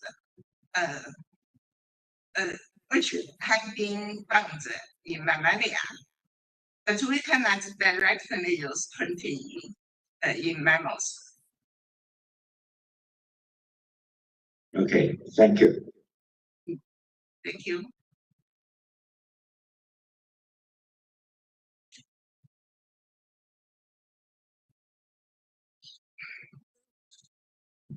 Yes, great work. My name is Fang Zhuzhou. Yes, from Taiwan. I'm just wondering that you should be very well that 20E and insulin antagonize each other and selecting different pathways, and these pathways are also antagonists to each other. So how do they decide that which set of pathways they have to work?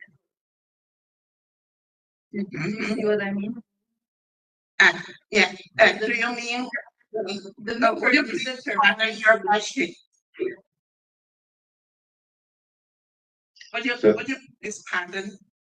Yes. So use the membrane receptors bind and then activates a set of pathways like gluconeogenesis, autophagy, and so on. And then the insulin pathway is again a different set, glycolysis, protein synthesis, lipid synthesis, and so on. And how do they select these different pathways? So, and then these pathways are naturally antagonizing. Yeah, I guess your question is the insulin pathway is important. However, 20 regress insulin pathway.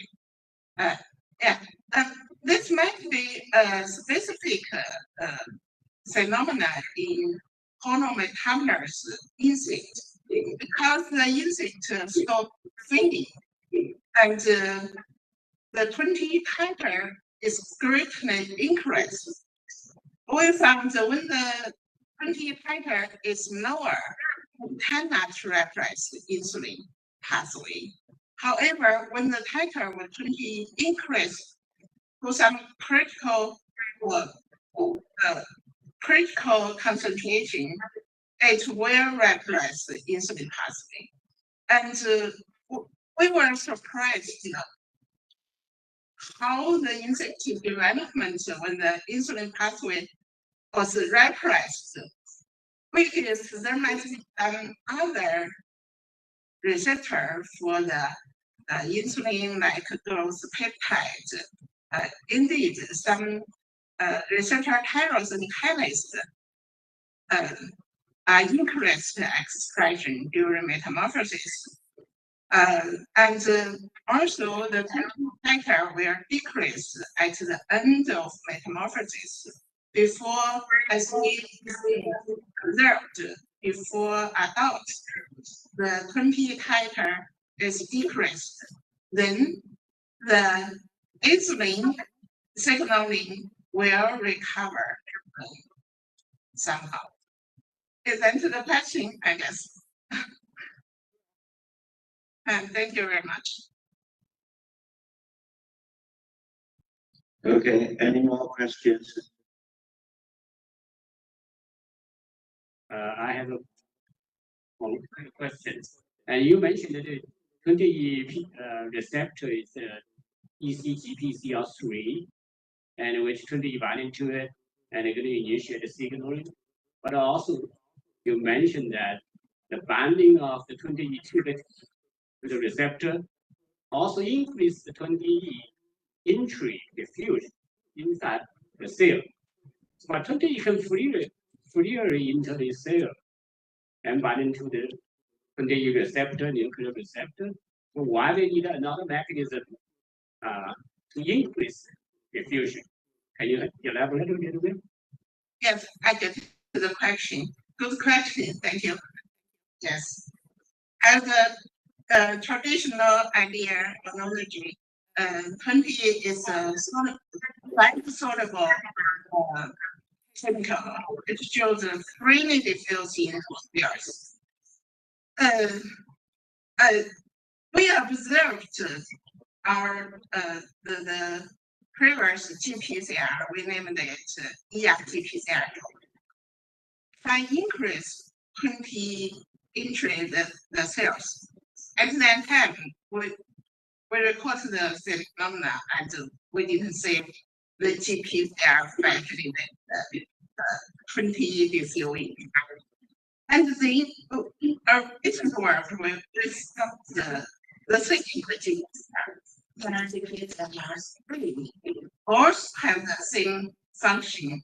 When it was arrested in the cell membrane, the 20 enter more 20 enter the cells.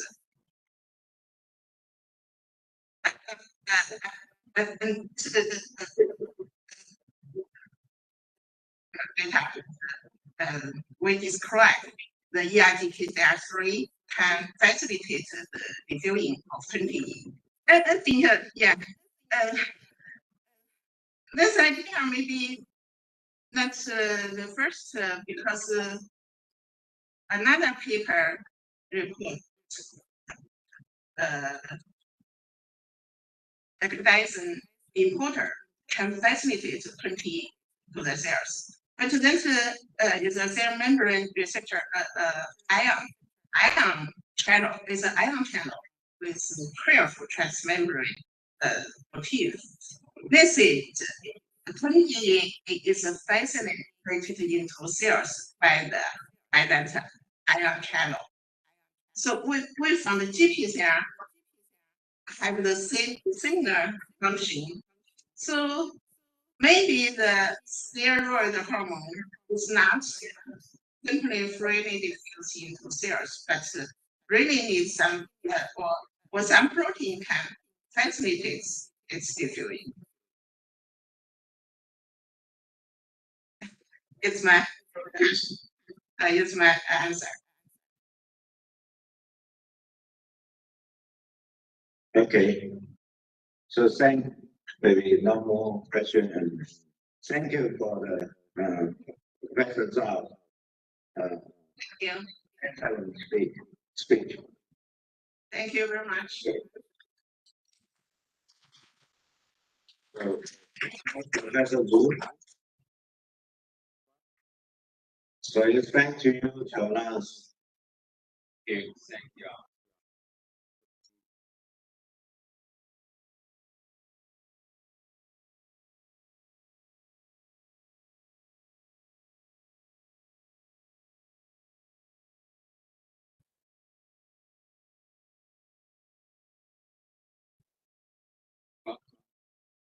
Thank you all.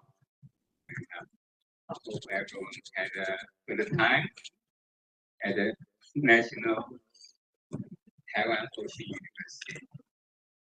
I said yes, but okay. We had a good time. So in this second International Symposium of Chinese Comparative Endocrinologists, we had 12 invited speakers from Taiwan. In one plenary lecture, 11 symposium lectures. Outside of Taiwan, we had 17 speakers from France, Japan, Singapore, Canada, and the USA, who are attending this meeting in person. We gave 5 plenary lectures, 12 symposium lectures. From mainland China, we had 12 speakers who joined us online in one plenary lecture and 11 symposium lectures. In addition to in-person attendees, we had about 30 people attended online throughout the campus, throughout the conference and the TCOP. We had about 70 people. So now we also established a new web page for the images, photos you all like to share with us. So keep uploading. You can check back on. I think for the people in the mainland, they have to use the VPN to access, otherwise it's blocked. All the 40 sites blocked. It's not just our website. Okay.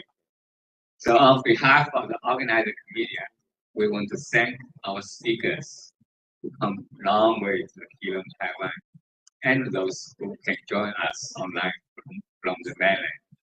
Because of you, we learn exciting development in the field of comparative endocrinology and endocrinology, which is our immunology, disease, biotechnology, and agriculture.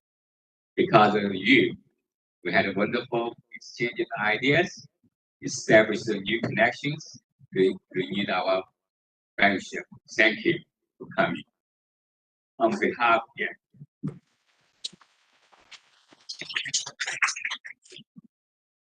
on behalf of our speakers, I want to thank to the students and the staff of National Taiwan Ocean University because of your dedication and assistance. We had a nice presentation and excellent exchanges with a few technical issues.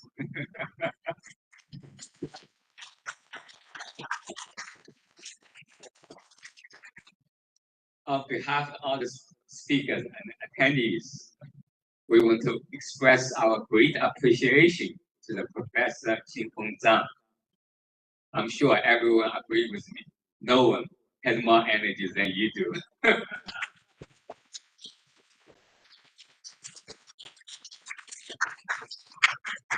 We're all feeling a special welcome and your warm reception. Your hospitality is greatly appreciated.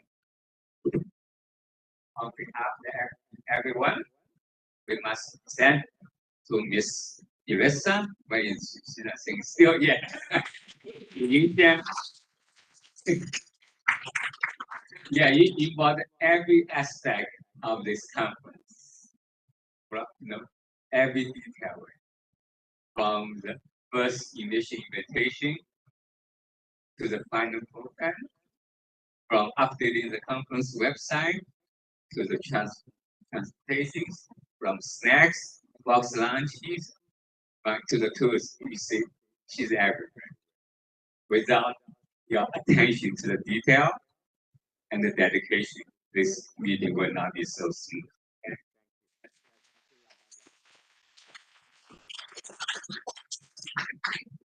Thank you all. Stay safe and travel safely back to home. We will meet again soon.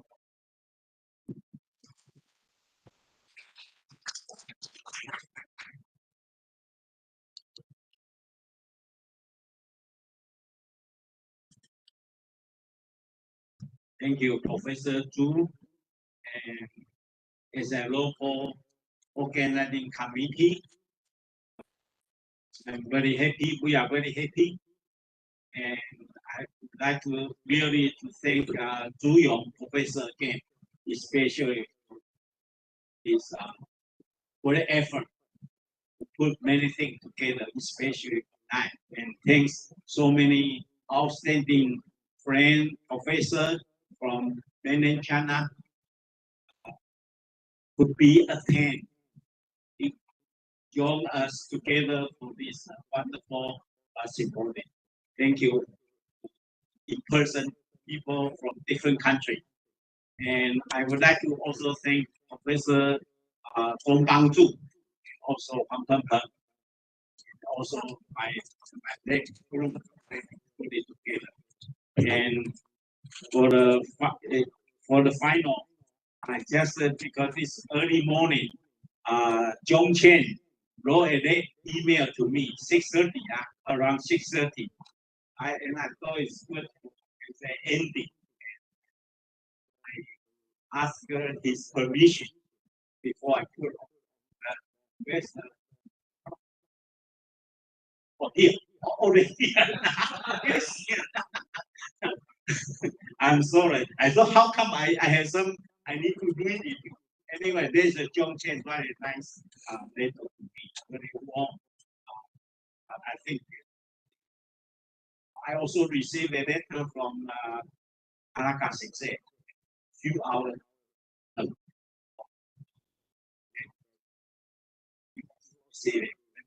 Okay.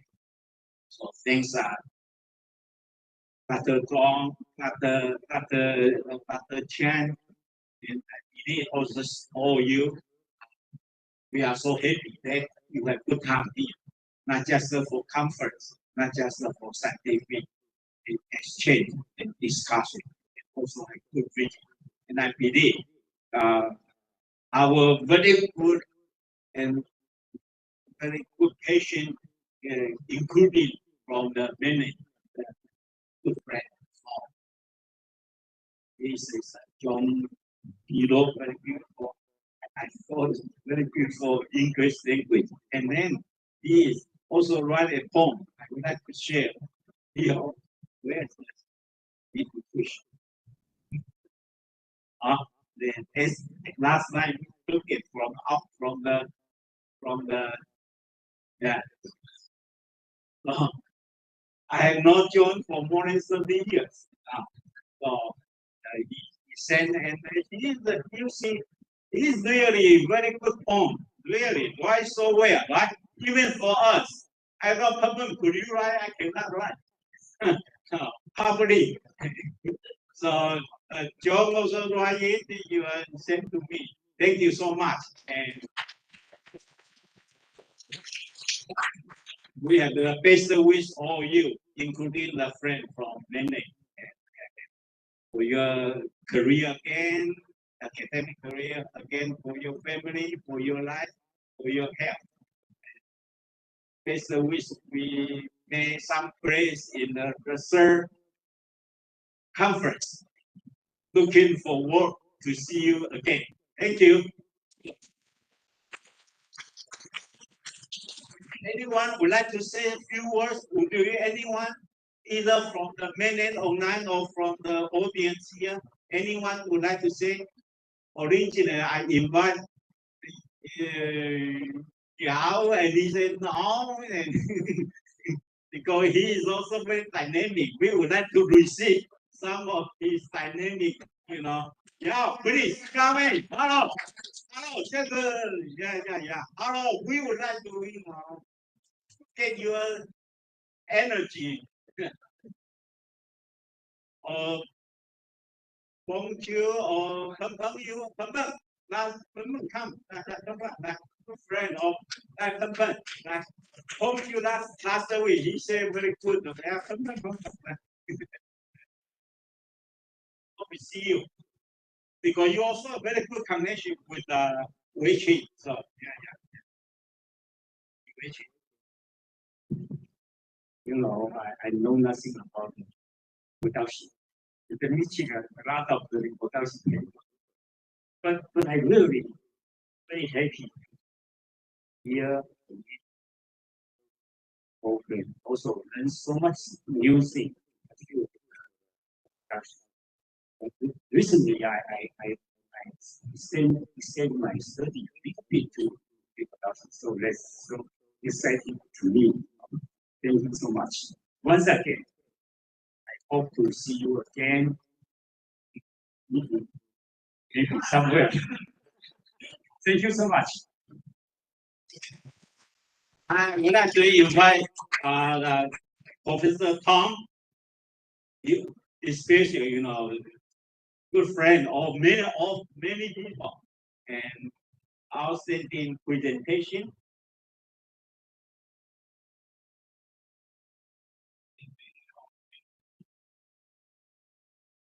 Okay. I saw Bao Chi there who worked in my lab recently.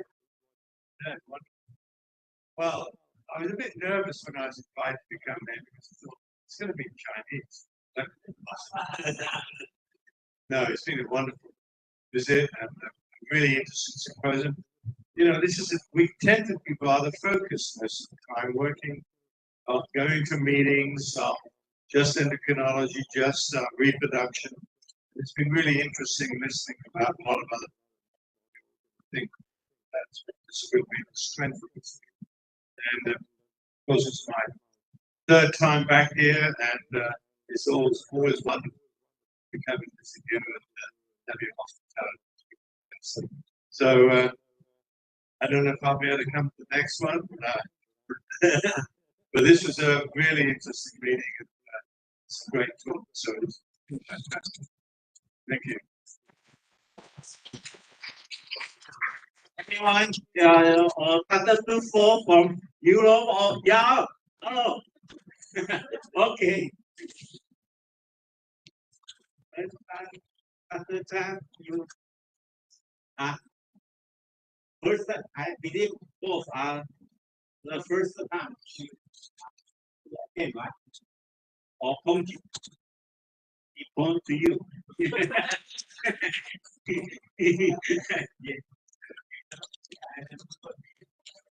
Yes.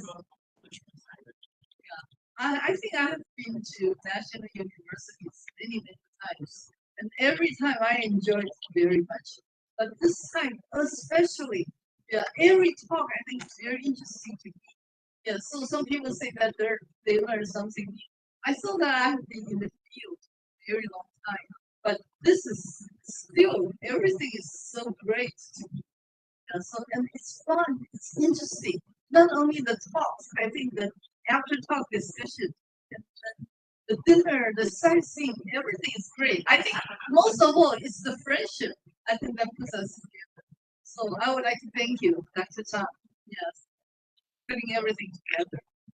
Let us enjoy it.